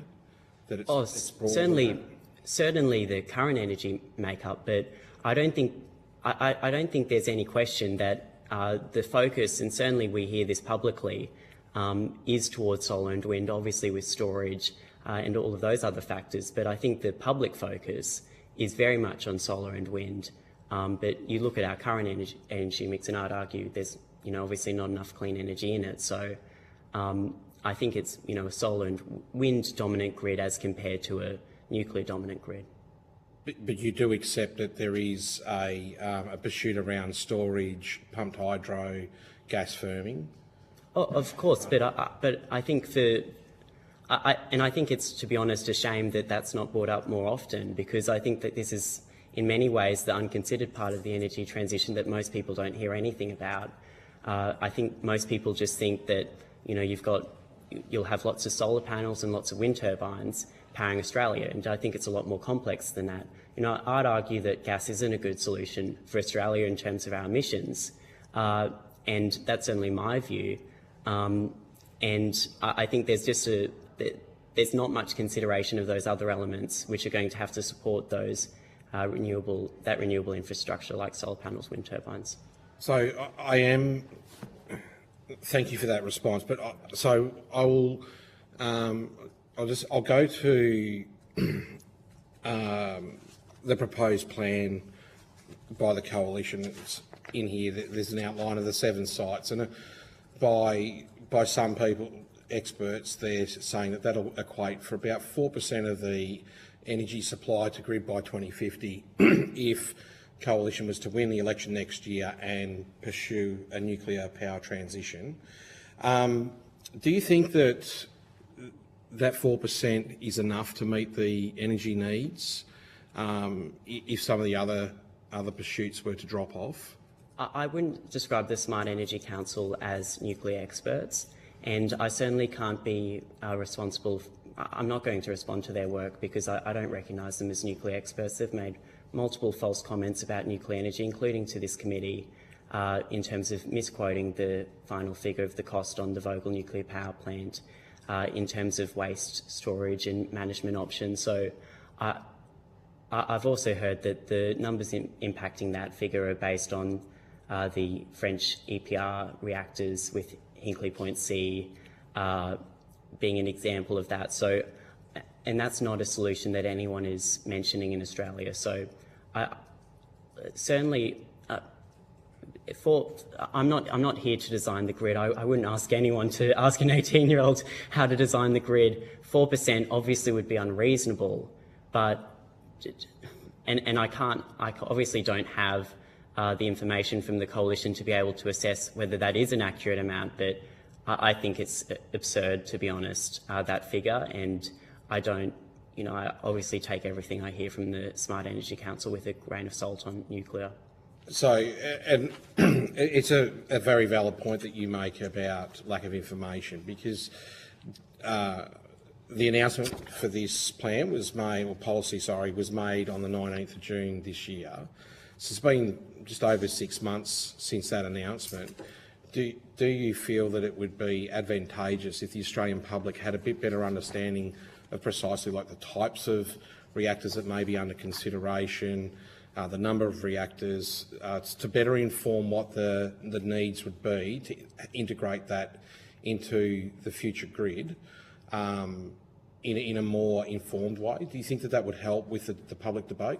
Well, I think the biggest issue at the moment with the public debate is we don't have any information on the alternative, and I think there's a lot of disagreement on the 100% renewables pathway at the moment because there is such a void of information. Like, I do not know a specific figure on the number of solar panels and wind turbines and batteries, all of this information that we need. Where will the waste go? All of these different questions about renewables. There isn't that solution, and there's even been, to my understanding, independent research released today, albeit at the request of the coalition, which puts into dispute some of the numbers proposed by AEMO with the ISP. And I think a lot of people would also argue that that's very conservative. So I think broadly, I think it's difficult for politicians to provide, to basically design the grid of Australia. And certainly I don't think that politicians are currently doing that with the current approach. Would it be good to have more information on the nuclear policy? Yes, but likewise, I think right now, with considering that this is the approach we're going down with 100% solar and wind, I think it's much, much more important that we have all of those same questions that are being asked about nuclear, asked about the current approach, and I don't think they are at the moment, unfortunately. But isn't that what the ISP is there for? Well, I think there's been a lot of disagreement over the ISP, and obviously this committee has heard from AEMO, to my understanding, and it doesn't provide that specific information about the renewables rollout, to my understanding. So it's not a detailed proposition to Australians of, what specific renewable projects will be required up until 2050, and all of those different other details, which I think Australians do need. I respect what you're saying there, Mr. Shackle, but isn't it fair to say, though, to use your words earlier, that AEMO would be considered the experts as far as the energy market's concerned, and that a third party that's done some consultancy work for the LNP would be and should be taken with a grain of salt. You were just saying that you previously you backed the experts, and it just seems like a slight contradiction, that's all. I don't think it is a contradiction, because we're specifically talking about nuclear in this inquiry. Now, in terms of the ISP and AEMO, as this committee has heard, they're framed by government policy, and the government policy at the moment is a renewables target without any nuclear. So they're not able to actually consider what impact nuclear energy could have. So I think it's very, very difficult, therefore, to make the comparison between between an approach which has a balanced energy mix with nuclear as compared to a renewable one. Now, do I respect the work of AEMO and recognise their expertise? Yes, but at the same time, I think however much expertise you do have, it really depends on the assumptions that you're making, what you are including and not including in those reports. And as this committee has heard, there is a lot not being included in those reports. It's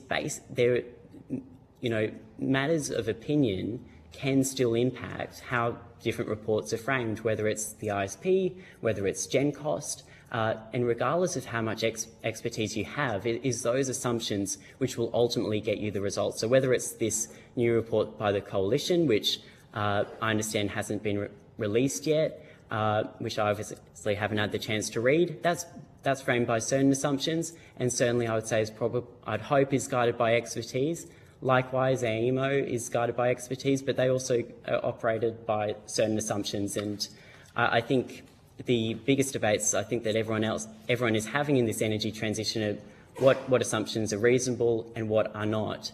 And I think you can see by the level of disagreement over the assumptions of that ISP that there are certainly issues with it in terms of how it's interpreted when looking at our future energy plans. Final question, Mr. Chairman. Thank you. I just want to take you to timelines. We've heard quite a number of varying different timelines on delivering a nuclear energy solution. I'm interested to get your understanding of what a reasonable timeline would be, and I ask that in the context that you've got several industry experts that consult with Nuclear for Australia. So I'm interested to get what your thoughts are and whether we have the time based on the LNP's policy when they talk about the federal coalition government will initially develop 2 establishment projects using either small modular reactors or modern large plants such as the AP1000 or the APR 1400. They will start producing electricity by 2035 with small modular reactors, or 2037 if modern larger plants are found to be the best option. Is it reasonable to expect that we could deliver all reactors required to backfill coal-fired power stations coming offline by 2050 around this country? I think it certainly is, and I think the thing to condition that statement with is it really depends on the leadership of our politicians as to whether or not we can get there. Because there certainly are examples, say you look at the UAE, and I know there's been some discussion and debate about the conditions operating there, but they certainly were able to open four nuclear reactors from having no nuclear industry in a bit over a decade. Now, do I think that's possible in Australia? Yes, I do. I would point to the expertise of people like Helen Cook, who has suggested it would take 10 to 15 years, and I'd certainly, given her expertise and given the work that she does internationally to help inform other countries on their nuclear rollouts, I think that's probably some of the best expertise you can get. And I know this committee has heard from different other people on timelines, but I think the biggest factor impacting timelines is whether there is a commitment to have bipartisanship, if there is a commitment from our politicians that they want to be serious about the energy transition and consider nuclear. And if we do have that commitment, obviously make it much easier to deliver nuclear in a smaller amount of time. So I think that's really where those timeframes will be decided. We did have we heard evidence earlier this morning that from a couple, I think that was from, sorry, Chair, WePlanet and Rainforest Reserves Australia, that there should be a moratorium on renewables. Do you share similar views? I don't think that's the position of WePlanet Australia, and I think I've made it clear that that is not my position either. I don't think there should be a moratorium on renewables. Obviously, I'm aware of some of the concerns up in far north Queensland, and I think that they should be addressed as they would be for any energy project, whether it's, you know, a solar farm, wind farm. Obviously, there are bigger concerns there because they do require more land, and likewise, if there are environmental issues with a nuclear plant, they should also be addressed. But would I support a moratorium on renewables? I think I've been clear that I support renewables, and that would be a no, because we need more energy right now. Thank you, Mr Burnell. Mr Chester, to you for just a couple of questions, and then I'll finish up.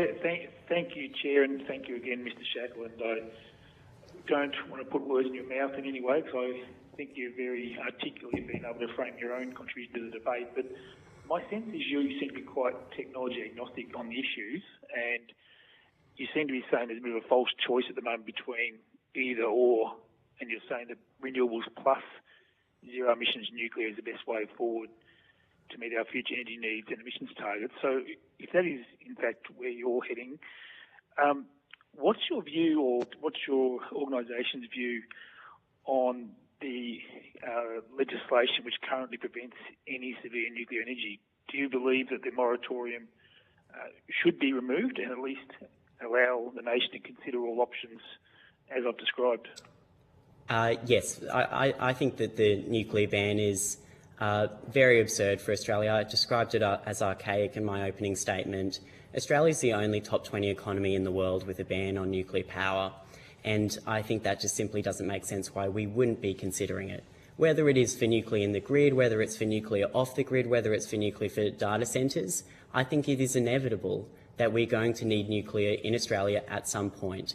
And I do not think it is helpful to delay this discussion for another 10 years, where I think we will have to find out that we would have needed nuclear, and the rest of the world is already leaps and bounds ahead of us. So I think the work needs to be done now to make sure that we lift the ban, and I think that's just a very common sense first step, which any party in Australia, whether it is the Liberal Party or Labor Party or any other party, should be able to get behind, regardless of if we disagree on the coalition's policy or hopefully any policy that Labor will introduce, hoping that there's some bipartisan support in the future potentially.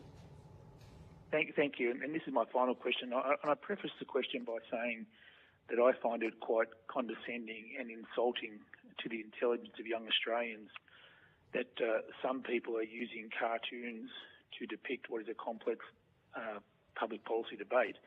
But I'm wondering how you feel about seeing the Simpsons cartoon used as a point of reference for a debate on Australia's future energy needs. I think it's incredibly disappointing. I think young people broadly accept the science that nuclear is safe, that there are solutions for nuclear waste management, and I think seeing politicians share parodies of The Simpsons, I was obviously very disappointed seeing that. We need to be serious about the potential of nuclear energy.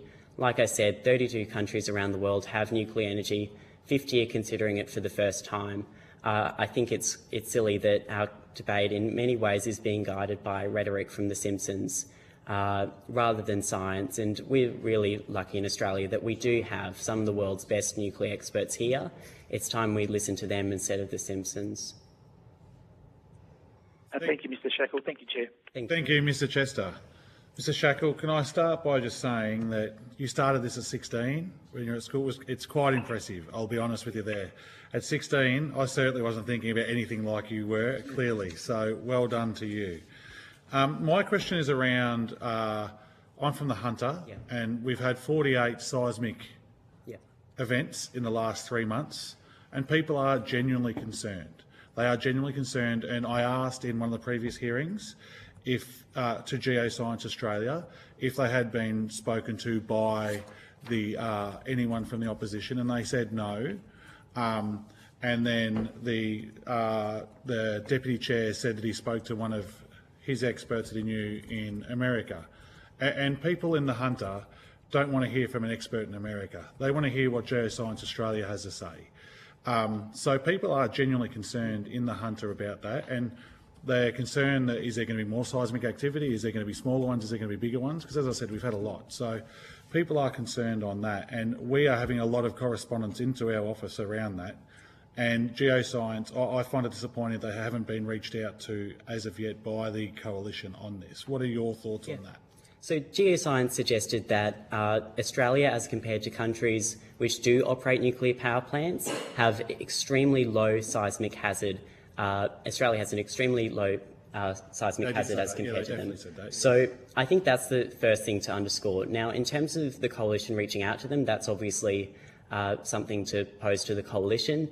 It's not my understanding that the coalition is able to, it has that direct access to government departments, and I don't fully understand how that would work. Obviously, when you're in government, you're in charge of those government departments, so it's up to them as to whether or not it's reasonable that they would have reached out, and I guess you can also make your own conclusions. But I think from my perspective, I obviously appreciate that concern, but I don't fully understand the argument. I've been to a nuclear power plant on the Ring of Fire, the Diablo Canyon nuclear power plant on the coast of California. That's operated safely for decades. Its licence has recently been renewed by the Nuclear Regulatory Commission. There are obviously a lot of concerns, given that plant is literally on the Ring of Fire near the San Andreas Fault, in terms of, the seismic activity potentially impacting that power plant, but it is being assessed independently by the government regulator to be safe. And that goes for all nuclear power plants worldwide, which do operate in areas of major seismic activity. Approximately 20% of nuclear reactors worldwide operate in areas of major seismic activity. So, for instance, US, Japan, South Korea, and they've operated safely there for decades. And why is that? It's the combination of government regulation systems. We certainly have those regulatory systems in Australia. I understand that a seismic assessment was done for the Lucas Heights reactor with Opal. But in addition to that, the International Atomic Energy Agency has guidelines for seismic design of nuclear power stations, and there hasn't been a major incident at a nuclear power plant directly as a result of an earthquake, noting, of course, that there was that tsunami which did cause the Fukushima accident. So from my position, I think it's been demonstrated that nuclear power plants have been built to withstand earthquakes. They're built to withstand some pretty crazy things. They're built to withstand A380s flying into them, all of these different factors. So did I feel unsafe at the Diablo Canyon nuclear power plant? No, maybe I felt more unsafe with all the guns pointed at us thanks to the nuclear security. But, it's certainly been demonstrated around the world. And I think when we look back at Australia, considering that those earthquakes, when you consider the scale and magnitude of them, are hundreds of times smaller in their strength than these earthquakes, which nuclear reactors have survived, I'm not concerned. And the last thing I'd probably raise is that in recent days, obviously Japan, following Fukushima, with that earthquake, they did shut down a lot of reactors. I think it was around 20, which were placed in suspended operation. Many of them are now re-entering operation, including the reactor which was at the closest to the Fukushima earthquake epicenter. So I think that's quite a good indication as well that even in a country like Japan, which obviously has a lot of seismic activity, they've still identified it as safe with reactors which are quite old, not the same designs as we would see, rolled out in Australia, that it is safe, and for that reason I'm not concerned. But certainly I talked to the experts on our team about this, and I think they share the same views as I do. Very good. No, I wouldn't say it's an argument between the people in the Hunter. Yeah. It's a genuine concern about the people in the Hunter, whether they're going to do the right due diligence to be able to make sure there can be a reactor there. That is what the genuine concern and is. And obviously, I know it's been noted in this committee process that there would have to be those seismic reviews of whatever site you'd have a nuclear power plant. And there are obviously reviews that would always have to be considered for a nuclear power plant around the world. Do I think that's going to, excessively add to the time? No, because it's just, I guess, assumed that process would have to be undertaken, and obviously we'd have no concerns with that being taken place. No worries. And my final question is, Claire Savage from the Australian Energy Regulator, this is something that she said a little while ago, and it's around timelines and about getting the states to work together with the federal government of the day. When we did the National Energy Customer Framework, that was literally just developing the rules for the retail energy market regulation in Australia, and it involved the Commonwealth and the states and territories. I was in government then. We started in 2004, and it was legislated in 2012. Then the legislation began in 2013. Queensland didn't adopt it until 2014, and Victoria never adopted it. My question is, from that statement, how do we get all states and territories on board to actually lift this? Because it doesn't matter if the federal government lifts it, because if the states still have it, how do you get them on board? Look, and what is the time frame to get them on board when that one was 8 years, and then the 9th year it started, and Victoria still isn't part of it now in 2024? No, I heard that evidence from Claire Savage. I think broadly what I'd say is this is a political issue, not a scientific or engineering one, which is the first thing to emphasise. I think there's obviously, it's very hard to compare, and I do acknowledge that she did suggest that it would be a similar time frame for nuclear in her evidence. 8 to 10 years, she said. Yeah, I did hear that. I think it's difficult for me to be able to assess without understanding the similarities with that process, whether that would be similar for nuclear. I think, obviously we do have a lot of regulatory frameworks in place because we do have a nuclear regulator, our PANZA, which is internationally respected. In terms of state and territories, though, and getting them on board, I know there's been, I've obviously heard that there's been some legal disagreements on how that would take place. I think, you look at the comments from the South Australian Premier, obviously he's publicly opposed to nuclear, but I think that he's shown a willingness to consider it, and he certainly said that he's not ideologically opposed to it. And I think in other states and territories you'd hope that there is an openness to it, particularly if those communities in those areas support it, and also noting the fact that a majority of Australians do support nuclear energy. So that would be an issue, I think, for those individual, politicians in those state areas. And if they didn't, if they chose not to, I guess, act in good faith, listening either to those communities or to the interest of Australians who, as I've suggested to this committee, are very much in support of nuclear, then I guess that's something that they would have to reconcile in their head. But I don't think it should be a major issue, and you certainly don't. It's not a. I haven't at least seen timeframes like that in other countries in a similar position to Australia. And just my final question is, obviously the LNP got voted in up here, and they got voted in on the mandate that they weren't going to support nuclear. That was what David Crisafulli said. So there's 4 years where he's going to be against that. He got voted in on that. So it's going to be a challenge, obviously, when he's been voted in on that mandate. Look, I obviously I haven't minced my words in terms of what I believe of his position on nuclear energy. I think it's incredibly disappointing. I think it's incredibly disappointing the positions of, I guess it would be every state leader in Australia. Currently every state. I think it's incredibly disappointing their views on nuclear energy, and I'd hope that once they do have access to experts and are able to talk to them, that they would consider changing their minds on the issue of nuclear. Obviously, I think it's important to keep in mind, say the example of David Crisafulli, that you don't. If say if the coalition got in power, the next day they're not going to be putting a shovel, shoveling in the ground, starting building a reactor. There's obviously a process before that which is required, and that would be required for any energy infrastructure.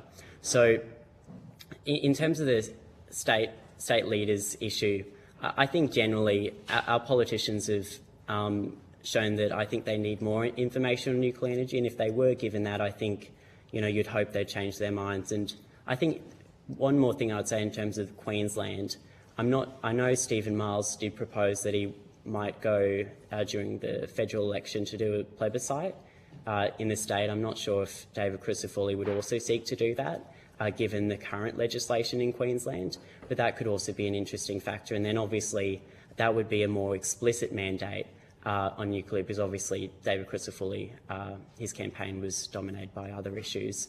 So I think it's also just difficult to see whether that was a mandate on nuclear, given that from what I can see, there is a majority of support for nuclear in Queensland. No worries. Thank you, Mr Shackle. Thank you for your time. As I said, quite impressive to start this at 16, and you're 18 now and just graduated school, so congratulations. Thank you. Thank you for your time today. If you've been asked to provide any additional information, including questions on notice, please forward it to the Secretariat by Friday, the 29th of November 2024. Please note that responses to questions on notice will be published on the website as submissions to the inquiry. You will be sent a copy of your transcript of your evidence to assist you with answering questions taken on notice today, and you will have an opportunity to request corrections to transcription errors. I would like to thank the witnesses, the committee members, the Secretariat's broadcasting, not Hansard this time, broadcasting, thank you, and for their time today, and I declare this public meeting closed. Thank you very much.